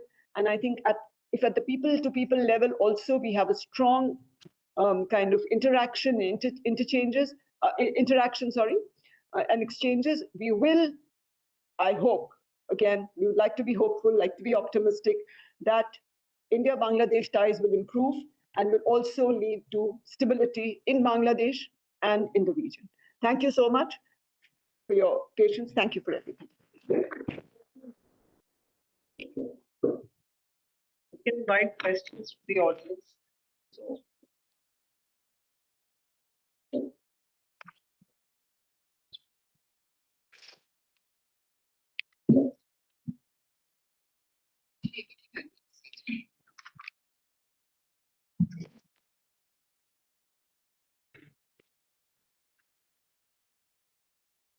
I don't think so they have questions. I don't think so they have questions. Anybody from the audience would like to ask the question? Nobody is asking. I must ask because there is no reasonable planning. Whatever happened in Bangladesh, it has not happened all of a sudden. It must have been going on for some time, maybe 2 years, 3 years, 4 years. My question is that what our agencies were doing. Thank you. So is your question? So is your question for somebody in particular or? So anybody could answer. I'm not asking anything which is so secret. My question again, I am repeating, what our agencies were doing, or were they confining to their task only? So who would like to answer? Yeah, so please. So firstly, at the outset, let me congratulate you for having raised. Am I audible, sir? Well, I've got some hearing problem. So how do I overcome that problem? I can't overcome anyway. I'll try to answer your question, sir. It's a very good question that you have raised. Every Indian should ask that question. That's how we call ourselves as Indians. But the answer remains that we need to be mindful of what is going on. It's not that cut and dried. It is not that simple. I must compliment the senior general officer who spoke so beautifully. It's not like getting a canvas, applying the primer, and thereafter, starting your painting. It is not that way. Everything is not Anki Dori. So if I may have my penny's worth to share, what is our agencies doing? What should our agency do? Does India have the right to change the doctrine? We as a democratic country, do we have the power to respond like Russia has done? I'm counter-questioning this question. Has India been able to formulate a strategy that in case a thing like this happening in Bangladesh, does it give us and empower us, does it give us the ability to launch a proactive action? I have been dealing with that operation. Here is the general officer going as a corps commander. Both of us have handled the what you are supposed to do. The country does not define our role in that perspective in the Constitution. The Constitution must actually entail the armed forces to go in for a proactive action if there are some preemptive measures to be taken to prevent. Prevention is better than cure. That is my answer to your question. Have you been able to ensure that our Constitution is formulated accordingly? No. Now, let me mellow down and give you a practical response to it. Our agency, to say that our agencies haven't done enough. I am interrupting. Constitution same in 1971 or with what constitution we went there? Okay, fine. So you have your rights, sir. You're most welcome. But allow me, now that you asked the question, let me give my perspective. It's one, Hasina. When we are a democratic country, we should have acted for the people only. Fine, so point well taken. It's a question which does not have any easy answer. As far as I'm concerned, my answer to your thing, a lot of things are happening which we don't know. We take it for granted that the agencies are not doing enough, but it is not that simple in the international changing geopolitics. There is a huge churn going on. We little while back spoke about the deep state. Let me also share with you, so far, I must compliment Ambassador Ma'am who spoke so well. Do you know that Qatar has come into Bangladesh in a big way? Does any one of us know sitting out here? Qatar is taking the armed forces of Bangladesh for training the armed forces of Qatar. Who knows about it? Do you know that Qatar is sponsoring money to train Bangladeshi young children in madrasas on religious freedom? I didn't know about this. Turkey and Qatar together are coming into big manner in Bangladesh. They're investing money for many things we don't know. We also don't know that the RAW has done exceptionally extraordinary job. It's a different issue that things went out of hand. Sheikh Hasina had to come out of the country. Our countrymen have gone out of the way, to the best of my understanding, available in the open source, to prevent the thing going out of hand. But there is a bigger design. Sum and substance in two lines is, if there is an external force which is actually, pinpricking the growth of a country, what can you and me do? Nobody today, let me answer the question, Thucydides trap, no growing power or established power in the world will ever allow or has ever allowed in the past the growing power to grow or rising power to grow. Never in 500 years.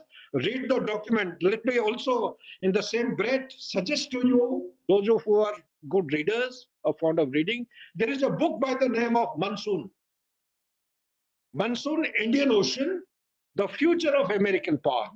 The gist of that book is that in 21st century, the commercial basket of the world will gravitate towards Indian Ocean. No established power. Let me take the name. America as a superpower does not want India to grow at a speed and pace and scope the way we are doing. One. Number two, China also doesn't want. China does not want India to be an equal partner. That is the biggest problem.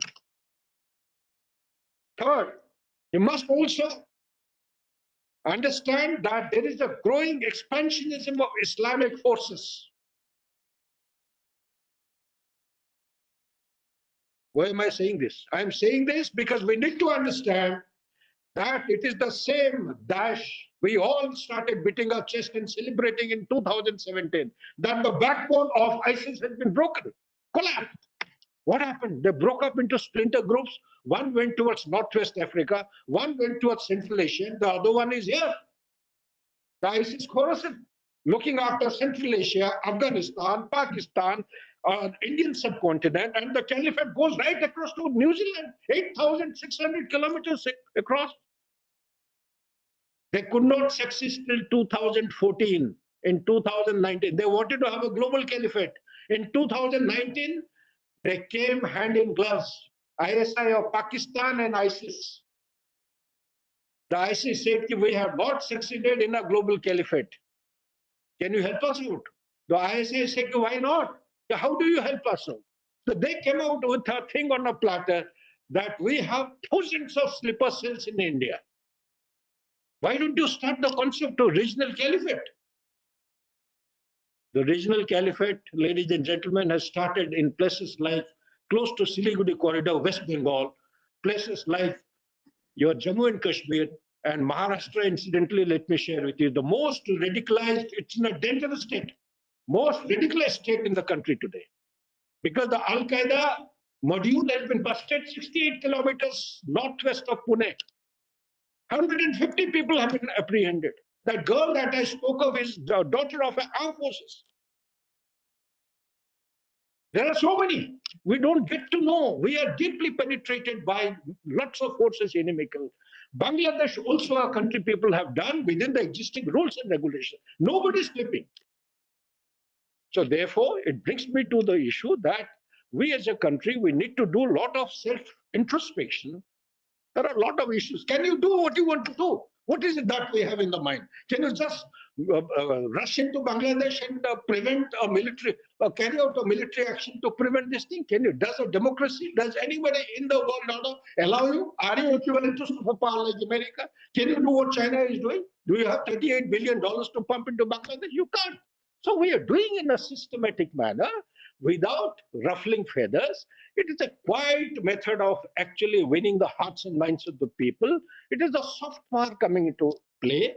It is giving us dividends in the long run. That is what my take is. So let's not unnecessarily lose our sleep and develop a kind of a paranoia or a disbelief or a misleading kind of information against our very apparatus, which is giving us a formidable kind of a status to India as a rising power. In coming decade or so, soon you will be seeing that you are a global power you can beat your chest and feel proud of.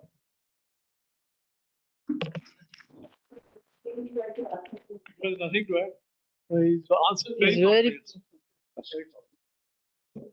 Any other question?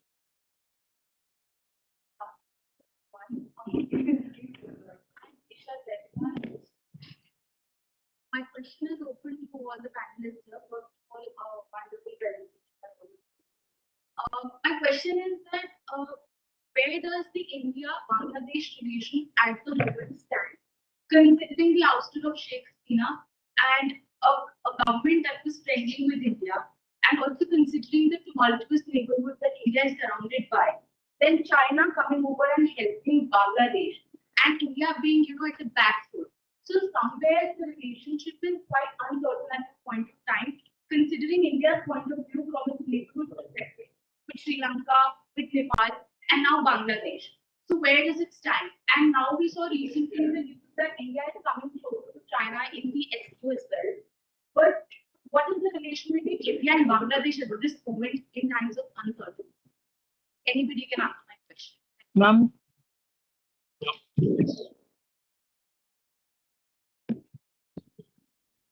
Can you hear me? India's coming closer to the China SU.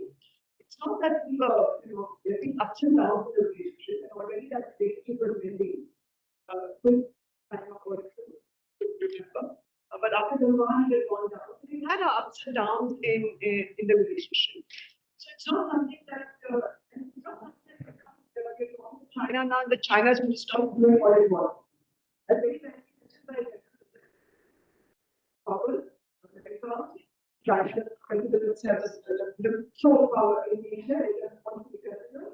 This is what India is right. America doesn't want India right. So they are all going just because they have certain bilateral relations with us, or we have bilateral relations. We are strengthening our ties. We have to do our as we've been talking about this a long time about strategic economy and our national interest. We have to see where our national interest lies. And the more critically there, you will keep one moment, two countries are fighting, they are talking. Because it isn't there, start talking again. I think that's what India is working to do. Yes, in Bangladesh, we do have a situation at the moment where, very close bilateral ties and our collaboration and our good relations with all of them, and then it has been undercut by others who are individual with it. They don't want India to run. It's very clear. At least, I think, see what the times we have seen what President Trump has done. India is my best friend, Modi is my best friend, and he has gone completely that in the India direction.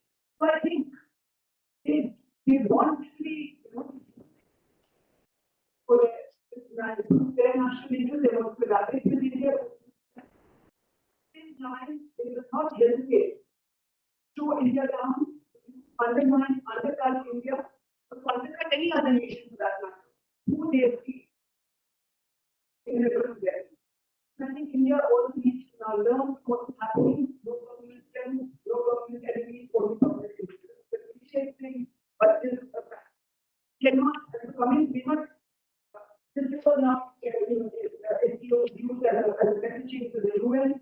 It doesn't mean that China now will stop doing what it is. Either there is no in Bangladesh or anywhere else, it will continue.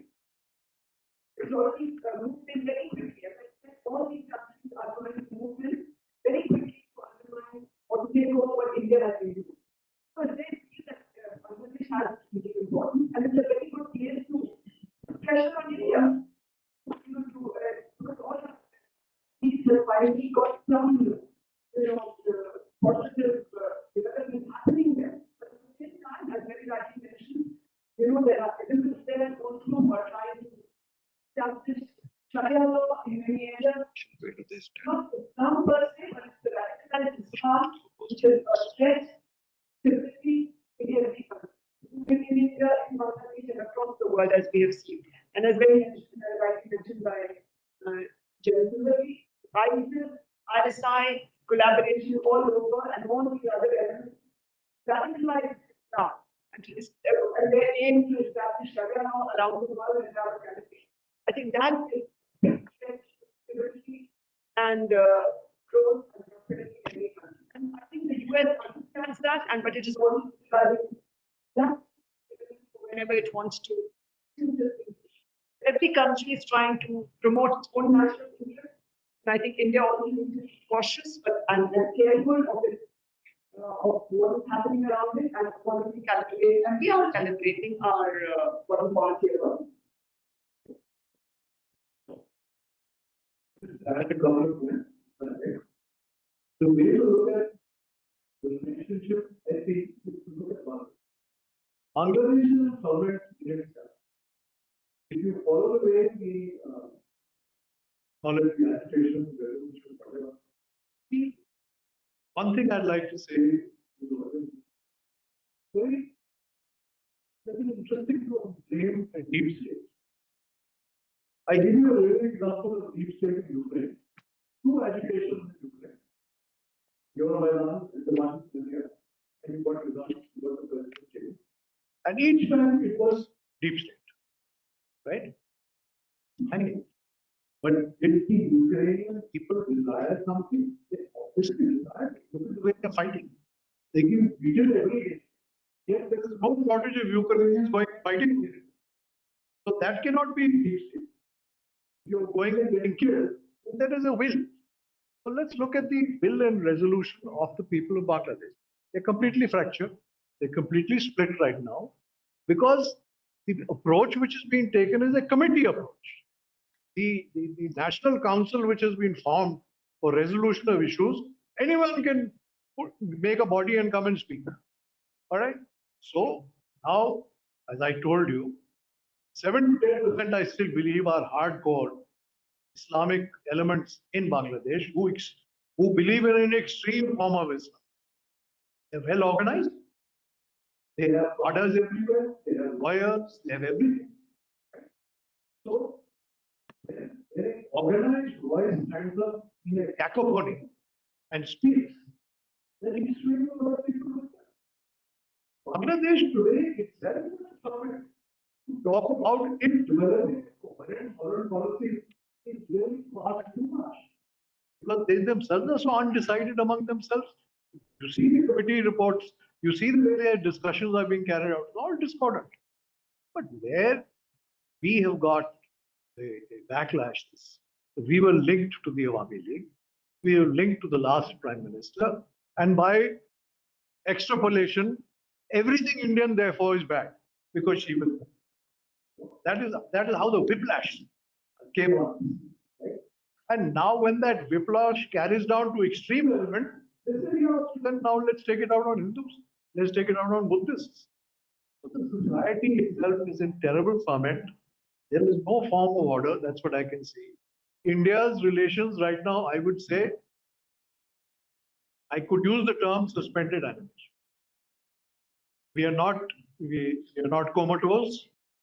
And we've not gotten into a coma. It's suspended animation, wait and watch, which is the only thing you can do. Because the country has to sort itself out first. So it's not that we have not put restrictions on them. Why is medical tourism going to China? Because of the visa restrictions that we've applied in India. We're taking airloads, 4 aircraft a day are being flown to Kunming, to military, to the hospitals in China. Because China just wants to capture whatever we would do, right? So if I just can say that to be fair, they are in ferment and they are not really going to be able to have a coherent policy.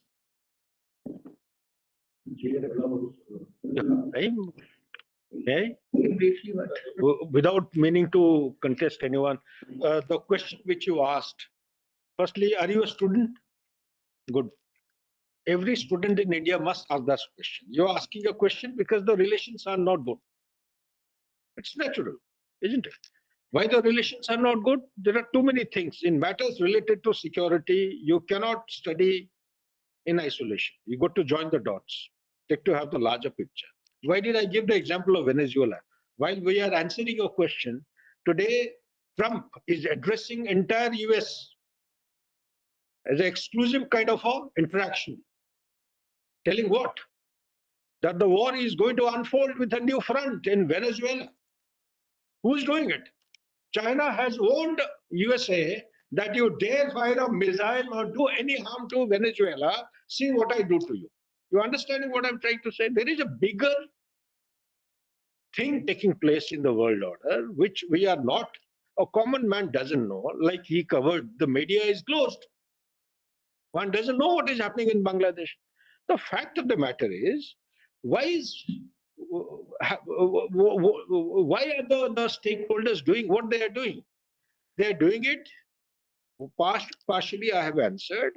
Partially, what I would say, कि they have realized that Hindustan को अगर रोकना है, यही time है $4.19 trillion to $5 trillion. The moment it becomes $5 trillion economy, you know, the principle of money, more the amount, faster it multiplies. Like we took 60, how many?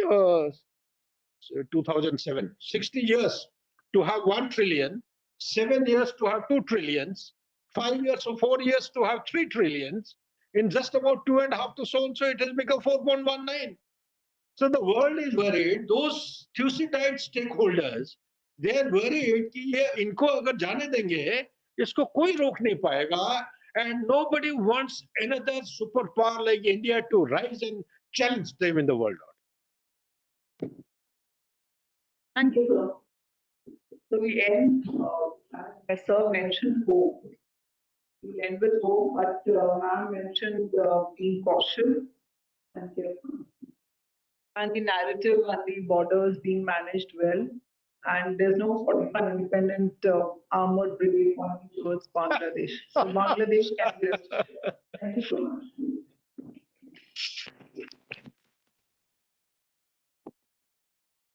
Thank you all for gracing the stage and engaging in such spirited dialogue, also sharing views and opinions that really shape this narrative. I was doing the math, and collectively, this panel has over 240 years of experience put together that they've shared with us in the last 2.5 hours. So very precious. And a special thank you to Ms. Suman Sharma for moderating and keeping everyone on track. We would like to thank each of the panelists by asking them to receive their mementos. And may I request Lieutenant General Pradeep Nair to please come on stage and help us give these.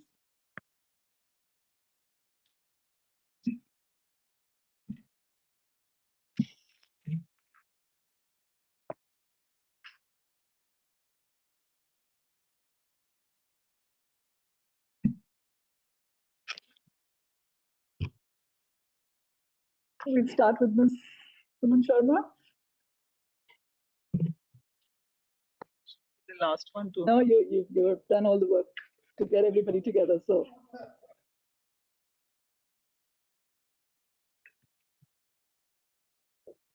Thank you. Thank you, sir.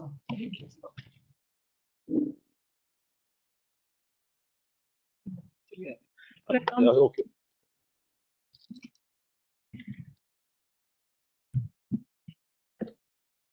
Thank you. Thank you, sir.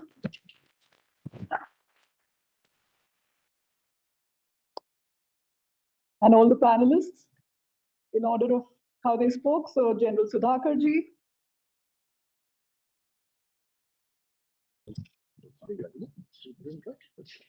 Brigadier Bhanot,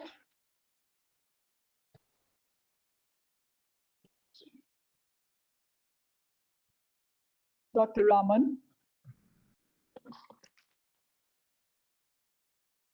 Dr. Milton, thank you so much for being with us virtually. And we don't have you here in person, but we do have a memento for you. Lieutenant General Langir.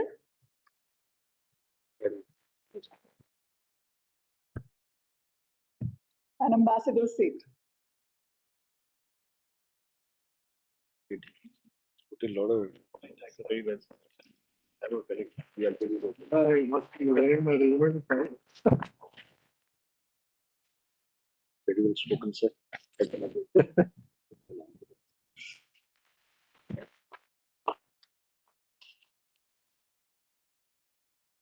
Thank you so much. Ladies and gentlemen, you've been a wonderful audience. We will now take a break for lunch and see you back here at 2:30 p.m. for another exciting round of dialogue and discussion. For those of you who are in the room, lunch will be served in Pavilion. For all of us who are online, see you back at 2:30. This the restaurant pavilion is right here on this floor. So you just have to walk down this corridor. Thank you. You guys are amazing. Very well said. It was Bangladesh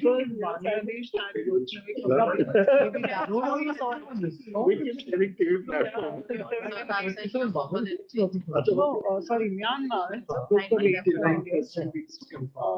That's why India would. He called India. So he called them Indian foreigners. Classified, not all classified. Because he was doing that formational electoral role. Yeah. Classified. That is done. No. It's a Brahman society, Buddhist society. They don't want it. So it is convenient to blame Usana. What is that called? Delimitation. That's what you do. Delimitation. So Arakan was, they had 2 or 3. Okay.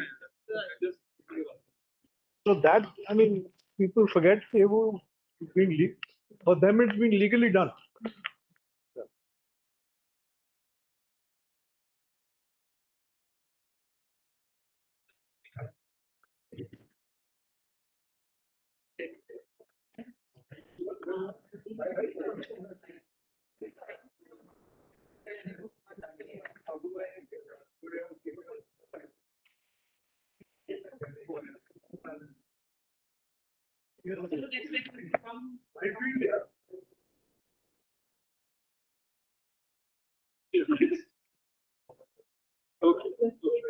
जब मैं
Copyright का problem.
खाना खाते हैं अरे इसका setting तो करना है 4 आदमी बैठेगा 4 आदमी बैठे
जनरल सुधाकर,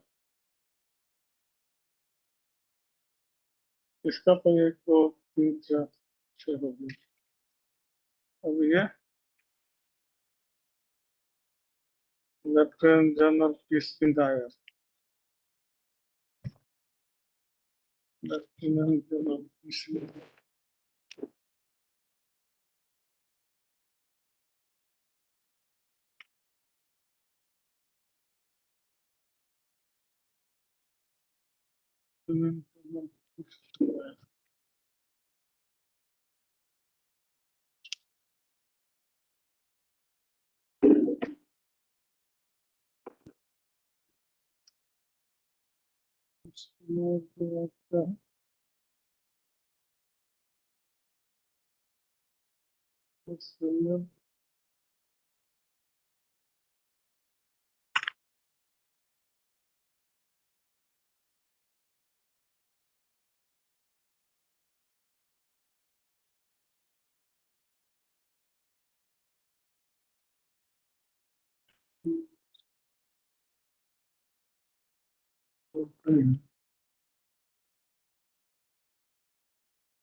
नहीं सर करे नहीं अंदर ही राजेश ठीक है ये अंदर रेस्टोरेंट में डीजी साहब आए हैं क्या, डीजी साहब आए हैं, हैं?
पर्चा है अपना पर्चा भाई रखो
होगा फिर किसने निकलवा दिया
Ministry of Defense. He has represented his country as UN military observer in Central America and has been India's defense attaché in Central Asia. He specializes in strategic net assessment, scenario building, strategic gaming, and red teaming. He has also participated in several international conferences organized by the UN, the CIISS, the Xiangshan Forum in Suachen University, SCO Forum, BRICS, Eurasian Economic Forum, and the list goes on and on. He regularly participates in track 1.5 level dialogues and has edited several books and contributed seminal papers in Indian and foreign publications. May I welcome you to the stage, sir.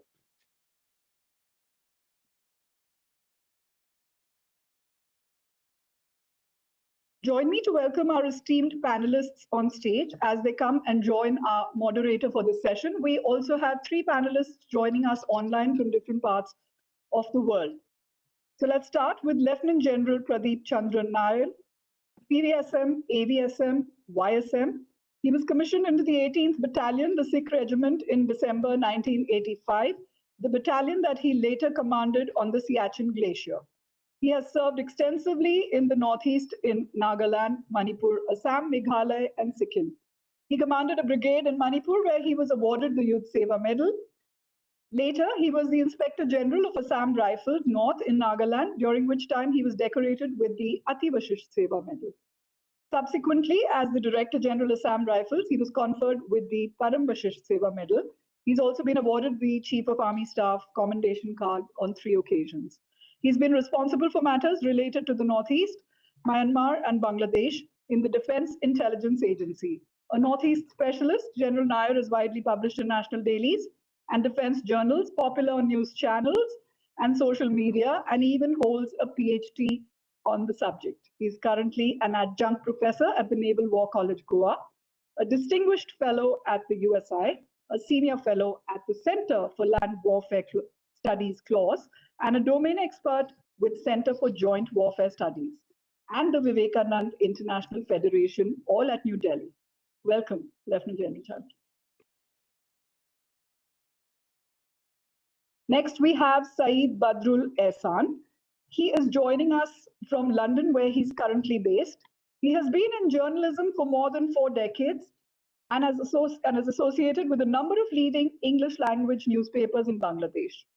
He is currently an independent journalist focusing on politics in Bangladesh and the wider South Asian region.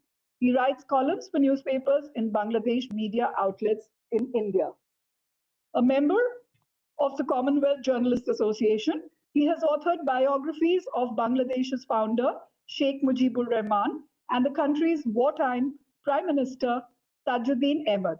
He is currently at work on a comparative study of the policies and legacies of Deshbandhu Chittaranjan Das, Netaji Subhash Chandra Bose, and Bangabandhu Sheikh Mujibur Rahman. Can we get Mr. Ehsan on the screen, please? Next, I'd like to welcome on stage Simran Sodhi. Simran is a Delhi-based journalist and foreign affairs analyst. She is executive editor of NRIFocus.com and holds a master's in international relations from the American University in Washington, D.C. In 2009, her book, Piercing the Heart, Untold Stories of 2611 was published. She's written for a number of leading national and international publications. Brigadier V.P. Singh, a 4th generation soldier, he was commissioned into the Corps of Engineers of the Indian Army in 1987. A double master's in technology and management studies made him good instructor material, a role he executed to perfection in many stints in India, including at the College of Military Engineering, as well as in Bhutan. With 36 years of experience under his belt, Brigadier V.P. Singh is a reputed military analyst and international affairs expert. Please join us on stage, sir.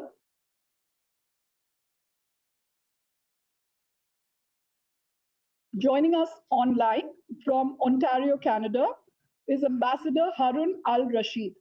He serves as the ambassador of Bangladesh to the Kingdom of Morocco. He has held eminent positions as a career diplomat in Spain, Mexico, and Canada.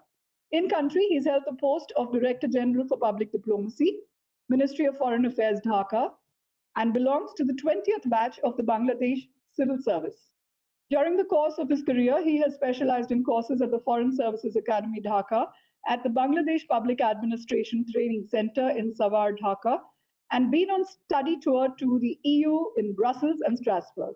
He's also completed training on regional connectivity in Singapore. He's a published author with 3 novels in Bengali.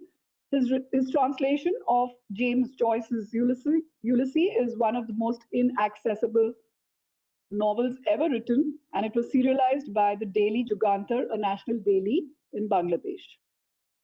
Can we get them on screen, please?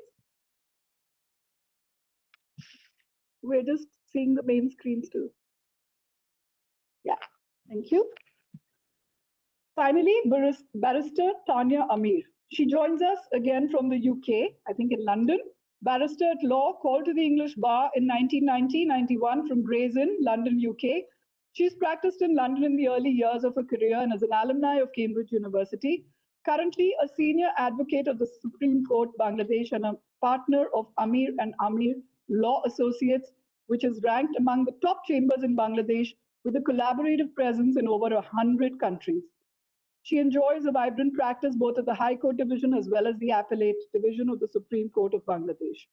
Barrister Amir has served as a consultant to the WHO, different UN bodies, and the World Bank, which led to the reform of arbitration laws and legal mechanisms for recognition and enforcement of foreign arbitral awards in Bangladesh by giving effect to the New York Convention.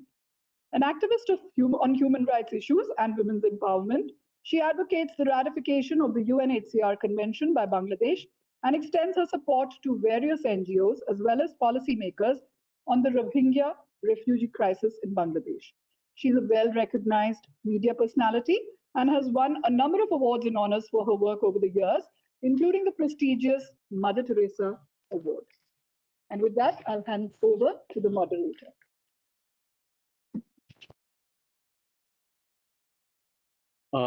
Thank you very much. Is it working?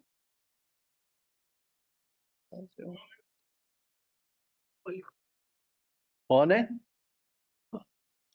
Thank you very much for that introduction. At the outset, I'm grateful to Colonel Sodhi and the organizers for inviting me for this very topical theme on Bangladesh and relations between India and Bangladesh. And I'm also very happy to sort of moderate the session with my co-panelists that comprise diplomats, jurists, journalists, and military veterans. So that brings a very rich experience for the cross-fertilization of ideas from both sides, Bangladesh as well as India. To begin with, I just want to say that one hailstorm doesn't mean that we should not relish the sunshine that we had in the past and the sunshine that is going to follow. And that is precisely what India-Bangladesh relations are all about. Let's not forget that people from Bangladesh are intelligent, brave, and very proud people. And they had a significant contribution in the freedom struggle, be it uprising in Chittagong, Dhaka students movement, and subsequently the synergy between Indian Armed Forces and Mukti Bani was one of the most classic examples of hybrid warfare that has profound strategic impact and changed the very geopolitical map of South Asia. And today, this strategic geography binds the two countries. In fact, our relationship is more symbiotic in terms, I would say, complementary multimodal connectivity, right? Which includes your ports and all. Also the inland water connectivity. Subsequently, there is an energy interdependence, sharing of waters, which is a global common, And then futuristic constructs like BBI and, you have BIMSTEC and all. These are all for revitalizing the economic landscape of this entire region. In terms of strategic security, I think we cannot decouple security of India from that of Bangladesh, be it cross-border terrorism, be it security of Siliguri corridor, and there are shifting perceptions as far as the security consciousness is concerned. I remember when I was doing National Defense College in 2007, our Bangladesh colleagues, that time they had acquired some submarines from China, and they would say that we are surrounded by India from three sides, so we need some deterrence capability. Subsequently, when I was teaching at the National Defense College, we had another crop of officers attending the course there. And they said the relationship was wonderful. And they said, we are protected by India from three sides. See how the perception changed. And now we have come to a pass where, because of certain socio-political developments within Bangladesh, there are people who are talking about India in inimical terms. And even in India, there is a rhetoric about third front and things like that, So these are the changing perceptions. But as I said, our strategic geography and our historical past binds us together. These ongoing tensions which are prevailing, there are 3 or 4 factors which play on Indian security calculations. One is resurgence of Jamaat-e-Islami and its other cohorts, the franchise groups and all. I will not talk about that. There is also this Pak-China nexus, even if it may be normalization of relations, but in terms of optics, it doesn't gel very well with India. And third is, of course, the China factor, because, after March 2025 visit of Mr. Yunus, there was $2.1 billion worth dollars of, these different agreements were signed. And some of them are very, very strategic in nature in the close proximity of India, like this Lal Munir Haat, and you have modernization of some other infrastructure. I will not talk about that. Then is the factor of extra-regional player. I mean, there is so much of, buzz about American role in the change of government there. There were also some reports, whether they were true or they were fabricated, about, St. Martin Island, and subsequently the humanitarian corridor coming through Chittagong, going towards Rakhine and all. So these are the factors that we need to discuss. But I would say, before I hand over to the panel, what is important is that we should take lessons from past. There may be certain miscalculations which India would have done. There would be certain miscalculations from the other side. Take stock of those things, learn from them, and move platform. And that is why it is extremely important for us to have platforms like this, so that we can give vent to sane and sagacious voices, and which I see are plenty as far as this panel is concerned, so that both sides, post-elections, which is due in, I think, February 2026, we are able to recalibrate and rebuild our relationship to what it was in the past. So without further ado, what I propose is that 20 minutes, to my mind, is too much of a time, particularly in the light of the session in the morning. And everybody known, let's not talk about the knowns. Let's talk briefly about the known unknowns, and let's mostly talk about unknown unknowns, right? So I'll request the panelists here to share their perspectives here. In about 10 minutes time, subsequently, what I intend doing, I want to have a little bit of discussion between the panelists and with the audience. And perhaps that would be more fruitful than, this monologue of 20 minutes. This is just a proposition. And with that, I request General Nair to commence the proceedings. 10 minutes.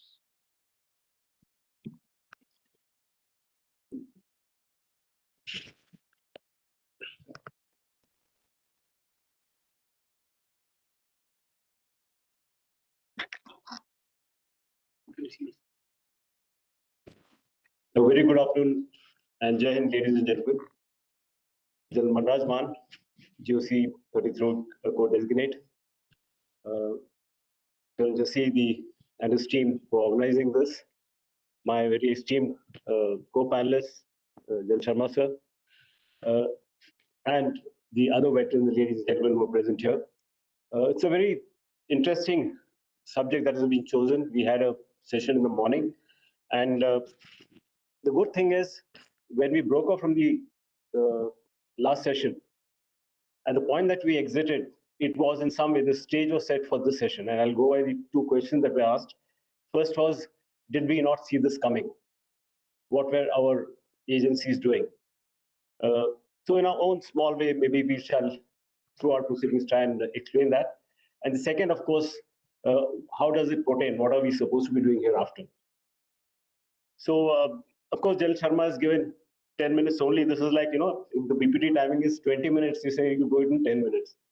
So what does a cadet do with the academy? He huffs and pants and just about completes that. I'll try that, sir. Right. It so happens, before I start the subject, I want to draw your attention to two books. One is, and I'll go back to the previous slide. One is Games People Play, which was written by Eric Byrne sometime in, I think, 2014. And a few years later, another book got written called Games Countries Play, which was authored by Frank Gibson. But the common thread I found in both these books and related to this topic is when people interact, and by extension, of course, countries, because the countries are an extension of the people itself. Whenever they interact, there is always something going on in their mind, no matter who the person or who the country they're interacting with. So there are multiple poles, multiple verticals through which those interactions happen. And that in some way explains what's happened in Bangladesh. These sets of images are all familiar to you all. What happened on 5th of August thereafter, Sheikh Hasina's picture and all the statues, everything related to her father, everything gets distorted. There is a huge attempt to change the complete history of Bangladesh itself. So what are the causes? As came out and as is very well known, the central theme remains the Indo-Bangladesh relationship, which was going on very, very well, which was not to the happiness or contentment of many actors. Of course, what we all saw on the left, you see the huge protest by the Islamist Jamaat. On the right side, you see political rallies, the youngsters, all of them. So this is the front face that we got to see for 2.5 months, all of this happening. But behind the scene, who all were the actors? As Sheikh Hasina said, the American interests was sent for St. Martin's Island. General Sharma has already spoken of it. ISI, was it there? There are enough indicators that ISI never left Bangladesh. Take your minds back to 1st July 2016 when Holy Artisan Bakery in Dhaka was attacked. 29 people got killed. There were fingers pointed towards some sleeper cells of the ISI. Rohingyas, the Rohingya ARSA, Arakan Rohingya Salvation Army. Again, the main guy is a Pakistani citizen. The American outreach, this picture with Pakistan. It is not the recent happening of Bush, but it even precedes that. Then, of course, the Chinese and Bangladesh equation, which is suddenly the relations have started improving. All of these. I'll now just go through each country one by one and then see the nexus between two or more countries. So we begin with Pakistan. We all know at the time of independence how it was. Awami League was the one which got them independence, and now history is being attempted to be changed. The role of Sheikh Mujibur itself is being downplayed. And these are images that you have seen where the closing up of relations with Pakistan has happened. So surely there was an interest that the Pakistanis had. Besides, Sheikh Hasina was also responsible for, in many ways, ending the insurgent camps which were there in the Chittagong Hill Tract. She pushed all of them. She handed over many of the important militant leaders of multiple militant groups of the Northeast. And as a result, the levels of insurgency had come down grossly. And obviously, we all know that there was a role of Pakistan and China in this to make these camps exist in the first place. Coming to China itself, one would feel, okay, what interest would China have had? Despite the fact that Sheikh Hasina was playing a balancing act, what she was also doing was, in the process, she was not following the timelines of, let's say, the BRI, for example, the Belt and Road Initiative. There were some bureaucratic impediments that were being the Chinese were facing. So they wanted her out in some way or the other. Then increasingly, after she has gone, you see all these images, then you realize, yes, maybe there was a role where China wanted her out. The Chinese investment, multiple, these got spoken of in the morning. I mentioned BRI, but look at the other projects that are there. The BRIs or the China in Bangladesh itself, the investments are somewhere to the tune of 20 billion odd. After Sheikh Hasina has been ousted, there is this thing that has happened, 2.1 billion worth of financial help that the Chinese are giving. But look at the three words: loans, investments, and grants, as against what we are giving. And that I'll come to when we go to the connectivity part.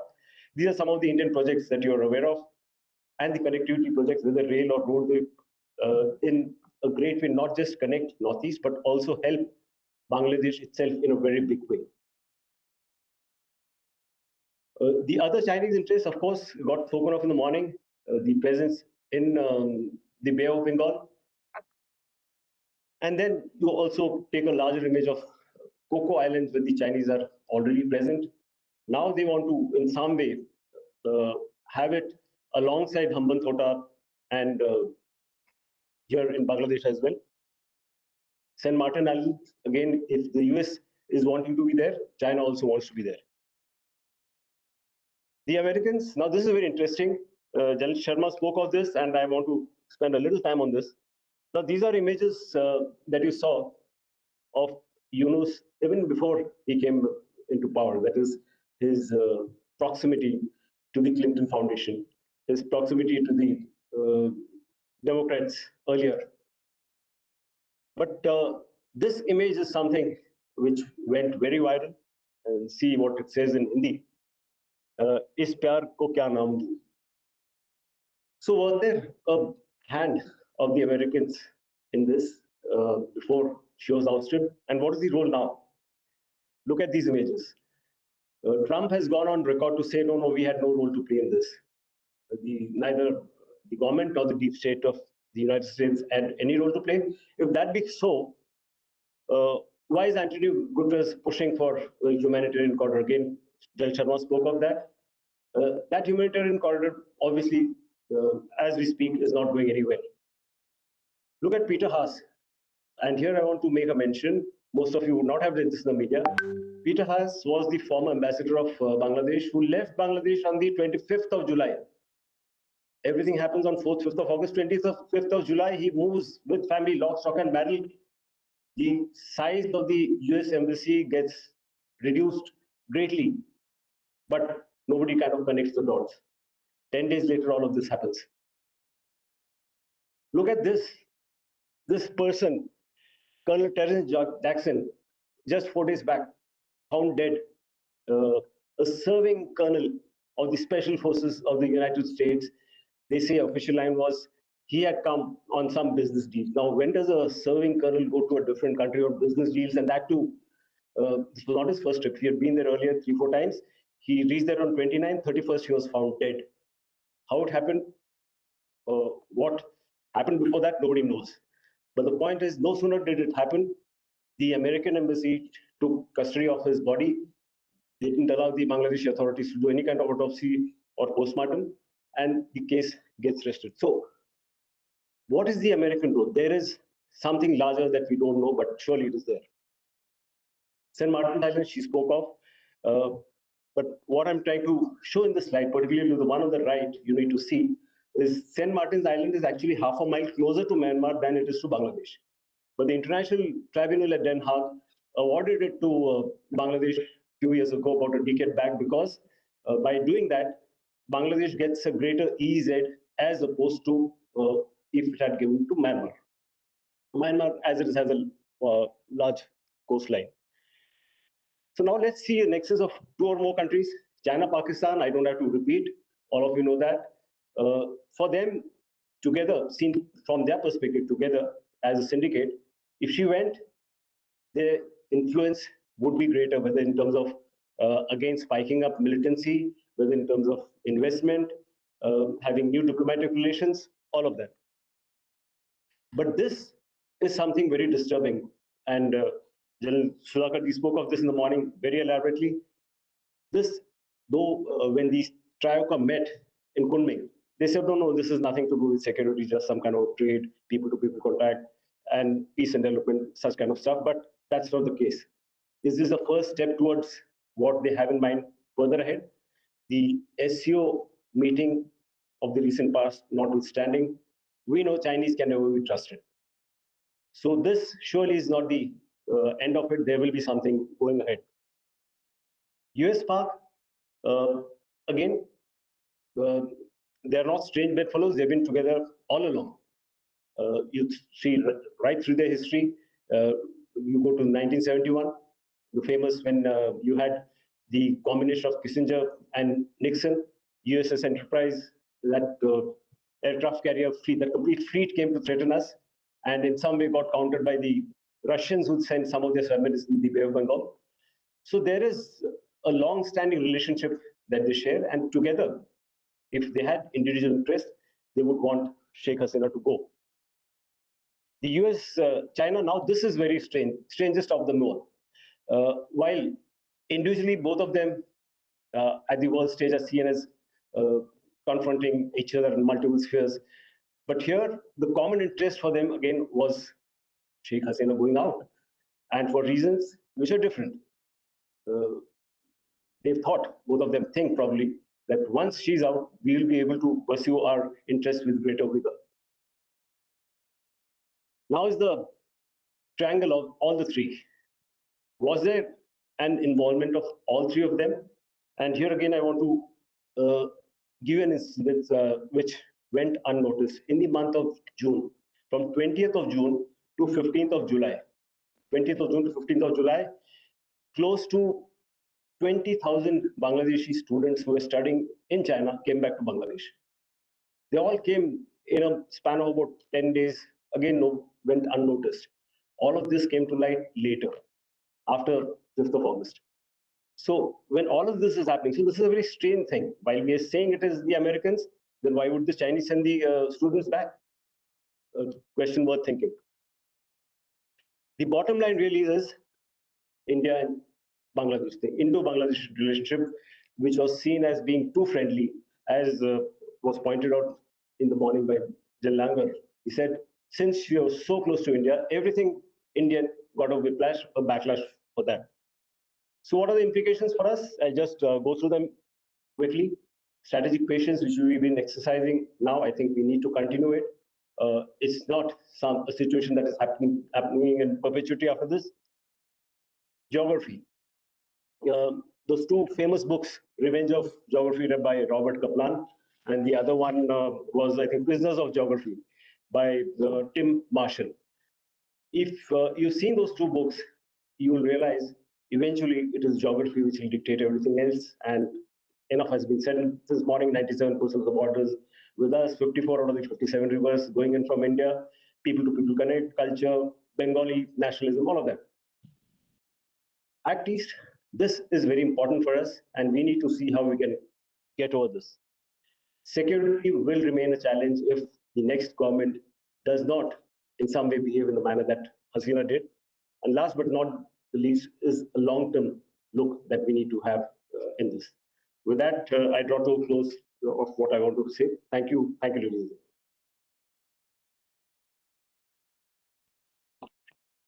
Thank you, General.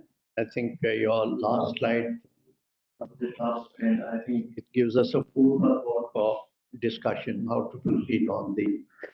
And before I request Mr. Hassan to come in. I just want to very briefly say that, we're talking about people-to-people contact. And when I was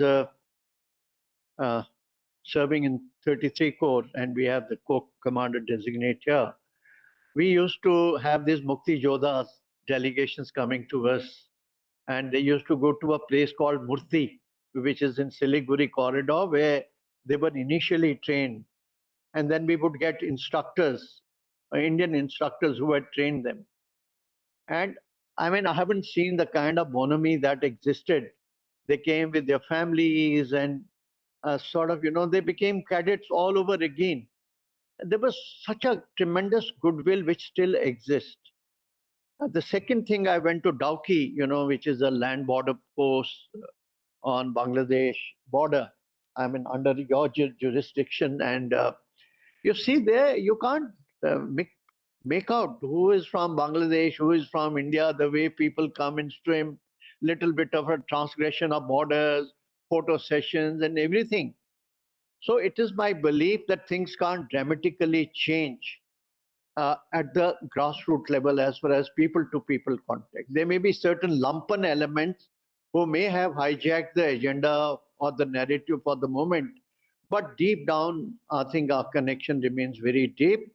So with these thoughts, I'll now request Mr. Hassan to enlighten us on the dynamics of this people-to-people contact and future of the bilateral relations for the entire region, peace and stability in South Asia.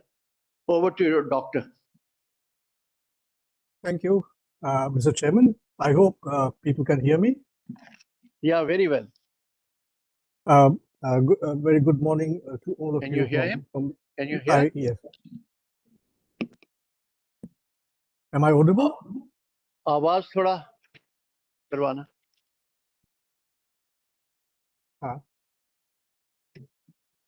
Can I be heard now? Is he audible? Yes, please. Okay, yes. Thank you. Thank you. Yes, I'll be very brief because, as I said in my suggestion, that I will be focusing on people-to-people relations between India and Pakistan, India and Bangladesh. I'm sorry, India and Bangladesh, and we have. I will not go back into the past. We know our common history. In 1971, we remember India's position, India's support with gratitude and all, and the kind of support, moral and political and military support that it gave to our liberation struggle. All these things are remembered. Now, at this present moment, these are critical times. These are critical times for both Bangladesh and India in terms of diplomacy. Now, but I believe that diplomacy is always an evolving experience. What has been happening in the last 1 year or so, that could be regarded as an interregnum, because we in Bangladesh are looking forward to general elections. Our elections have been promised for February next year, and we believe, we hope that it will be a free, fair, and importantly, inclusive election. That said, I think India and Bangladesh owe it to themselves, to their people, to uphold the values which united them in 1971, and which was also the foundation for the relations that they've had since 1971. Now, I might add here that Bangladesh's relations with India have always been, in the times of the Awami League government, they've been very friendly. Well, there's no question about that. But in the period of the other regimes, the Bangladesh Nationalist Party, the Jatiya Party, or General Ziaur Rahman and General Hussain Mohammad Ershad, relations were stable. There was no hostility involved there at all. So I would say that from Bangladesh's perspective, our India interest has always been of a friendly nature. Bangladesh's people are very friendly towards India, as Indians have always been friendly towards Bangladesh. Now, having said that, from here on, I think we need to look to the future. The two countries need to look to the future. By future, I mean a period in time which we hope will be inaugurated in Bangladesh following the general election, whenever that is, February or whenever, and it should be an inclusive election. From that point on, Bangladesh and India will lead to the look to the future, and also ensure that democracy in both countries prevails in a very strong way, because any instability in any part of South Asia spells danger for the rest of the subcontinent. Now, at this present time, we have elected governments in India, the Maldives, Nepal, Sri Lanka. But in Bangladesh, we have had this political change in the last 1 year or so. So we look forward to a return to democratic governance in Bangladesh. Now, what we also need to do, I mean, in terms of relations between India and Bangladesh, is that their alliance should be strong, but then this alliance should go beyond political party concerns. India and Bangladesh, they can form an alliance, but at the same time, I think these two countries also need to loop in other countries in the region. And well, to all intents and purposes, SAARC as an organization is dead and gone, or let's say it's comatose. So that said, that apart, these countries, India, Bangladesh, Sri Lanka, Nepal, the Maldives, Bhutan, they could form a new regional organization which will look to their own economic and social interests, and perhaps in future, in line with organizations like NATO, maybe, that's for the long distant future, a strategic military alliance. But that again involves a very critical period in the region, which we don't foresee at the moment. What we need is for the region, with the lead taken by India and Bangladesh together, to go into a different kind of union with other countries in the SAARC region. I mean, the countries that I mentioned. Then we have this, for India and Bangladesh, it's also important that in the future, once democracy returns to Bangladesh, and we hope stability will return, stability of a long-term nature, full-time stability will return to Bangladesh. The two countries should see to it that there are regular summits between their leaders, their heads of government, and different ministers, in the way that the EU, the European Community, and other Western organizations have been conducting relations with each other. That apart, I think we also need for Pakistan, for India and Bangladesh, to check infiltration into each other's territory. For example, Pakistani infiltration, I might add.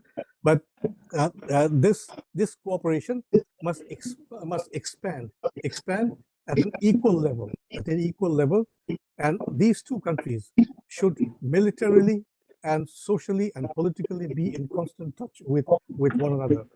Now, to come to my main point and the last point, I have been thinking, mulling this idea of people-to-people contact. Now, for India and Bangladesh, it's important that the tourism between the two countries expands. A lot of, tens of thousands of Bangladeshis, they go to India every year. And in comparison, the number of Indians visiting Bangladesh is not that high. That also needs to improve. Then again, the question of trade deficit. We understand India produces the kind of goods that it doesn't need from Bangladesh. But then, in order to boost stability in the region, economic stability in the region, then efforts have to be made in India, in Delhi, to redress this trade imbalance. And another important point is, when we talk of the media, now I'm a journalist, like me, there are so many other journalists in Bangladesh. We have always seen to it that the journalistic exchanges between India and Bangladesh are few and far between.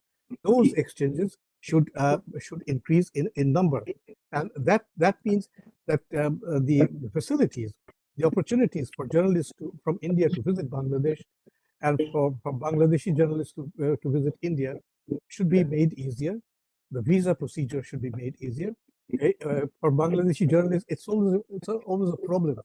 Whenever a journalist applies to India for visas, people, tourists and other people, they get long-term visas. But when journalists apply, there's a lot of questioning that goes on. And again, the duration of the visa is very little, very limited.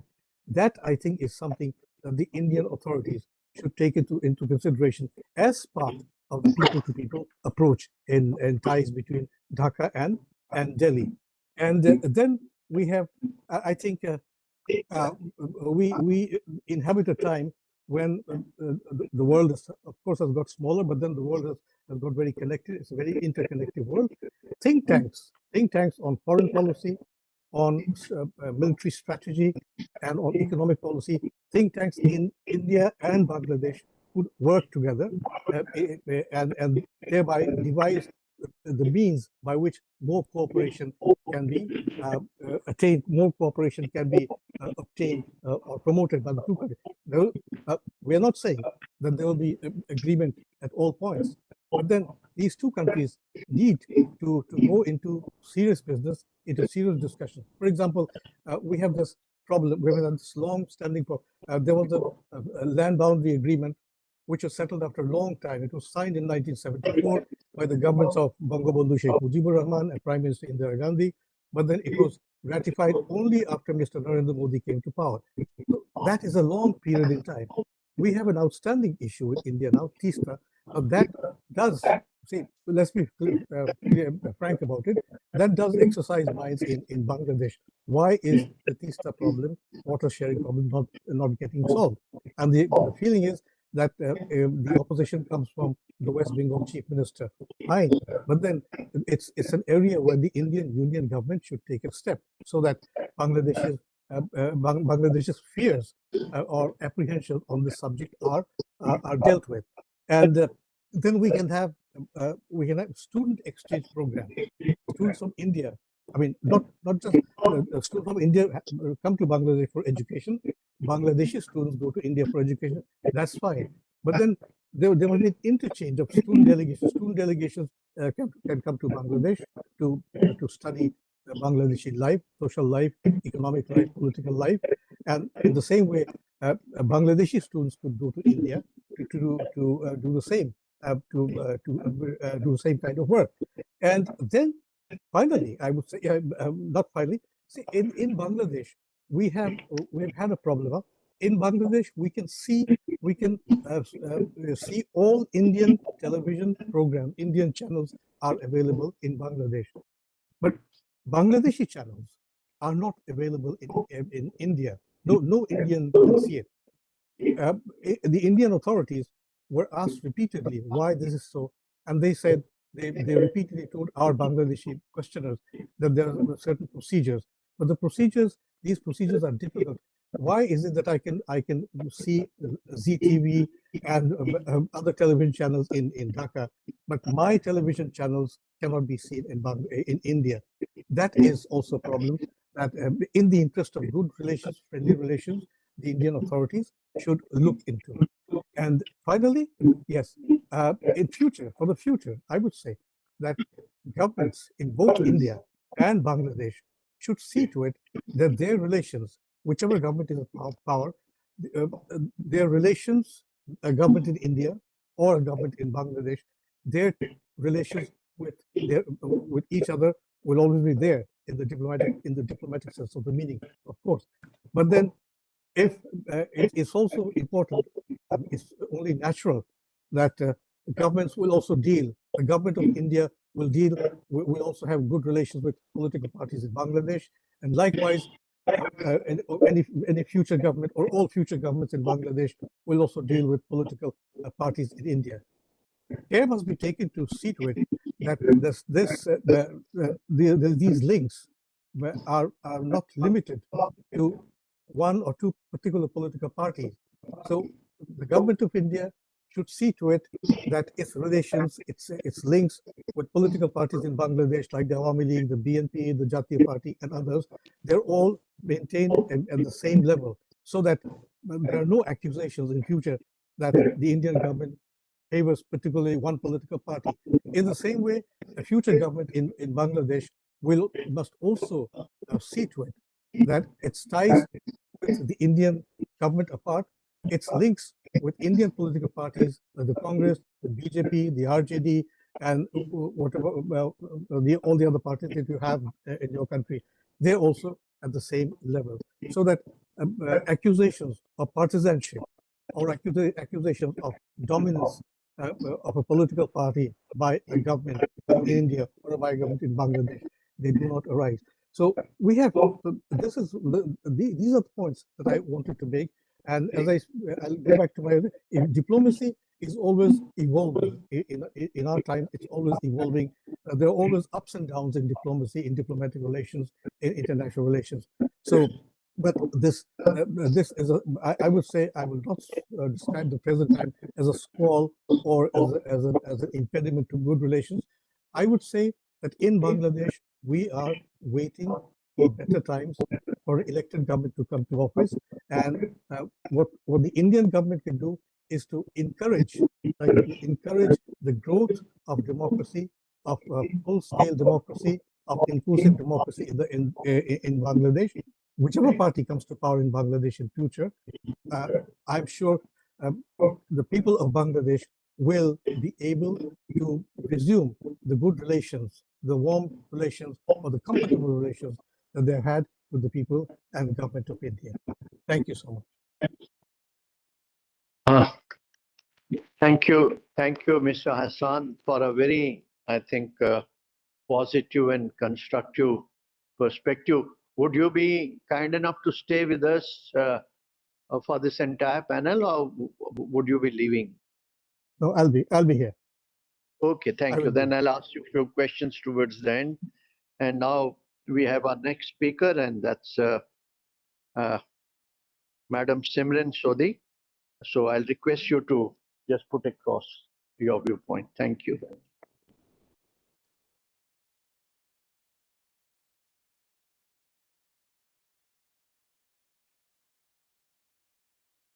This is working, right? So a very good afternoon to everyone, and an absolute honor to be on this panel today. And I will stick to what Major General B.K. Sharma said, that we will try and look at a few questions that have not been answered, because we've been discussing India, Bangladesh since the morning. And the topic that I was specifically given was challenges confronting India in the wake of instability in Bangladesh. And I think one of the points that I wanted to emphasize specifically was that I think one of the biggest challenges for India is this growing nexus of Pakistan, China, and Bangladesh. And I think as the nexus grows stronger, what I feel as a person who writes and reports on foreign affairs is the factor that India could potentially get squeezed out of the neighborhood policy. So we've had a very good relationship with Dhaka for many years. We had Sheikh Hasina.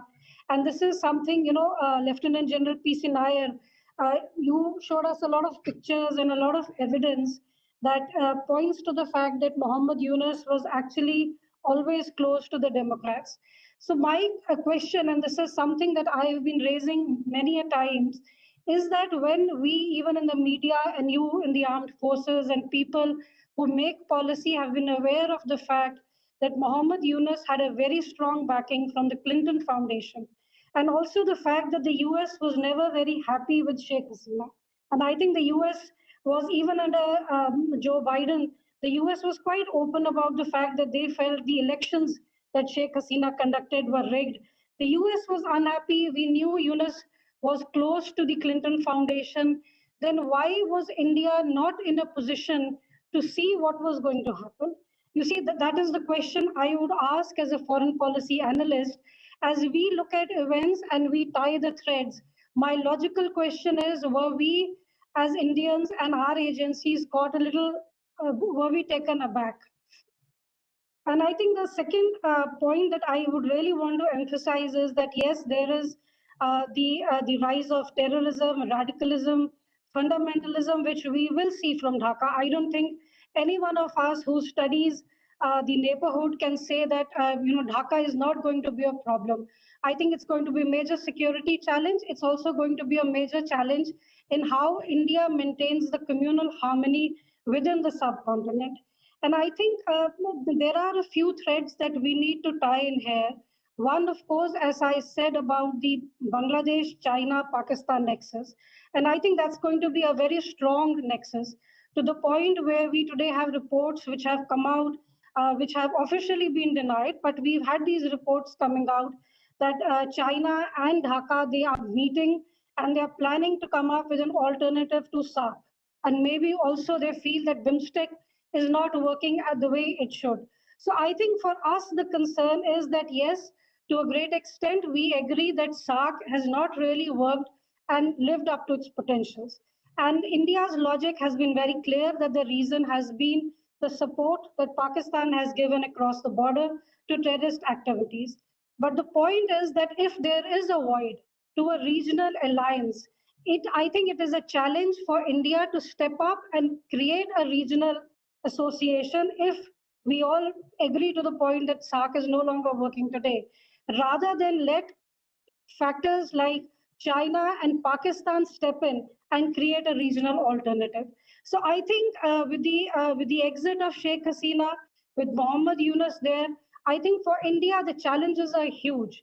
We have to not only manage this bilateral relationship between Delhi and Dhaka, we also will have to manage the larger political equation, and that is the presence of China. We also had the Pakistan foreign minister visiting Dhaka, and I think that visit happened after 13 years. And I think that was the buzz. I was listening to a lot of international commentators, even on BBC, and that was the real curious point that after 13 years, if you have a visit from Pakistan to Dhaka, what are we looking at in this sub-region?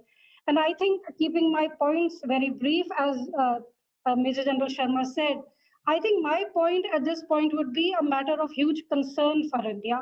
I think we've had excellent relations with Dhaka, but if Yunus continues, and I think the February elections, well, I'm not very sure if the elections will happen. If they happen, are we going to see a rigged election in Dhaka? Are we going to see a continuation of Yunus? In that eventuality, what is our policy brief? How is India going to deal with Dhaka that is inimical to India's interest? How is India going to deal with a region that is getting closer to China?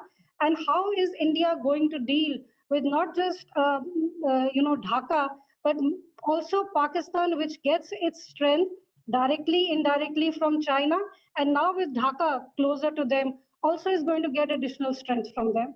So I think, in short, the challenges confronting India in the wake of what we have seen in Bangladesh is immense. And I think my only concern at this point, as someone who reports on foreign affairs, is that India really needs to step up. We need to get very proactive in the region, bend the relationship with Dhaka. We have seen the SCO summit, and I think it was an excellent idea for Prime Minister Modi to go to Beijing, because at the end of the day, we have to do what we are now calling in IR, the strategic hedging. So if the US is pulling back, China is not anyone's friend, but India, for its interest, has to somehow come and talk with China, figure out the differences, because China is huge, and we will have to deal with these multi-challenges. And I don't think, looking at Dhaka, we should only look at India-Dhaka. That in itself involves a lot of other threats. So I think these are all questions, these are all policy frameworks in the flux, and I hope whenever we meet next time and we have this discussion on India-Bangladesh, we actually see a more policy movement where we are seeing some kind of movement from Delhi towards Dhaka. So thank you. Thank you. So we are going to discuss in the question answer session. One is the prognosis of elections, which is extremely important.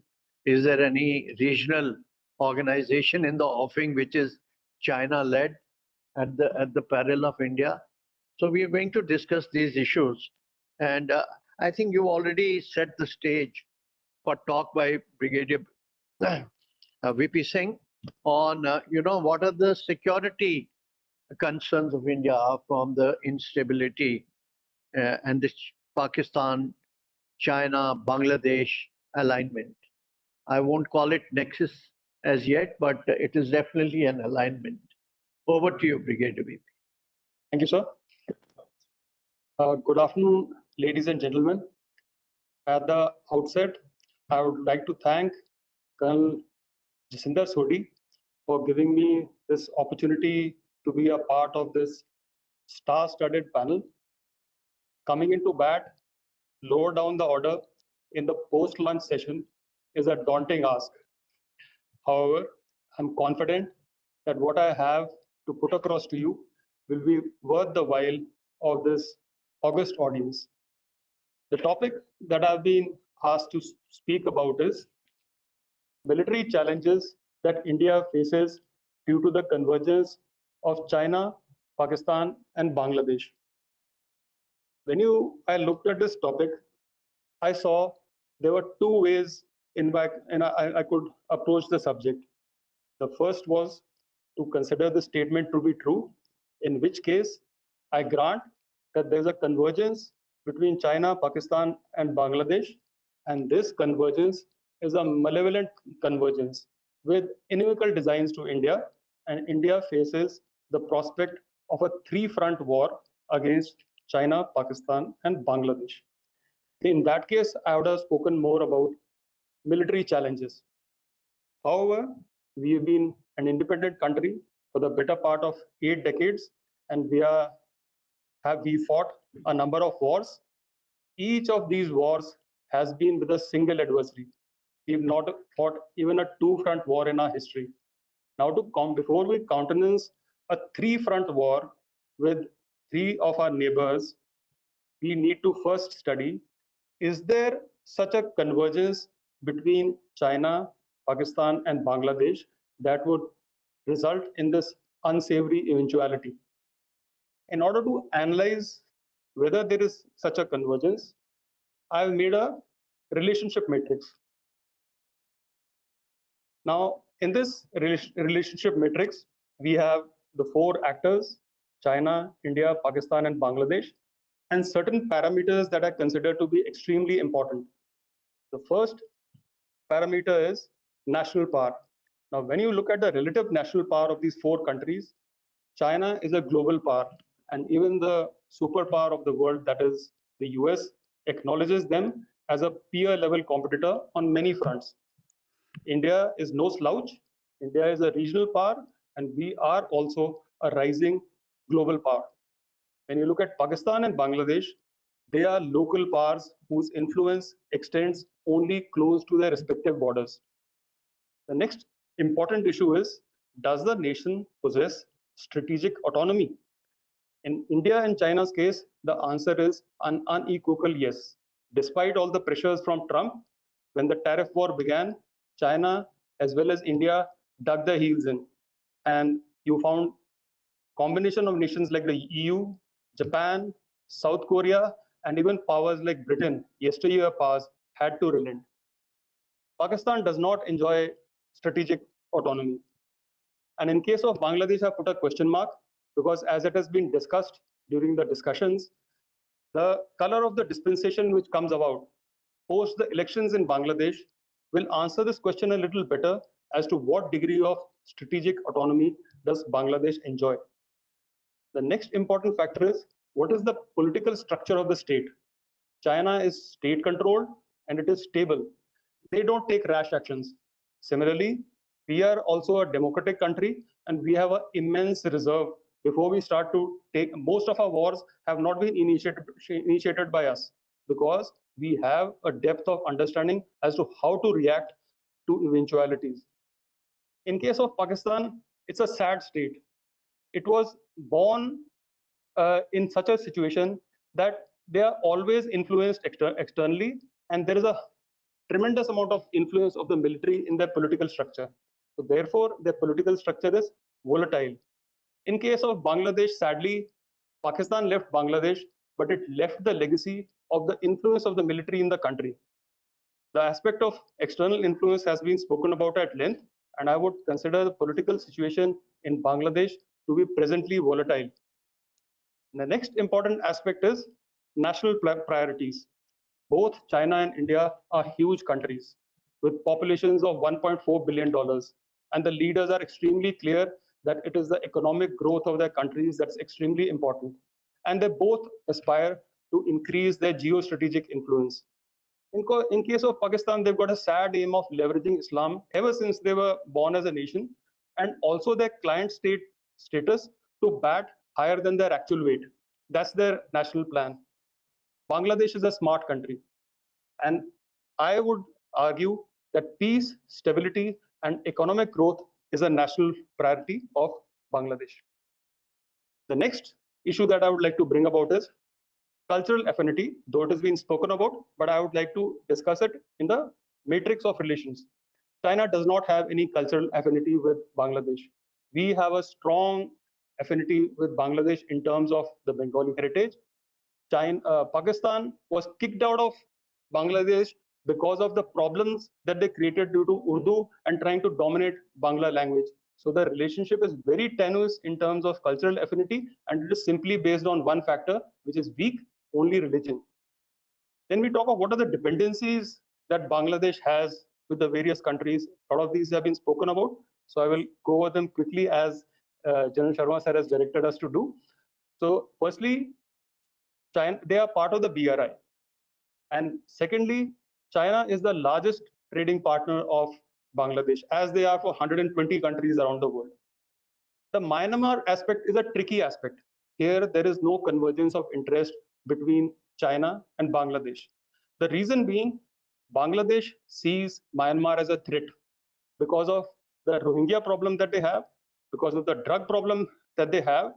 In case of China's case, it looks Myanmar differently. And here is a point for Indians to look at, because we aspire to be a great power someday. So there is one characteristic that all great powers have. Great powers do not allow trouble to brew in their neighboring countries. When America operates, it ensures that Mexico and Canada have to be on board with, so they don't spend any money or effort in defending their borders with their neighbors. In case of Cuba, all of us remember the Cuban Missile Crisis. The Americans were very sure that there's no reason for the Soviet Union to place missiles on Cuba, and they threatened Cuba with annihilation, and ultimately those missiles did not get placed over there. And when America was even stronger in the days of the Monroe Doctrine, they said South America is our backyard. That's how strongly they guard the countries which are close to them. In case of Russia, which is another great power of the world, was very clear that Ukraine is not going to join NATO. And they have lost tens of thousands of lives fighting a war extending more than 3 years to deny them the opportunity to join NATO. The same thing is done by China. China was a young country, but it walked into the Korean peninsula because they would not allow the Allied powers to come to the Korean border. And they fought them, sent them behind the 38th parallel, and to date, they have a buffer state called North Korea, which is deeply embedded with China. Similarly, they have a strong relationship with Vietnam. They have a very strong relationship with Laos, and that's why Myanmar is very important to them. You may have an Aung San Suu Kyi over there for some time, you may have the Arakan army, but the Chinese are very clear that they will keep Myanmar on board toward their side. They will not allow the Allied powers to get their influence close to their borders. And I think a lot of people have said that we should make regional partnerships, and it may be a work in progress, but we also have to aspire that Nepal, Bhutan, Bangladesh, Sri Lanka, and maybe someday even Pakistan. It's not too far away that Atal Bihari Vajpayee ji had his bus which went into Lahore, but immediately the trigger was pulled off Musharraf to start the Kargil war, because there are powers who are not interested that we have peace and stability on our borders. Sorry. Then as far as India is concerned, we have, it's been spoken, we have about a 4,100 kilometers boundary, and the stability of Northeast depends on the cordial relations between Bangladesh and India. It's a very large trading partner of India. Our two-way trade is about $13.2 billion. And Pakistan, again, as usual, only has a negative influence. The only interest that they have in Bangladesh is to use it as a tool to undermine India. The two-way trade is minor. It's not even $1 billion. not even 1/10 of the trade that India does. Here I'd like to also mention, despite the Mohammad Yunus government being in power in Bangladesh, on 15th of August this year, Bangladesh had a food problem and they cut down their rice import duties down to 0. Immediately, rice traders of India lined up 500,000 tons of rice to be exported into Bangladesh, and the price of rice in India went up by 14%.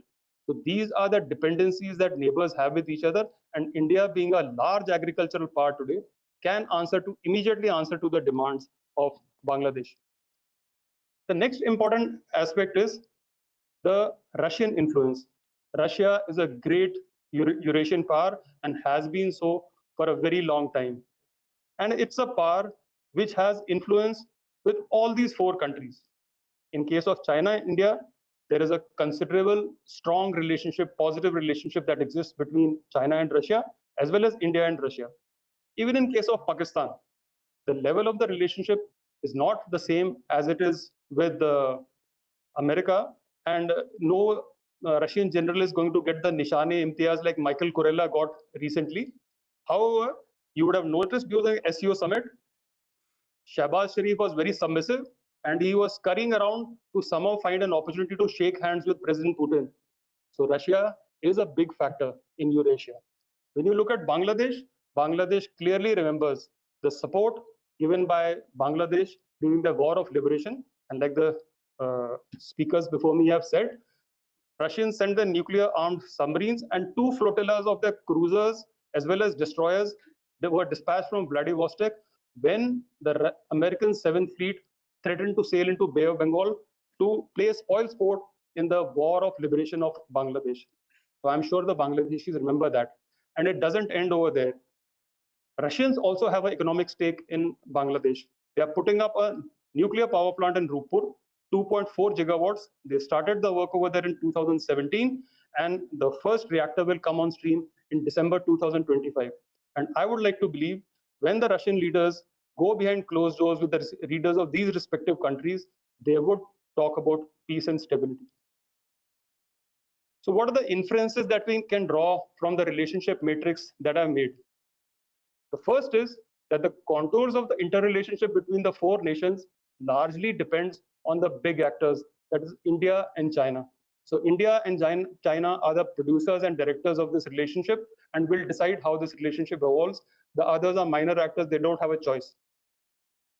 The next I would like to believe is, given independence of choice, Bangladesh would be inclined to foster cordial relations with India.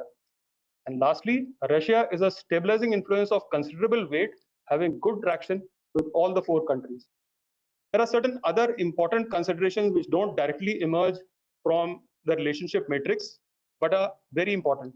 The first one is, after the recent misadventure culminating in Op Sindoor, Pakistan would be loath to provoke India again. There is a point that I want to make over here. Sometimes people talk of asymmetric warfare, but what India told Pakistan is, we believe in indivisible security. You try to hit us, and you're going to have a missile of ours fly into the window of your prime minister at a time of our choosing, and you can't stop it. And the moment India showed its intent that we can hit you deep within your heartland, not necessarily in the areas bordering Kashmir, but also in the heartland of Punjab, then the desire in Pakistan to wage further war with India vanished very quickly.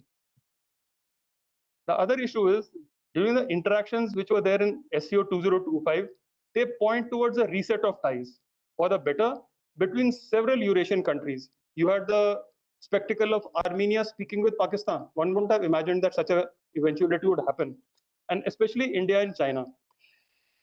Some people may be suspicious about the optics which were there in the SCO, but the Prime Minister of this country is a very learned man. He's a great patriot, and he is also very conscious that he's just not the Prime Minister of India. He would like to go in our history as a Prime Minister who mattered. So he would not get himself into a situation where he gets himself very visibly photographed with President Xi, and his intelligence agencies tell him there is a likelihood a few months down the line, you may face a prospect of a 3-front war. He is too smart, too intelligent to allow himself to be put into a situation where history will tell him, you also were a person who got backstabbed. So I don't see that happening. The next is the manner of prosecuting war is undergoing revolutionary change akin to the addition of the nuclear dimension post-World War II. The moment bombs fell on Nagasaki and Hiroshima, the nature of war changed forever. After that, the great powers did not go toe-to-toe ever again. They always fought through proxies because the concept of MAD, which all of us know, mutually assured destruction, is there. Now we've entered an era where we see that the famed US fleets don't dare to go into the Red Sea and they stay in the Mediterranean. Shipping is stopped in the Red Sea by the Houthis of Yemen. Yemen is not considered a great power, but they have the capability to stop all ships from moving over there. You went into Iraq at will, you conducted Operation Desert Storm and threw out Saddam Hussein, and also did the same in Libya. But you could not do it to Ayatollah Khomeini. Why? Because Iran has got hypersonic weapons. There is no border between Israel and Iran.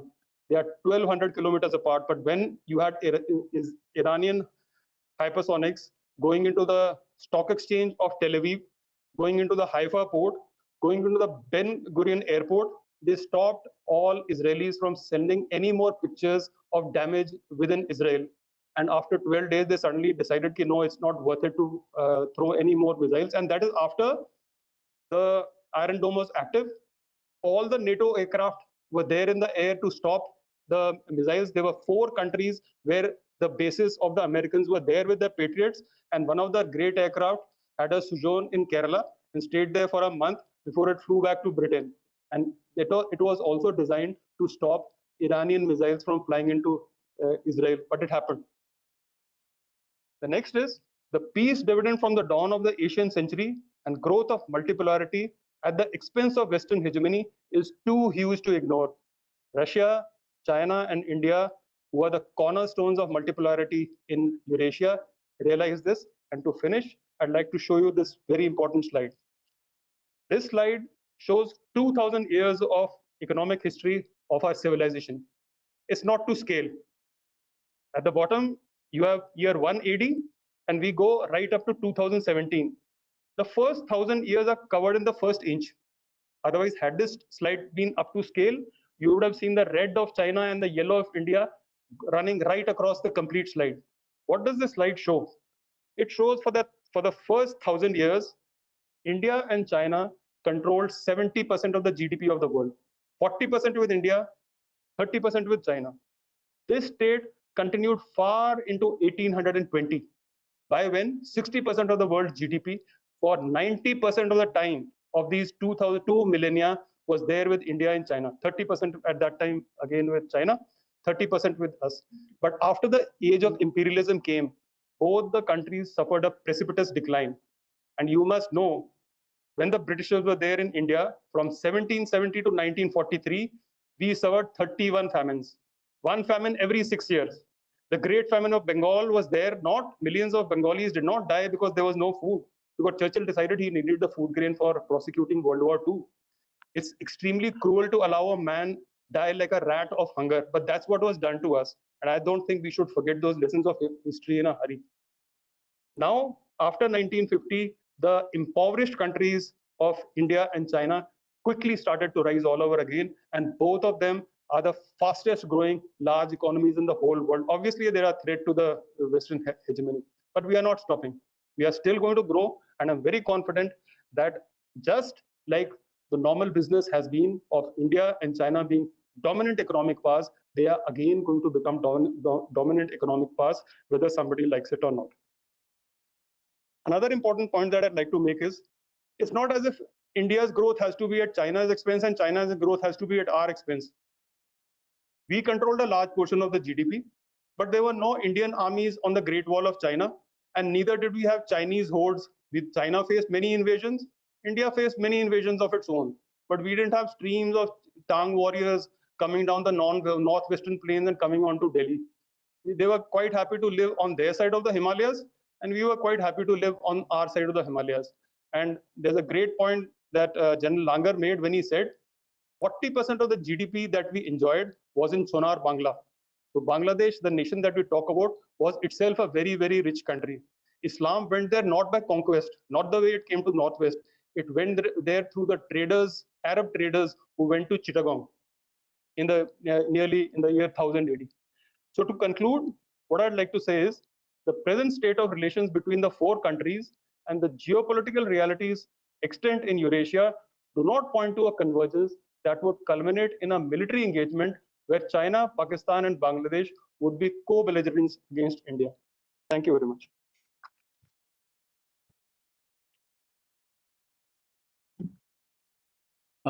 Thank you, Brigadier VP, for putting across in a very scientific way what you call is the metrics of the relationship, and giving us a prognosis that, well, there is no doomsday scenario in the offing. But before I request Ambassador Harun to come in, I just want to allude to two things. First is, let's look at Sri Lanka. When they try to do too much of an external balancing with China on board, which is the way in which they had it, right?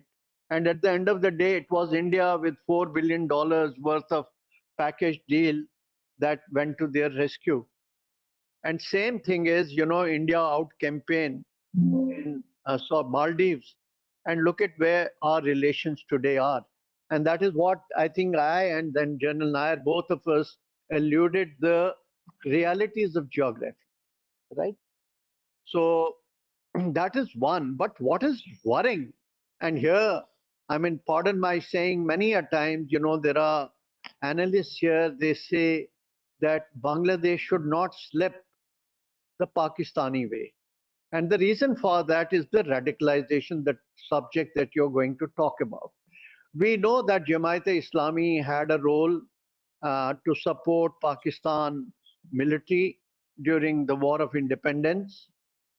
Subsequently, they have been raising their head from time to time, but they were, hugely defeated by the secular people of Bangladesh.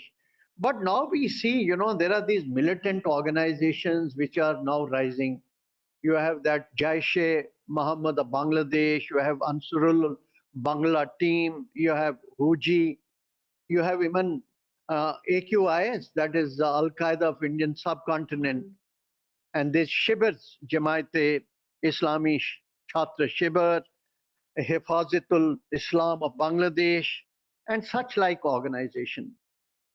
So we would, when you give your exposition, we would like to exactly know what is the kind of legitimacy and support these elements enjoy there, and what is their capacity actually to radicalize the country and hijack the whole agenda. Over to you, Ambassador. Thank you, Mr. Moderator. Before I start my speech, can we see a video I passed to Colonel Sodi? If possible, we can see the video and then I will proceed to my statement.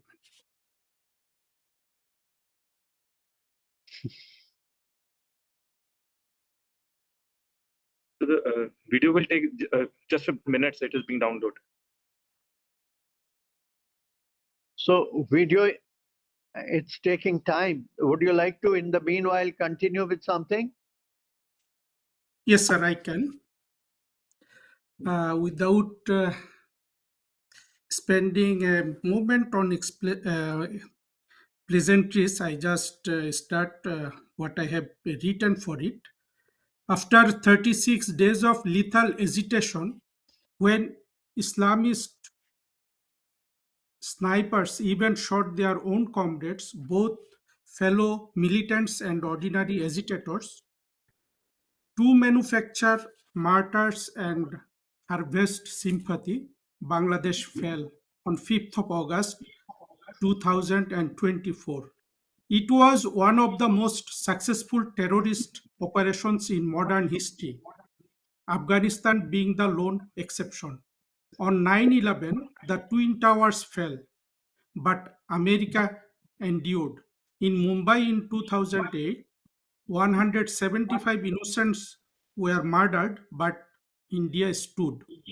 Nowhere else did terrorists capture state power. In Bangladesh, on 5th of August, they did.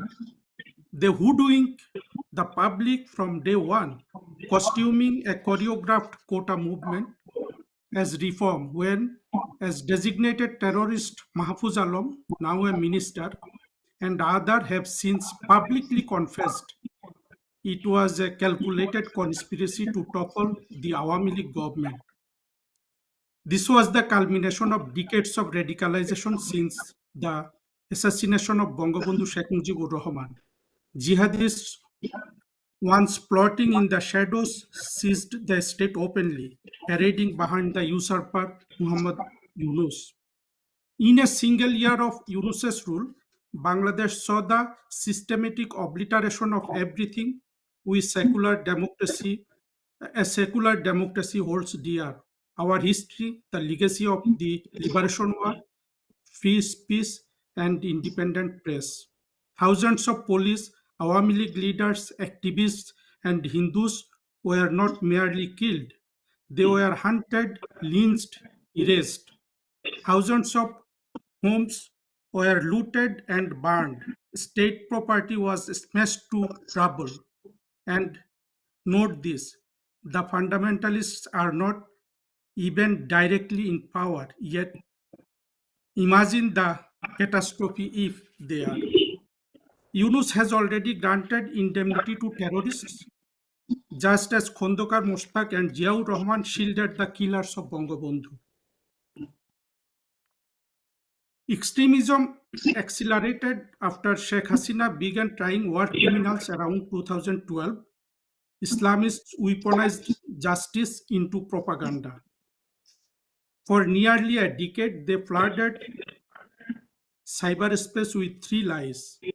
Number one, human rights violations. Number two, mass corruption. And number three, selling Bangladesh to India. Sheikh Hasina's counterinsurgency against Islamist militants was smeared as human rights violations. Corruption was inflated into a fable that 50 to 60% of the budget was stolen.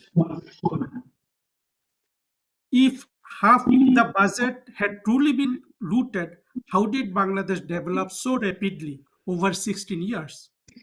Consider instead the personal haul of Yunus: tax evasion, exemption to Grameen Bank, tax breaks to Grameen Phone, licenses for his university and manpower businesses, adding up to at least 5,000 crore taka. Meanwhile, the terrorists and militants fattened themselves on extortion. The third charge, selling Bangladesh to India, was pure fiction. It was all their most effective lie. In 14 months in office, Yunus's only proof of Hasina selling Bangladesh to India was India's cancellation of transshipment rights for Bangladeshi goods, which his own commerce minister Bashir admitted would cost Bangladesh about 2,000 crore taka annually. This incident proves the opposite of the jihadists' propaganda. India paid more to keep Hasina's Bangladesh economically stable than she ever surrendered to India. If I borrow the jihadists' term, Indian authorities sold India to Bangladesh, not the reverse. Asif Nazrul, now a pillar of Yunus's regime, a fundamentalist and jihadist, loudly claimed that 2.6 million Indians worked in Bangladesh. After 5th of August 2024, he backtracked. No proof, only sectarian hatred, eagerly believed. Lies and violence have been the Islamist twin weapons. The Awami League's failure to crush both narratives and networks was an unforgivable weakness that opened the road to today's disaster. The fundamentalists' first triumph, I have already mentioned it, the assassination of Bangabandhu in 1975, with killers Farooq and Rashid smearing Mujib as anti-Islam, fusing that lie to anti-India, anti-Hindu hatred. Under BNP Jamaat in 2001, waves of looting, rape, and murder terrorized Hindus. The same BNP Jamaat regime between 2000 and 2006 tried to decapitate the Awami League with the 21st August 2004 grenade attack, killing 24. In August 2005, they detonated bombs in 500 locations across 63 of 64 districts to showcase Islamist power. The pattern is brutal and clear. Bangladesh's worst atrocities occurred under Islamist or pseudo-Islamist rule. That is under every regime except the Awami League. Only the Awami League, however flawed, can still claim secularism because the party's constitution is secular. BNP, Jatiyo Party, and Jamaat, the next three big political parties, remain Islamist or half Islamist in nature and also on paper. Measured against their record, the so-called human rights abuses under the Awami League collapse into insignificance. Sheikh Hasina's real record. The record is not negotiable. Only Sheikh Hasina delivered on our core bilateral questions: the Ganges water sharing treaty, land and maritime boundary settlements, the Chittagong Hilltracts peace accord. No other leader, Ziaur Rahman, Ershad, Khaleda Zia, achieved anything comparable. Even the Tin Bigha corridor lease, often paraded as a BNP feat, rested on Hasina's groundwork with Prime Minister Rajiv Gandhi and the Chief Minister of West Bengal, Jyoti Basu. Yet bigots call her an Indian stooge and whitewash everyone else's failures. India and the questions of Hindus. Before I read, I must say that what I have been hearing here all in terms of military perspectives, but there are more important issues that are humanitarian of nature. And another hard truth, India has done little of consequences for Bangladeshi Hindus, the first target of radicalization. They are driven from ancestral homes, their temples are torched, their land is grabbed, and their daughters are hunted. As a secular Muslim, I must state a sadder truth. India occasionally speaks for Hindus, but not for people like me. When radicals and jihadists target us, we stand alone. The West's hypocrisy is no less stark.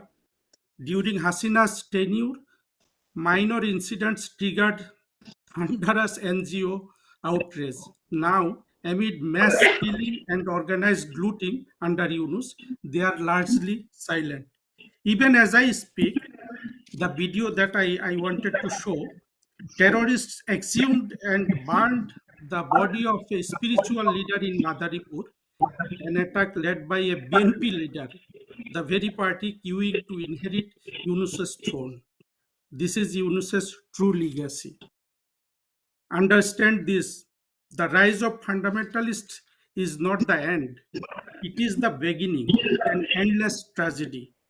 They unite to destroy decency and secularism. Once in power, they devour each other. Each faction brands the other kafir, which means key level.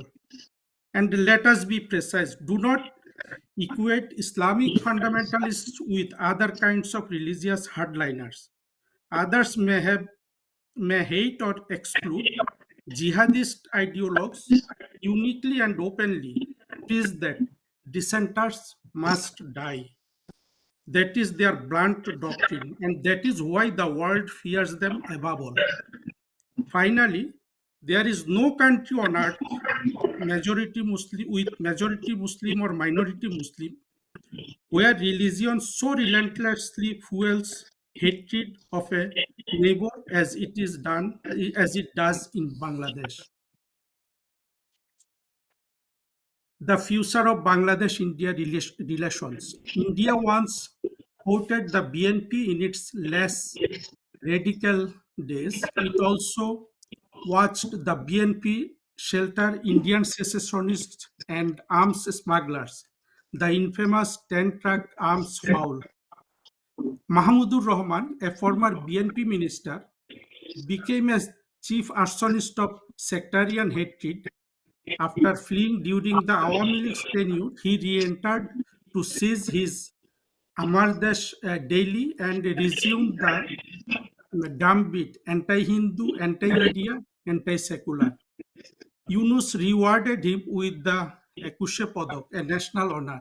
And while I am speaking, someone sent me a newspaper and this Mahmudur Rahman, his Amardesh, made this today's event the headline that an anti-Bangladesh holiday program is going on in New Delhi.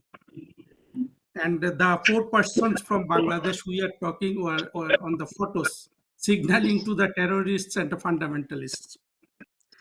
And the same fire is fanned online by propagandists like Pinaki Bhattacharya, Elias Hussain, Konok Sarwar, Taj Hashmi, and Farhad Mazhar. And there are so many. Their digital jihad radicalizes faster than bombs. It infects minds first, then spills blood. And frankly, their criminal mind is no less than a Bin Laden or Zawahiri or other principal terrorists. So do not ignore the regional playback too. Pakistan's Army Chief Asim Munir has boasted of opening an eastern front against India from Bangladesh.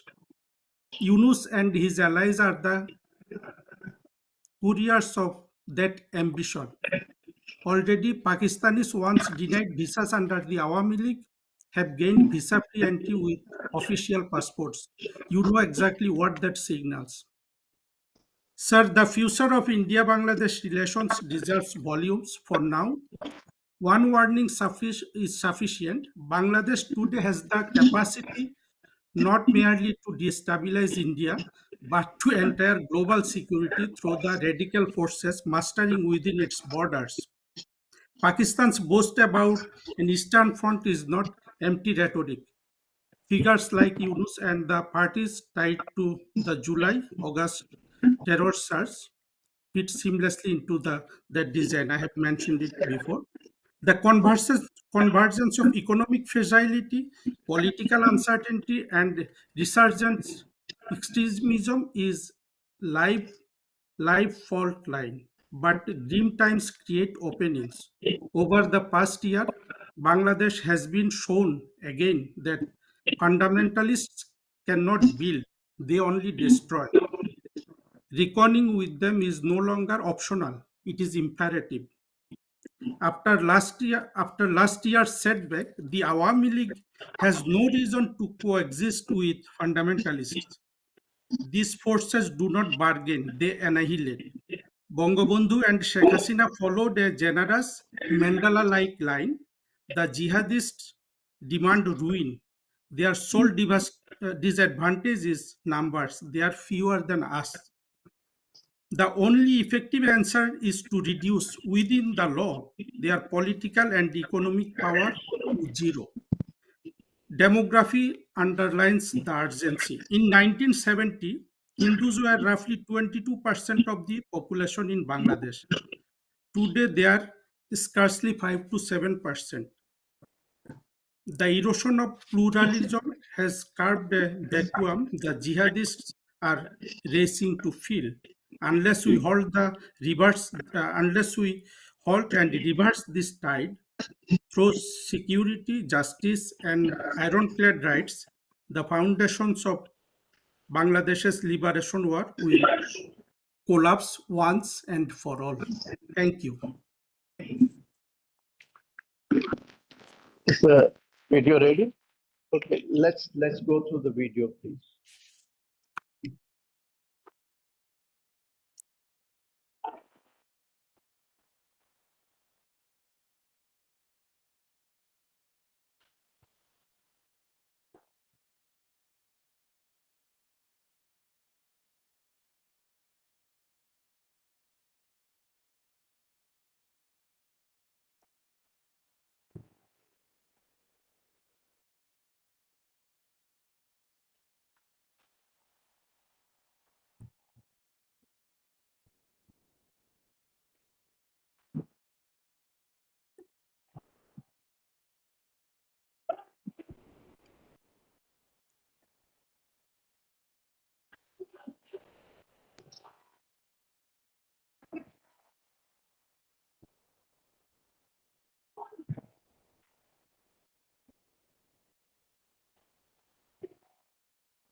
Thank you, Ambassador, for sharing your, I would say, a very realistic perspective of situation on ground zero. And this video that you've shown, that further reinforces what you stated. And the last speaker today we have is now Barrister Tamia Amir, who would be talking about Bangladesh constitution with a reference to secularism. Over to you, Barrister.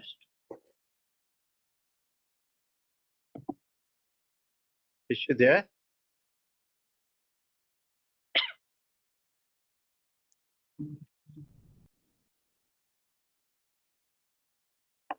Hello.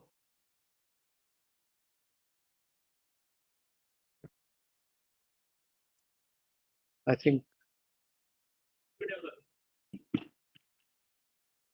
he's in touch with.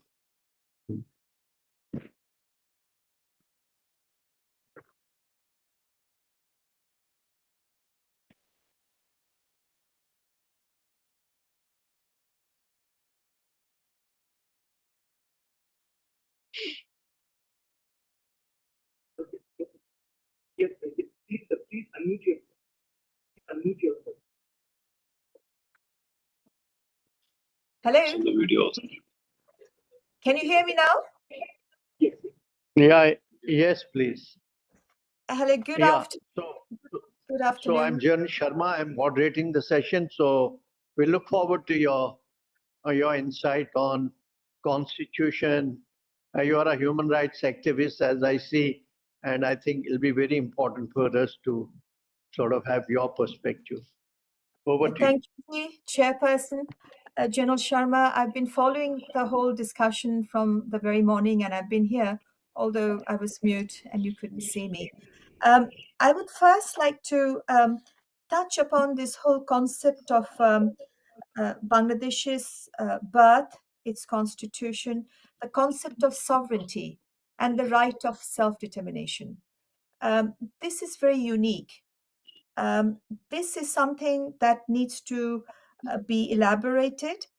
And one of the other areas, if we start by looking at the last government and the government of Dr. Yunus when it came to power, one of the things that we saw was the ISIS flag, which is an antithesis of the Constitution of Bangladesh. March to Khilafat. And then the government released convicted terrorists from the jail through executive orders, allowed them to open the jail gates and just be enlarged. We hearing about the persecution upon the minorities, about upon the Hindus, but I'd like to flag that it's not just the Hindus. It's the Buddhist, the Christians, and there are about 2,500 incidents thus far, according to the Hindu Buddhist Christian Unity Council. There are attacks upon women. Women are told, don't go out in the market to sell your products. Dr. Yunus got the Nobel Prize based on microcredit for empowerment of women. But when these women are persecuted, it's a shame that he hasn't stood beside them. Girls, children, girl childs are being raped. Women's football team, the women's football, they've given fatwas that they can't play. Yet we are so proud of our football. The shrines, the Sufi shrines, are being massacred and destroyed just yesterday in Rajbari. The Sufi shrine, the mausoleum, the grave was unearthed. The corpse was taken out and burnt alive. The Baul festivities, the Lalun, they're told you can't hold your festivities. The journalists, the lawyers who are persecuted are not necessarily all Hindus. And the same happened in 1971. While the minorities were persecuted, no doubt, but as my previous speaker, Ambassador Arun said, it's not just the minorities. We are the majority. The women, the religious minorities, the secular progressive people, those of us who have given ourselves a constitution based on secular democracy, it is our existential threat. So I would humbly invite all of you not to look upon this as a persecution upon the Hindus only, because it is not. So this is the first thing that we want to highlight, and then go into the concept of right of self-determination, how it came about. So this idea of right to self-determination, which is the number one right in civil and social and cultural rights and economic rights, and it's also recognized under the anti-discrimination instruments.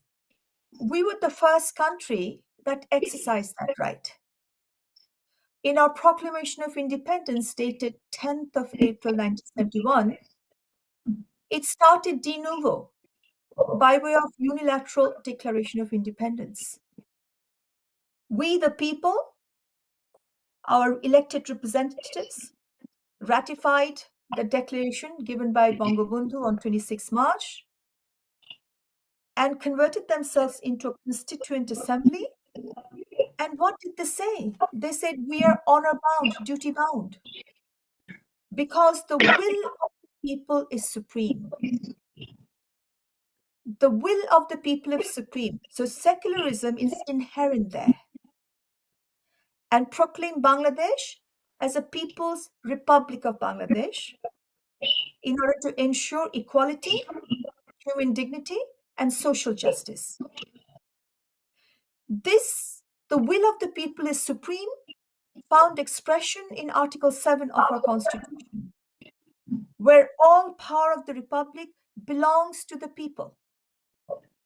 So sovereign power belongs to the people. This is quite revolutionary. So I would like to submit that power of idea. Bangladesh is, in terms of, we're talking about the regional power, the power of thought, power of ideas, this is revolutionary. Before Bangladesh, any group of people, whoever dreamt of independence, they were all called secessionist. Example of Biafra was not that long ago, 1971, is Rhodesia. No other nation could give itself a constitution by way of unilateral declaration of independence, exercising their right of self-determination before Bangladesh. In recent times, Kosovo did the same, and the Kosovo's case went to the UN General Assembly. UNGA referred it to the International Court, and in its opinion, the judgment of International Court, it said the Kosovo's future hangs very closely as to whether they followed the Bangladesh example as a precedent or not, because we are the first of its kind. So this is how much far-reaching, ideologically, the thought power, the ideological power. So majority Muslim people, we gave ourselves a constitution based on secular democracy and by way of unilateral declaration of independence, exercising our right of self-determination. Unheard of. It's a very dangerous example for many rulers around the world. An example that needs to be undone. So if you allow me to go back, when India and Pakistan, there was an Indian Independence Act by of British Parliament, enacted a law in 1947, and two independent dominions were created, India and Pakistan.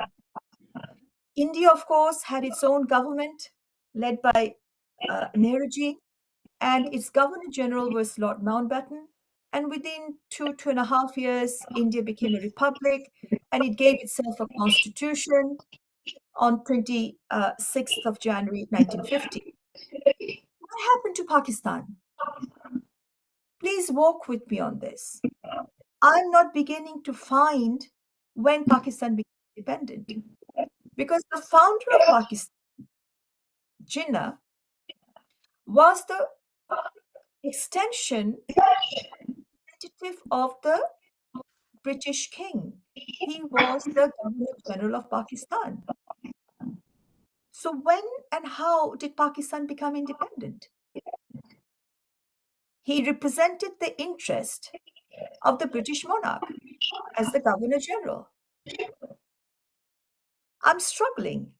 I'm not finding when Pakistan became independent. It remained a dominion, and the Governor General system continued, and there was a committee appointed to give Pakistan a constitution, and the 1956 constitution came about. But that was not endorsed by the people of Pakistan. From East Bengal, we didn't endorse it. We had problem with it. It called itself a Islamic Republic. From East Bengal, we thought it was an oxymoron, because a state cannot have a religion. They said East and West will have a parity, but this was not based on our number, not adult franchise. So there was a lot of problem. And prior to that, of course, we have the language movement. And there, the whole idea of language movement, that we were Bengalis. So it doesn't matter whether you're Hindu, Christian, Muslim, or even a non-believer, or any believer. We were Bengali. It was based on language and culture, which is very ancient. Just as in India, you have so many different states based on language and culture, this is also similar. This is not a Hindu versus Muslim issue. So the language movement, the nationalism was based on language and culture, and identity was based and professed by virtue of your mother tongue. Identity was not professed on the basis of religion. And this is what the conflict is and was with Pakistan, because the identity was purported to be profess by virtue of your religion. So in Pakistan, there was no constitution. The 56 constitution was abrogated when Ayub Khan took over, and then there was the basic democracy where there was no basic human rights even during Ayub Khan time, and then that went away. And Yahya Khan took over and abrogated that constitution, and a free and fair election were to be held under the legal framework order. So Pakistan had no constitution. How was Pakistan being governed? The people of Pakistan had no say whatsoever in matters that concerns the people. And under the legal framework order, the first election was ever held in Pakistan. And in that election, of course, from East Bengal, out of 169 seats, we won 167 seats. And the natural thing to do was to hand over power to the elected representative of East Bengal. Instead, they unleashed Operation Searchlight. And thereafter, Bangabandhu on 26 March proclaimed Bangladesh as an independent independence. Of course, that doesn't mean that the country manifested, which happened within 2 weeks' time. On 10th of April 1971, in the absence of Bangabandhu, his deputies got together and led the country and proclaimed Bangladesh as a sovereign people's republic. So this is the history that we must appreciate. So under the Indian Independence Act, there was a continuity from British Parliament and the British Raj. Whereas Bangladesh's constitution, our first constitution, is the Proclamation of Independence. It starts with we the people, and the will of the people is supreme, sovereign.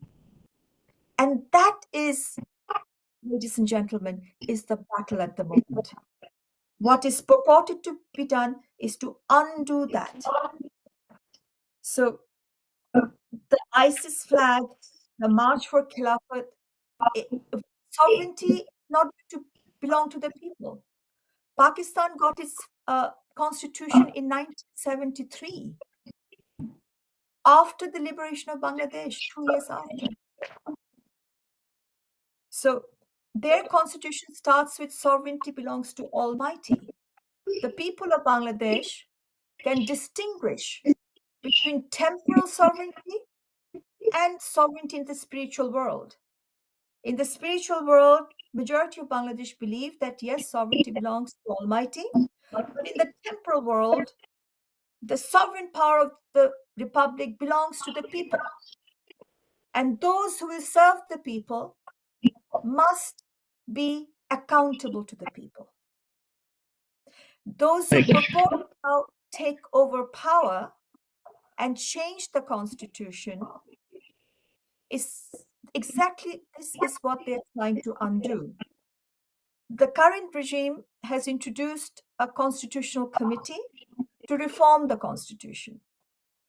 The constitution has determined that the constitution can, of course, be reformed. It's a flexible constitution, not that rigid.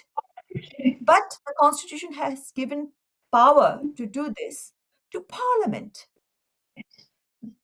We have no parliament operating at the moment.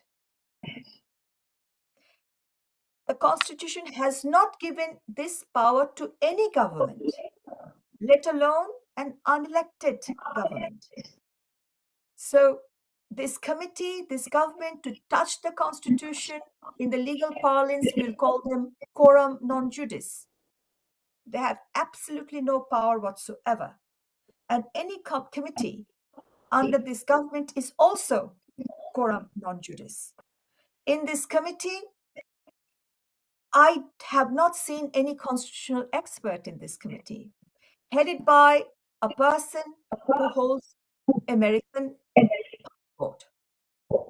And he also belongs to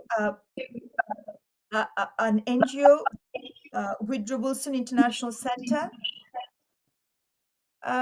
which was set up after the Second World War, after NATO. And the one of the objectives is to set up American dominance across the world. So what are these people doing? Heading a constitutional committee. Now, the King's Party, which is the coordinators of the students' movement. Incidentally, they were not real students. I have not come across any student ID of any education institution. None of them are married, and so on. They have their representatives in the cabinet. Dr. Yunus says that they are his employer, and therefore he is representing his interest. Perhaps he's forgotten that as the chief advisor, he ought to represent the interest of the whole of the nation, not just his employers. And now they have formed themselves into a political party. They're demanding a fresh proclamation, fresh declaration, a July declaration, which is going to supersede the Constitution. And the draft that I've seen is a very poor draft. It seeks some form of an indemnity for the acts that they have done. And this is to supersede the Constitution. In other words, no court can challenge that. It's going to be, must have a legal legitimacy for all time to come. Absolutely impossible. It cannot be done. They want to put it in the fourth schedule whenever we've had unconstitutional regimes. We have had disruption from the constitutional governments in the past. So, military regimes in the past tried to put such military proclamation under the fourth schedule, which has been declared ultra-virus to the Constitution. So they're not the first ones. It has been tried and tested before and miserably failed. And now we have judgments and case laws and precedents. The weight of that is overwhelming. So there's no way this can go into the fourth schedule. And if a provision is there that no court can look into it, that itself is going to be a ground of challenge. So I put to you that the battle ground is that of secularism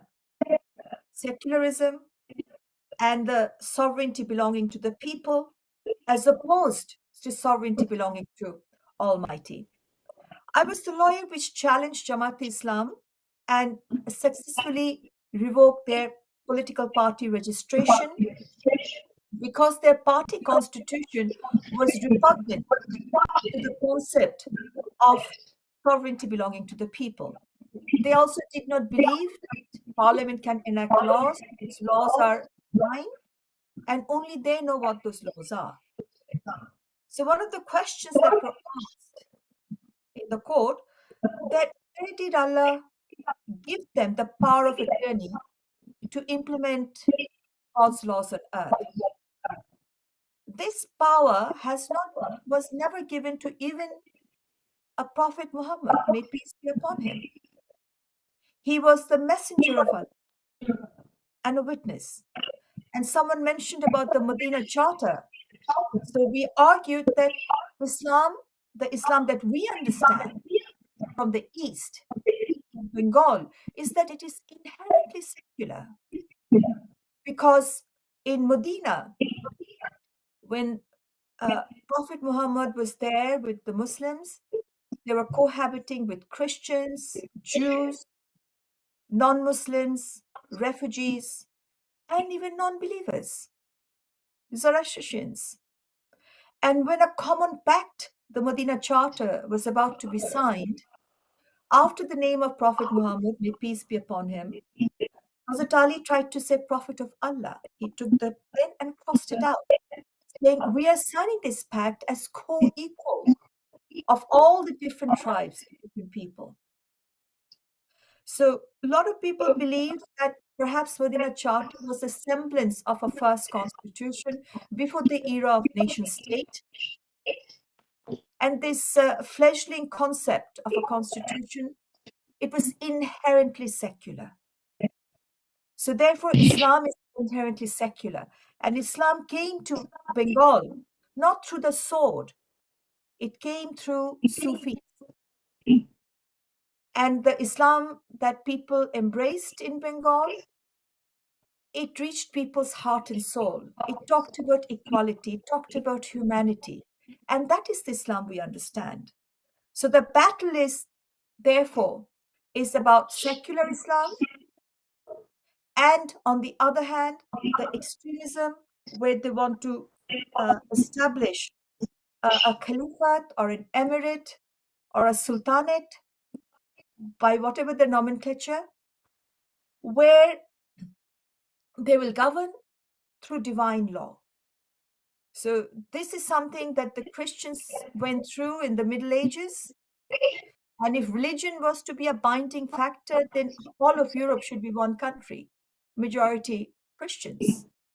But it's different countries because of different languages, linguistic characteristics. So this is something that we're going through. And in this battle of political Islam, which really started in India, I'll have to refer back to Maududi. So Jamaat Islam, the founder of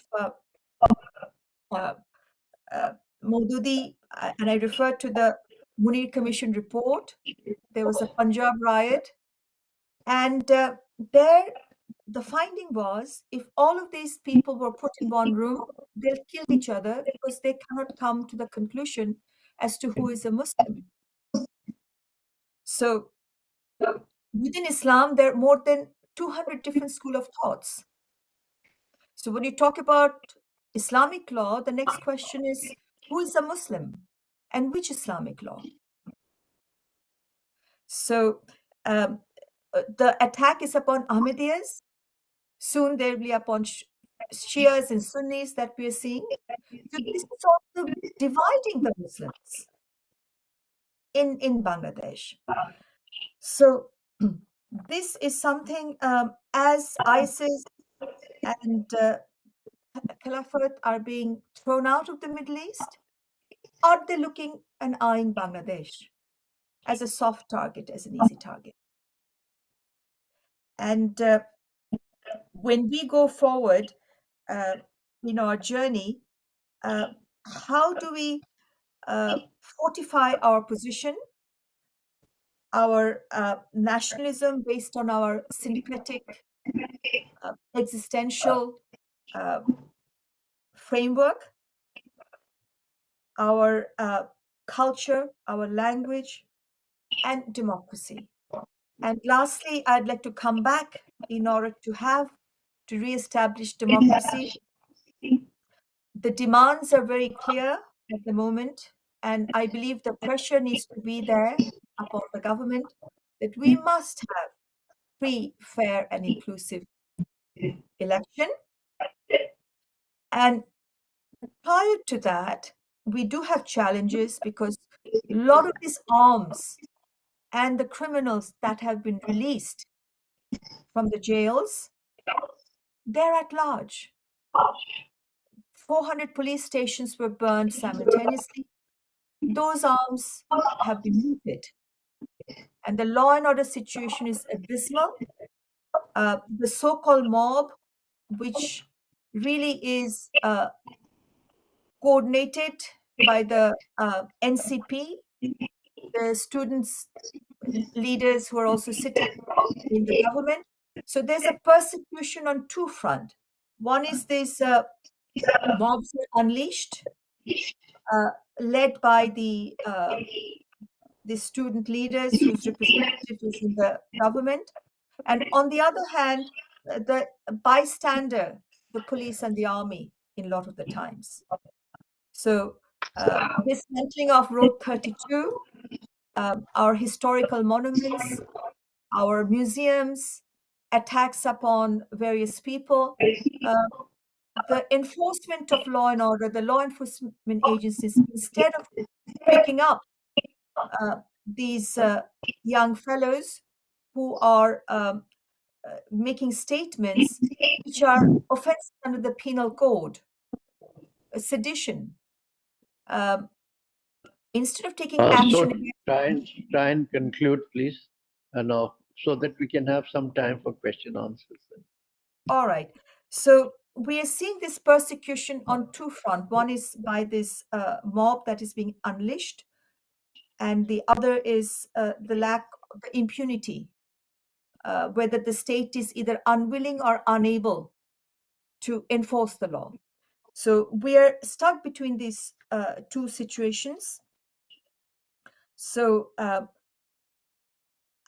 and the only way I believe is to go forward is to have an inclusive election. And inclusive election would also mean people, 35 to 40% of the people have voted in the past for Awami League. These people must have a say. So right to vote belongs to the people. Sovereignty belongs to the people. So I want to speak from that perspective, that these votes, they must have representation. So inclusive election would mean participation of all political parties, and free and fair election would mean that NCPs whose representative is in the current cabinet, they are unable to hold free and fair election. It will have to be done through a system of caretaker government. Thank you very much. Thank you. Thanks a lot. I think you'll agree with me, the audience, that the last two speakers, both ambassador and our barrister, you see, they speak volumes about, the secularism sentiment in Bangladesh and the need to uphold the constitutional propriety, because these are the fundamentals of, I think, any nation, particularly a nation like Bangladesh. So we'll have, I have two or three questions which would also be of interest to the audience. And my first question, do we have everybody on? We have Mr. Hassan there? Yes. So my first question is now about the most defining event for the future of Bangladesh is the outcome of the elections. So you've been there in Dhaka. Can you give us a sort of a sense how, the voters are being mobilized on non-partisan lines, and how there is a voice from the people per se that the elections are fair, just, equitable, and representational? So, Mr. Hassan, can you just update on the election scenario? Thank you. The election scenario is simple. The interim government has made its intention known that it plans to hold elections before the onset of the Muslim month of Ramadan in February. But as of now, there has been no public opinion taken, no campaign undertaken by the political parties as to the nature of the elections. What has been happening is the growth of the demand that the election be inclusive. By inclusive, we mean a reference to the Awami League, whose activities have been put under suspension, although the interim government says that the party has not been banned, but it's almost like a ban. So in Bangladesh today, anywhere between 35 to 40% of voters, to be more, in the growth has been there the last 1 year. But let's say 35 to 40% of voters in Bangladesh have always been loyal to the Awami League, have always voted for the Awami League. Even politicians belonging to other political parties now, like the BNP. We have this barrister, Rumin Farhana. She has been she's a very loyal member of the BNP. International Affairs Committee. On that committee, she's there in the party. Even she has been pointing out this fact that you in order to have inclusive elections, you simply cannot ignore a party like the Awami League, which it's and incidentally happens to be the largest political party in Bangladesh. So no, election campaign has not yet begun, has not got underway because the schedule for the elections has not been given. So once the schedule is given, we will know, the people of Bangladesh will know what kind of an election it will be. We would, of course, like an inclusive election, because if 30 to 45% of voters stay away from the election because the party they would like to vote for is not there, that will create a situation where the elections will not be regarded as free and fair or even making any sense at all. So we just have to wait till December. That's when the interim government means to or says it will announce the election schedule. The election commission. There's a new election commission with a new chief election commissioner, other commissioners. So we have to wait. And at this point, the political crisis goes on, and mob violence goes on. So this violence has to stop first. Who will stop it? How this violence will be stopped or will be rolled back? That remains the bigger question now. Thank you. Thank you very much. Thanks a lot. And my second question is to Simran. Is there a need for India to introspect? You had very briefly alluded that there were things happening in Bangladesh and we had drawn wool on our own eyes till things became totally, out of control. So is there a reason for us to introspect? And also, should we take certain initiatives to preempt these new China-centric kind of constructs being voted? Your views. So I think that one India needs to work with, and I think I would say internationally and have a proper framework on how India intends to deal with the neighborhood which is changing very fast. And I think the reports that we are getting are quite credible that China and Dhaka do plan to set up an alternative to SARC, because SARC is no longer really functioning. So my own suggestion would be that Indian policymakers need to decide that they need to get the first mover advantage. So before China and Dhaka, they've already said that they'll talk to Maldives and Afghanistan, who are willing to be a part of this initiative. I think India needs to beat them at their game. So you know this before China and Dhaka do it. So if SARC is not working, what is it that is going to work, which is going to keep India's neighborhood safe, and it's also going to keep India's neighborhood positive towards India? How do you counter that? So get the first mover advantage. I definitely think India needs. Why not to strengthen the BIMSTEC and the BBIN? I'm of the view that most of these countries, they are very small economies. They're grappling with their own economy. India is a large size economy. So we have to actually invest in initiatives like BIMSTEC, like harnessing the blue economy of the region and things like that.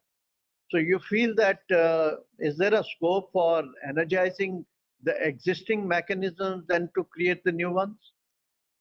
I think if we look at the mechanisms, we can always say that SARC is kind of over. It's no longer very relevant to our discussion.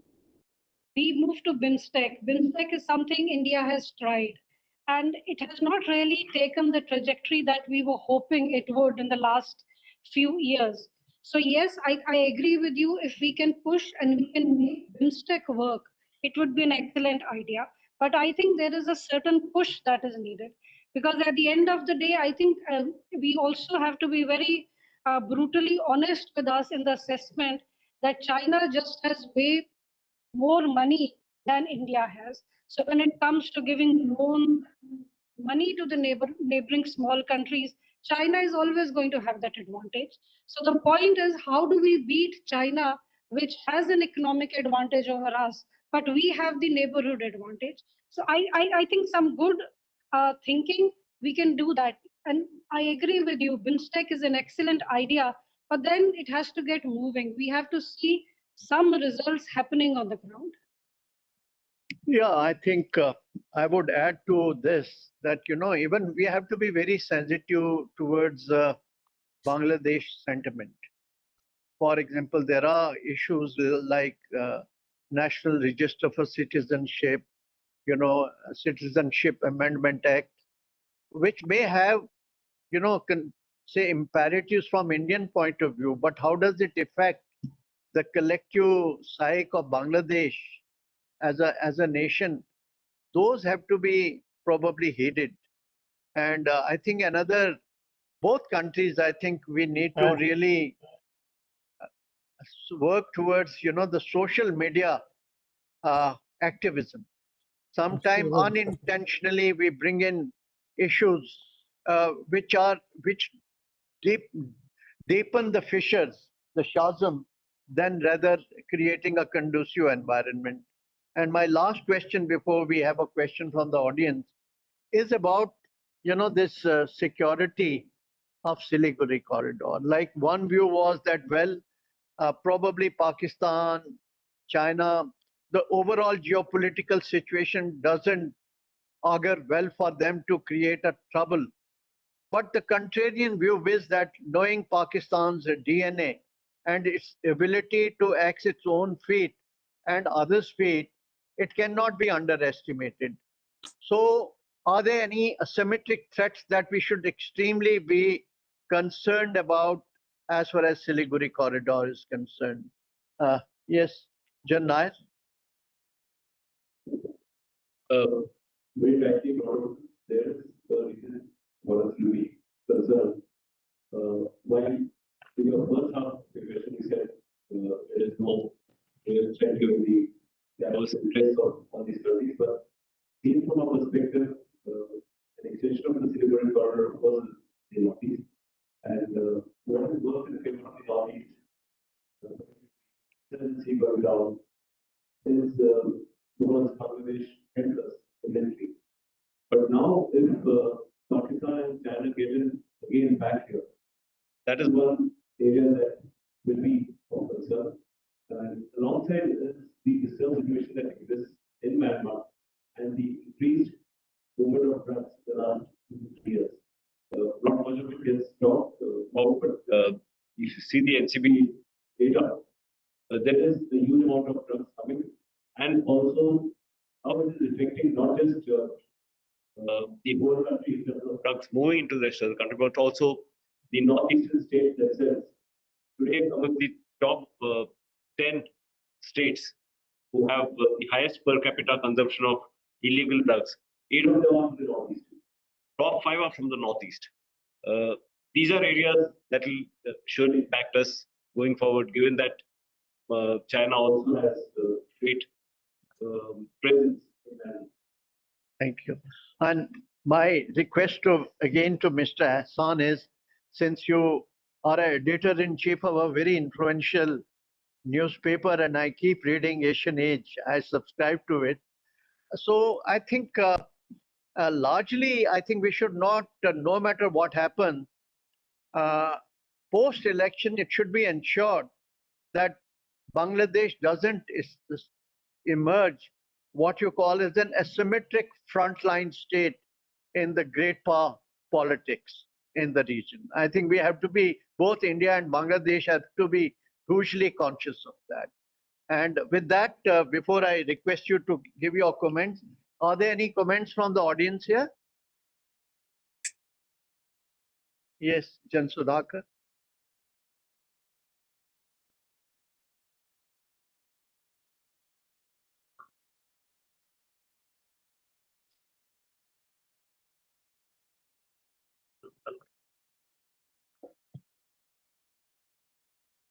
यहाँ से ले लो. We have many.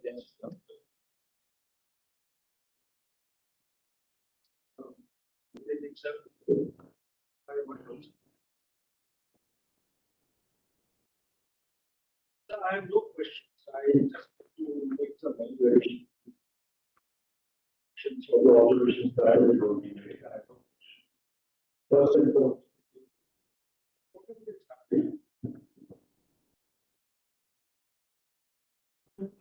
in Myanmar, there is a deep meaning behind all this. Where take the mic back begins to 1988, during the Constitution movement, and the government of Myanmar had and there was a huge massacre of people, the Western sanctions, and Myanmar came to a stage wherein it had to shift its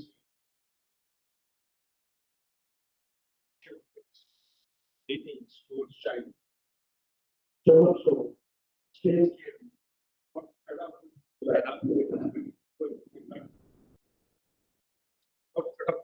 China and wanted to maintain distance with China. So, this is a kind of a language.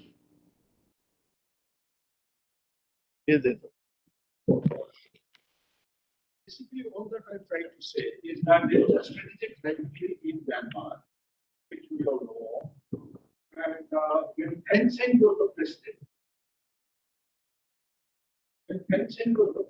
way back in 2006, there was a top secret classified document which was prepared by a lieutenant colonel of the army, Myanmar army, Myanmar. In that, it clearly states that no matter what happens to Myanmar, Myanmar will shift its allegiance and loyalty towards Western alliances, particularly.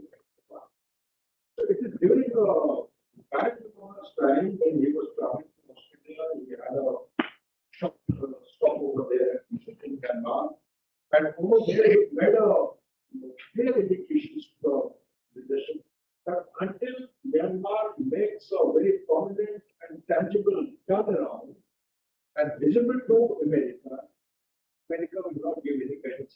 Basically, they're looking for IMF, World Bank, these groups, they're not coming. The turnaround was on the Irrawaddy River.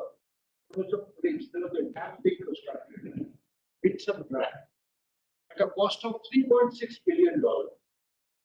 And on grounds of environment protection going back to work, they stalled the project.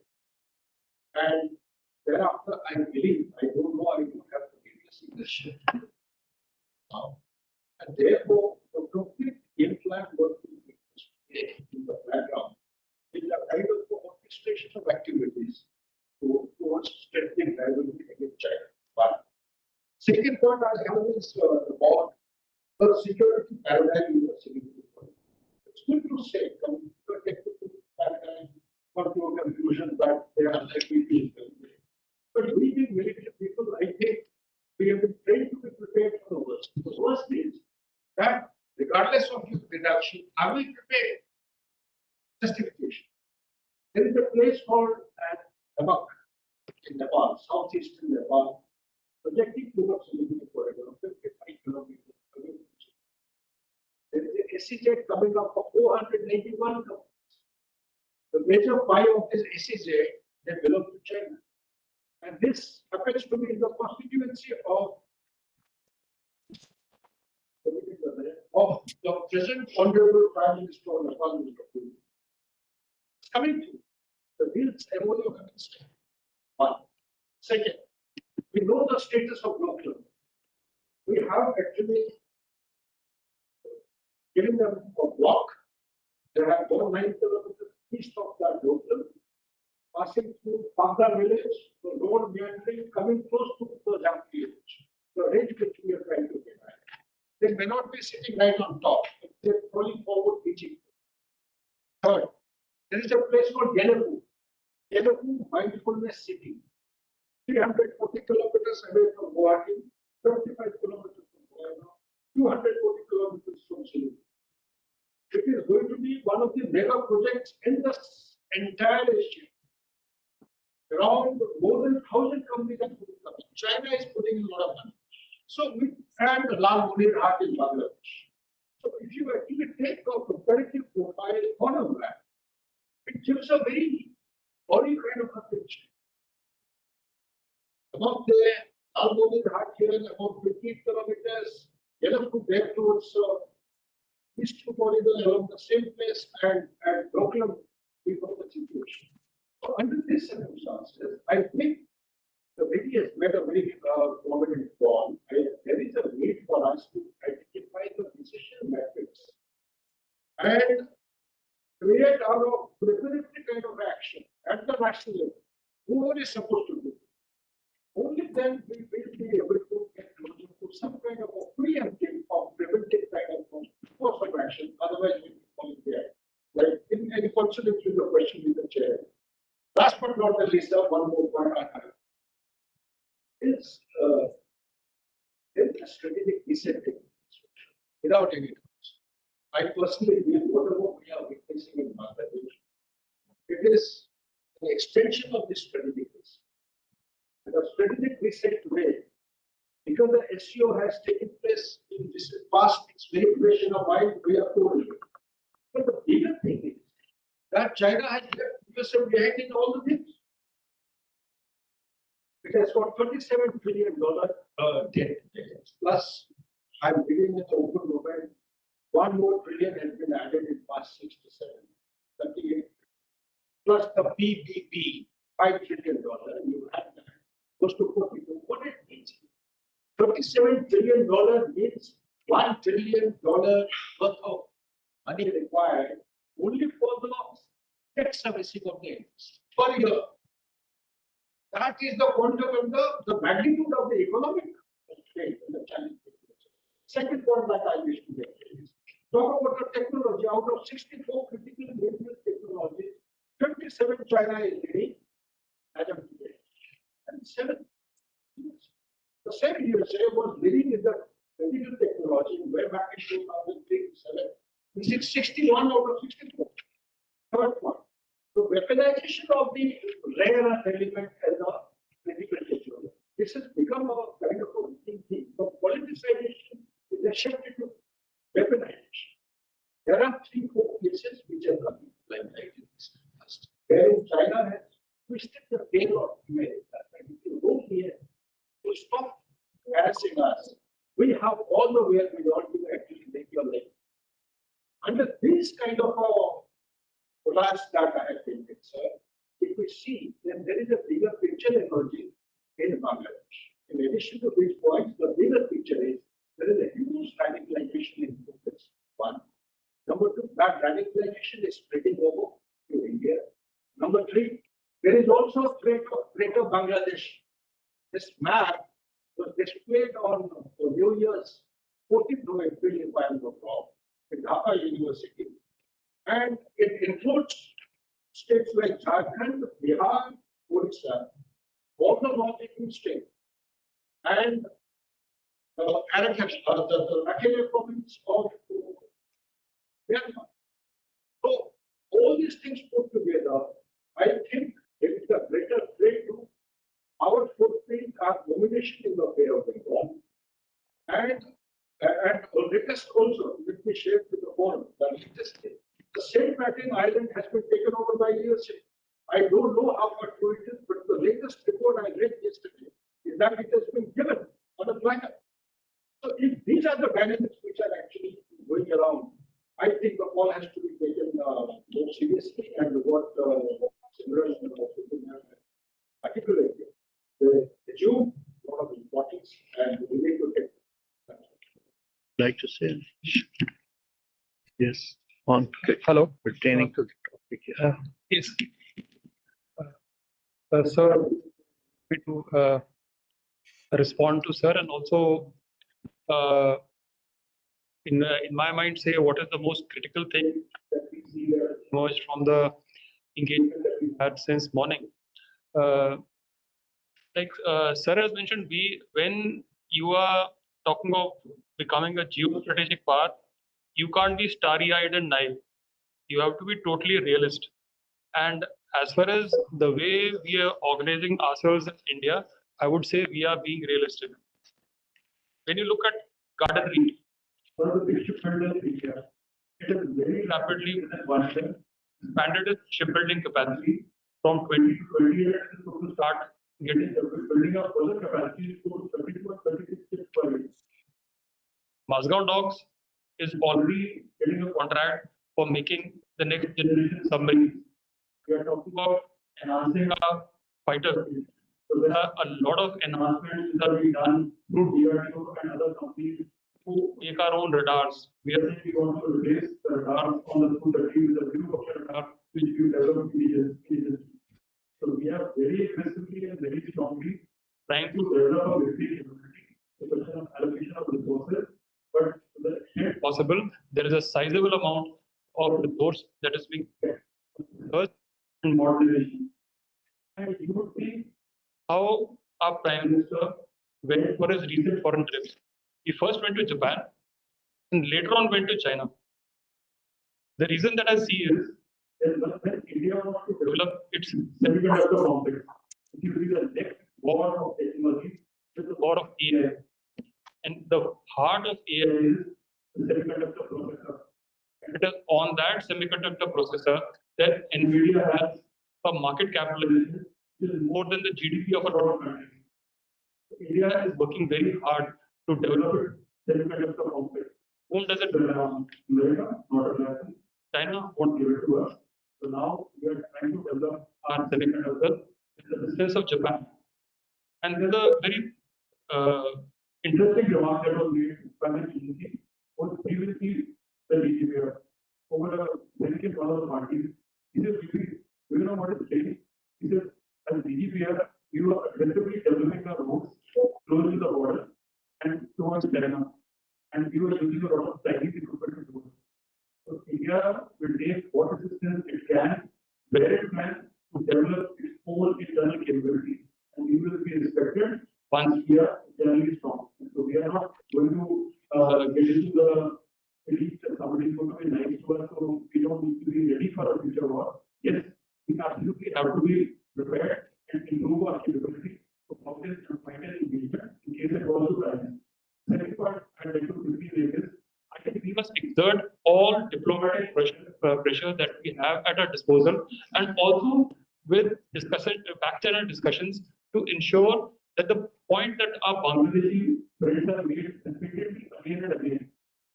Critical thing that we are looking in the near future is inclusive, free, and fair elections in Bangladesh in February. Because it is the course of those elections, the outcome of those elections will decide the relationship that we will speak about this morning. Thank you. Finally, I just want to say, I respect the presence of our esteemed panelists from Bangladesh here. And I was really very impressed with a very deep sense of concern they exhibit by saying that it's not only the minorities which are affected in that country, but it is all secular thinking people who are affected, So we should not look at this problem in binaries, in terms of only targeting of minorities, but a huge sort of a secular population there which is being targeted. I think my message to our esteemed panelists from Bangladesh is that I think India here, barring some elements here and there, by and large, a vast majority of people here have tremendous goodwill towards Bangladesh, people of Bangladesh. We wish you well. We don't like to be sort of, browbeating and force your choices on you. But we have also to see what is happening in around us. We saw in which way, China went when they, Sri Lanka went when they overplayed China, right? And ultimately they were in a very serious civil war-like situation. We know which way Pakistan is heading. The Tehrik-e-Taliban of Pakistan, you have Balochistan liberation movement. Once you unleash these radical forces and you permit to grow, they are likely to come back and devour you first before they go elsewhere. And we have difficult situation coming up on our northeastern region, which is our common neighborhood, particularly what is happening in Myanmar. Today, you see, Arakan army is almost in Shan state. They are both, Rakhine and Shan state. They have come under the grip of another, force, and that is Arakan army. And there is a lot of influence on Arakan army as far as China is concerned, and even Americans are trying to reach out to Arakan army. So Bay of Bengal is extremely important. The peace and stability in Bay of Bengal is extremely important for our co-prosperity. And therefore, the strategic community of both the countries, I think we should put our heads together and bring these agendas to the fore, write, articulate, and speak, and should not miss the wood for a tree. So on this note, I'm sure that there would be far more insightful writings and articulations on your side and our side. And whenever we get an opportunity, we put our heads together and give more impetus to this common agenda of common security, and shared prosperity. With these words, I thank you all of you, for sharing your views, and also the organizers for holding this very, very important event. Thank you very much. Jai Bangla, Jai Hind.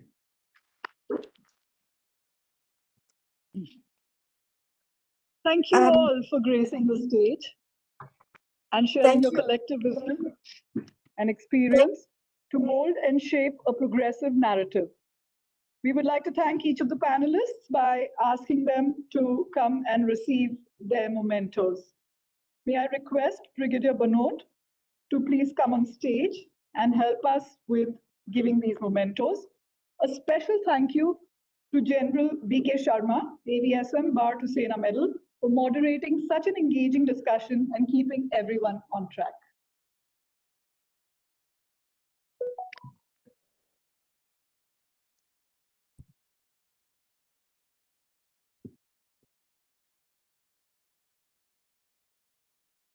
Thank you.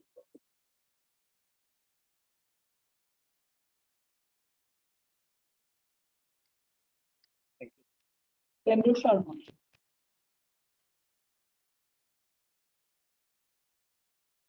General Nayak.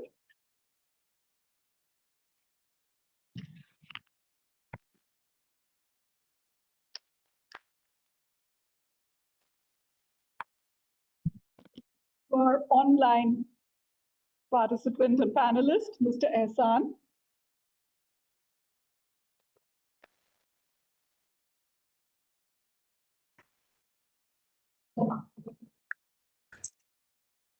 Thank you.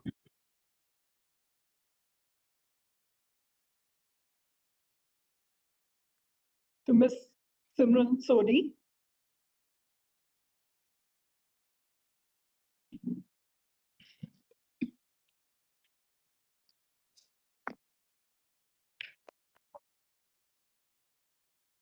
Brigadier Singh.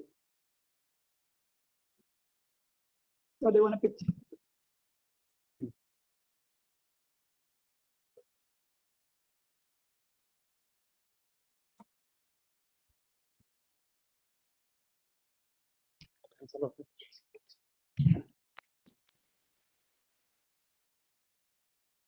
As well as to both our participants and panelists with their who graced us with their virtual presence, Ambassador Al Rashid and Barrister Tanya Amir.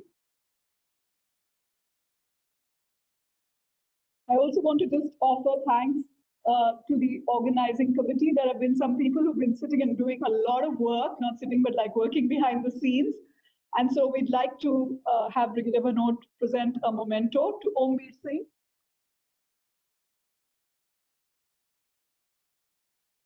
And to Ananya Das, sorry. Is she here? No. Okay. Yes. Okay. And for the wonderful anchoring done for the whole day, a memento to Radhika Singh. So I request Brigadier Banot to present a memento to Radhika Singh.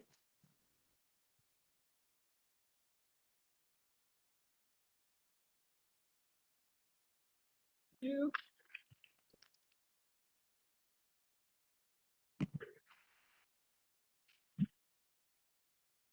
As we approach the end of a fine day of discourse, I'm going to request you all to go and take your seats in the audience and just request Major General Sudhakarji, VSM, whom we were introduced to this morning, to please come on stage and offer the plenary address.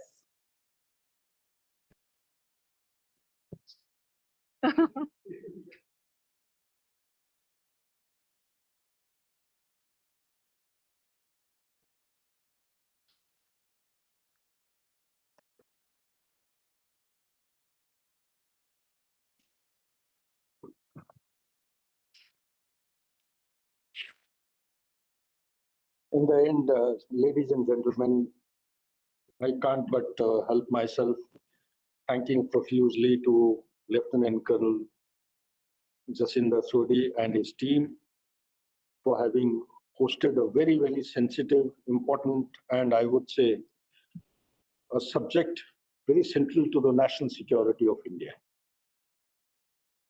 And also, maybe I forget by the time I finish my script.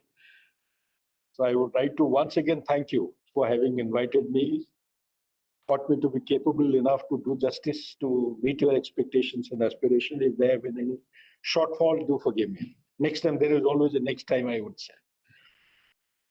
Also, let me compliment firstly the first session and the second one. Very, I would say, notable role played by the anchors, the moderators, and I have nothing to add.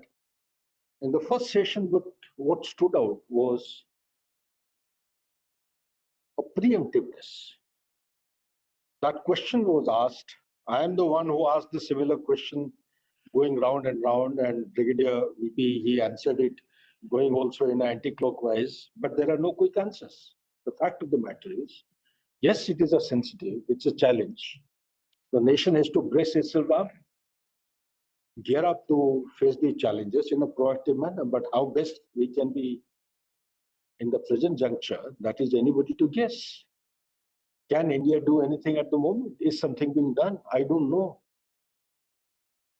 I don't know whether we are engaging or not. What comes to my mind as a defense analyst, as a student of geopolitics, is that the time has come in 21st century, we need to engage with anyone and everyone. We have to be mindful of the fact that there is a growing legitimization of non-state actors in the world today, in 21st century. On one hand, we are talking about liberal-based international order. The other hand, we are getting closer to Taliban, getting closer to the ISIS leader, the best and the most handsome president of the world in Syria. We are calling people like Munir for lunch. It's been extended second invitation. You never know, the third invitation may be around the corner, and we are seeing, witnessing what is happening in Bangladesh. There may be many more added to all this in times ahead. So if legitimizing the non-state actors has become a new normal in the international order, is there any harm for India to engage with Yunus? Let's talk. Let's think about it. Is there any harm to go and engage with the four brotherhood alliances that I alluded during my part? I asked a question. There are also a host of other issues. The Jamaati is there, and all the convicts who have unleashed or orchestrated a very spectacular military operations against military or the civil establishment in India, they have been released in Bangladesh. So such like has the time come? Or you want to have that lakir ke fakir draw line beyond which we don't go, don't cross, we stay this side. I think the new normal has come. We need to keep our minds open, ladies and gentlemen, very quickly without taking too much of time. India's relationship with Bangladesh stands at a critical juncture, demanding a comprehensive recalibration of diplomatic strategy that transcends the traditional approach of working primarily with ruling governments. Recent political developments in Dhaka have exposed the fragility of New Delhi's Bangladesh policy, underscoring the urgent need for a framework that ensures continuity regardless of who governs across the border. Extensive research from South Asian policy institutes reveals that India's current diplomatic model, heavily dependent on personal relationships with political leaders, has created vulnerabilities that undermine long-term strategic interests. The solution lies not in reactive damage control, but in proactive institutional reform that addresses structural weaknesses in bilateral engagement. Let me very quickly go over certain points which are playing in my mind. I'm cautious of the fact that we are at the end of the day. The cornerstone of this new approach centers on creating permanent institutional mechanisms. These are my thoughts, ladies and gentlemen. I may be wrong. For engagement across Bangladesh's entire political spectrum.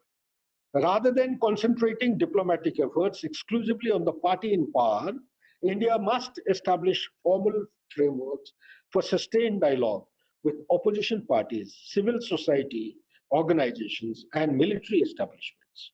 Military establishment, it is happening, and the chief is directly in touch with their chief, and it pays off, military diplomacy. This institutional shift requires the creation of a Bangladesh Engagement Forum. This I recommend as a takeaway, if it is any penny's worth. That includes chief ministers from border states, West Bengal, Assam, Tripura, Mizoram, Meghalaya. I'm calling it as Bangladesh Engagement Forum. Such coordination ensures that subnational governments, which often bear the immediate impact of bilateral tensions, become stakeholders in maintaining stability rather than sources of friction. Ladies and gentlemen, the framework should encompass regular training exchanges between administrative services, joint educational programs, and structured academic partnerships that create lasting professional networks. All these I'm suggesting is post-election, after the stability comes in. If the elections don't happen, well, then we need to plan for some contingencies. These relationships prove more durable than political alliances, providing continuity during transitional periods when formal diplomatic channels may be strained. Bangladesh, ladies and gentlemen, its persistent trade deficit in India, estimated at approximately $18 billion annually, remains a source of bilateral tension that requires immediate structural intervention. The current trade relationship, where Bangladesh exports primarily raw materials and imports finished goods, perpetuates an asymmetric dynamic that breeds resentment. The proposed Comprehensive Economic Partnership Agreement, CEPA, offers a mechanism to address these imbalances, but success depends on India's willingness to make genuine concessions. This includes eliminating non-tariff barriers that effectively restrict Bangladeshi exports, particularly in textile, pharmaceuticals, and agricultural products where Bangladesh enjoys competitive advantages. Ladies and gentlemen, India's commitment to establishing 2 special economic zones in Bangladesh represents a positive step, but operationalizing these zones requires accelerated implementation. More significantly, India must shift from an extraction-based trade model to value addition partnerships that create employment and technological transfer opportunities in Bangladesh. The recent $2 billion credit line announced by India, while substantial, needs strategic deployment in sectors that demonstrate tangible benefits to ordinary Bangladeshis. Infrastructure projects, while important, should be complemented by investments in education, healthcare, and technology that directly improve living standards. The unresolved Tista water sharing agreement symbolizes broader trust deficits in bilateral relations. For over a decade, this issue has remained a hostage to domestic political considerations in West Bengal, damaging India's credibility as a reliable partner. The recent involvement of Chinese company in Tista River management projects demonstrates the strategic costs of continued inaction. Creative solution requires moving beyond traditional state-to-state negotiations to include local communities, environmental experts in designing water sharing frameworks. Interim arrangements through the Joint Rivers Commission could address immediate agricultural needs while longer-term solutions are developed. Ladies and gentlemen, climate change cooperation offers unexplored opportunities for partnership. Bangladesh vulnerability to sea level rise and extreme weather events create scope for joint research initiatives, technology sharing, and coordinated disaster response mechanism. India's space program, particularly satellite-based weather monitoring and early warning systems, could provide valuable support to Bangladesh's climate adaptation process and efforts. The shared cultural heritage between India and Bangladesh remains underutilized in diplomatic terms. Despite the popularity of Indian cinema, television, music in Bangladesh, formal cultural cooperation programs remain limited and sporadic. This is my second tangible recommendation, if I may say, Bangladesh Cultural Corridor. A systematic Bangladesh Cultural Corridor initiative could leverage these natural affinities. To the best of my knowledge, it doesn't exist. If it exists, ladies and gentlemen, I am open to any kind of corrections. This should include support for Bengali language literature translation, joint film production, and academic exchange programs that go beyond traditional diplomatic channels. Educational cooperation offers particularly promising avenues. The proposed Suborno Jayanti scholarship program for Bangladeshi students in Indian universities could create a generation of Bangladesh leaders with personal experience of India beyond political rhetoric. Like one of our very esteemed and distinguished panelists from Bangladesh, he brought out that currently approximately 4,000 Bangladeshi students study in India annually, a number that could be significantly expanded with proper institutional support. The technical education, ladies and gentlemen, partnership in information technology, engineering, medical sciences align with Bangladesh's development priorities while creating professional networks that strengthen bilateral ties. India's experience in building world-class technical institutions offers valuable expertise for Bangladesh's emerging technological sector. Another aspect is about the security that most of us we alluded and also agree to. While I agree with what Brigadier VP said, security cooperation between India and Bangladesh has achieved notable successes, particularly in counterterrorism and border management.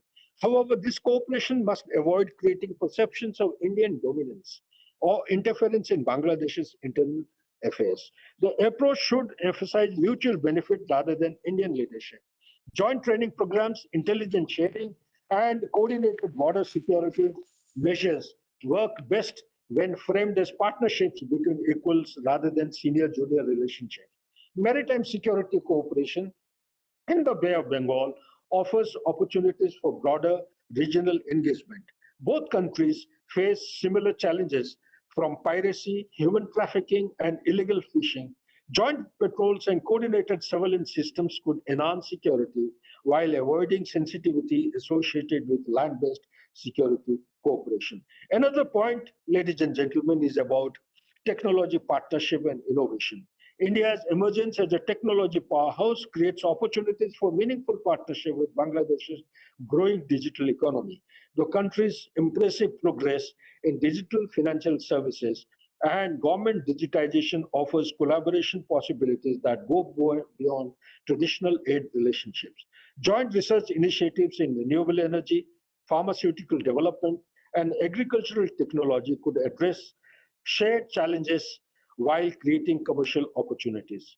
India's successful space program could support Bangladesh's emerging space ambitions through technology transfer and joint satellite projects. I was horrified to see none are existing. If they're existing, then I stand to correct, ladies and gentlemen. The establishment of joint innovation hubs in Dhaka and Kolkata could facilitate startup exchanges and technology entrepreneurship. Such initiatives create stakeholders in both countries with vested interests in maintaining stable bilateral relations. Quiet diplomacy over public announcements. What has come to my research, my notice during the research is, perhaps most critically, India must,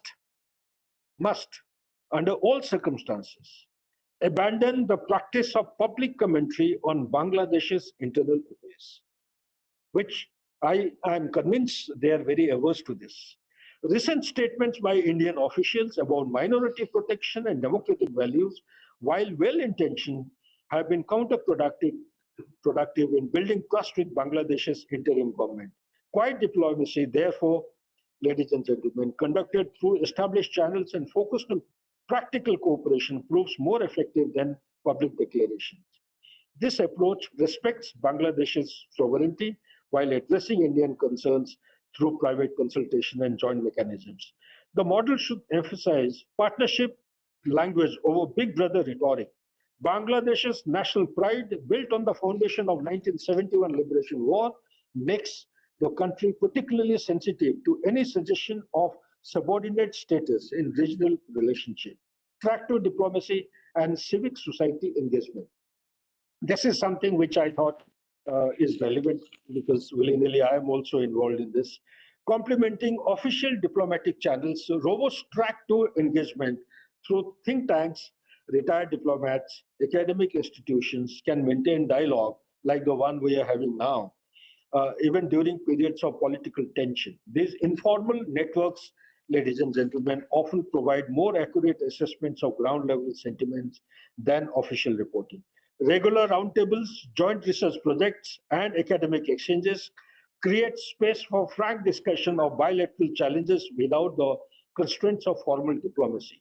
Such mechanisms prove valuable during previous periods of tension and require systematic expansion. Civil society engagement, therefore, particularly with women's organizations, environmental groups, and professional associations, creates additional layers of relationship that survive political changes. These groups often have more sustained engagement with grassroots concern than political leaders.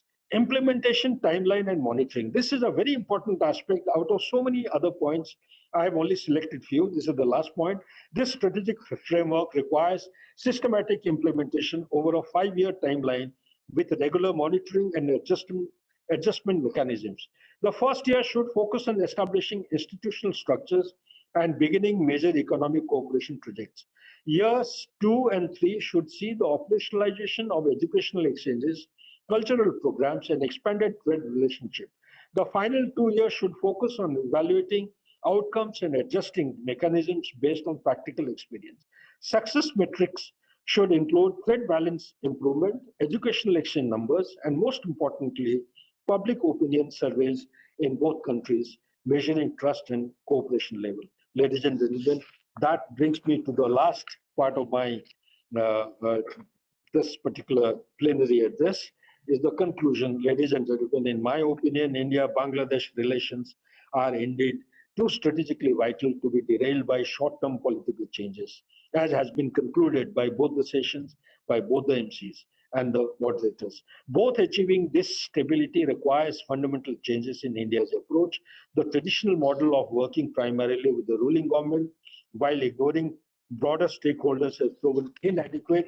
The proposed framework recognizes that sustainable bilateral relationship require multiple anchors, economic, cultural, educational, and institutional, that create constituencies for cooperation in both countries. Political leaders may change, but the interests of farmers, businesses, students, and professionals in maintaining stable relationships remain constant. This approach demands strategic patience and long-term commitment from Indian policymakers. The benefits may not be immediately visible, but they offer the only path to relationships that truly transcend political cycles and serve the fundamental interests of both the nations. The choice for India is clear. Continue with ad hoc responses to each political change in Dhaka, or invest in building institutional frameworks that ensure stability regardless of who governs Bangladesh. The strategic imperatives of 21st century demand the latter approach. Thank you so much once again, and grateful to you for a very substantive takeaway. It's been a great learning for me, and thank you, Colonel Jacinda, and thank you, sir, for your chairship in the second session. Thank you, ladies and gentlemen.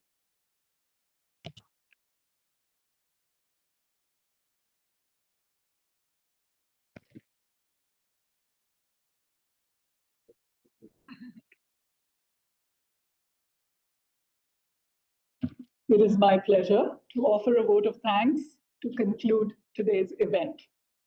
Distinguished guests, esteemed speakers, and honored participants, on behalf of GSDN, I'd like to extend my heartfelt gratitude to each of you for making this international seminar on India-Bangladesh relations a resounding success. Your insightful discussions and expert analysis have enriched our understanding of the complex geopolitical landscape. I thank our keynote speaker and plenary speaker for sharing their valuable perspectives and our panelists for their active participation. Special thanks to the organizing committee for their tireless efforts. Since this is the first GSDN seminar and it's being broadcast live over YouTube, it seemed apt to share an anecdotal statistic. Among the top searches in 2025 on YouTube is a game called Battlefield 6 and a channel that goes by the name of Mr. Beast. I can't help thinking that I hope GSDN and Colonel Sodhi will overtake these soon. As we conclude, we are reminded that strong bilateral relations between India and Bangladesh hold immense potential for regional prosperity. Let's continue to foster this spirit of cooperation and mutual understanding. Please join us now for a well-earned cup of tea to sustain your ride home. And for all our online participants, we hope that you can take a break as well. It's been a long day. So thank you so much and get yourself some tea or coffee.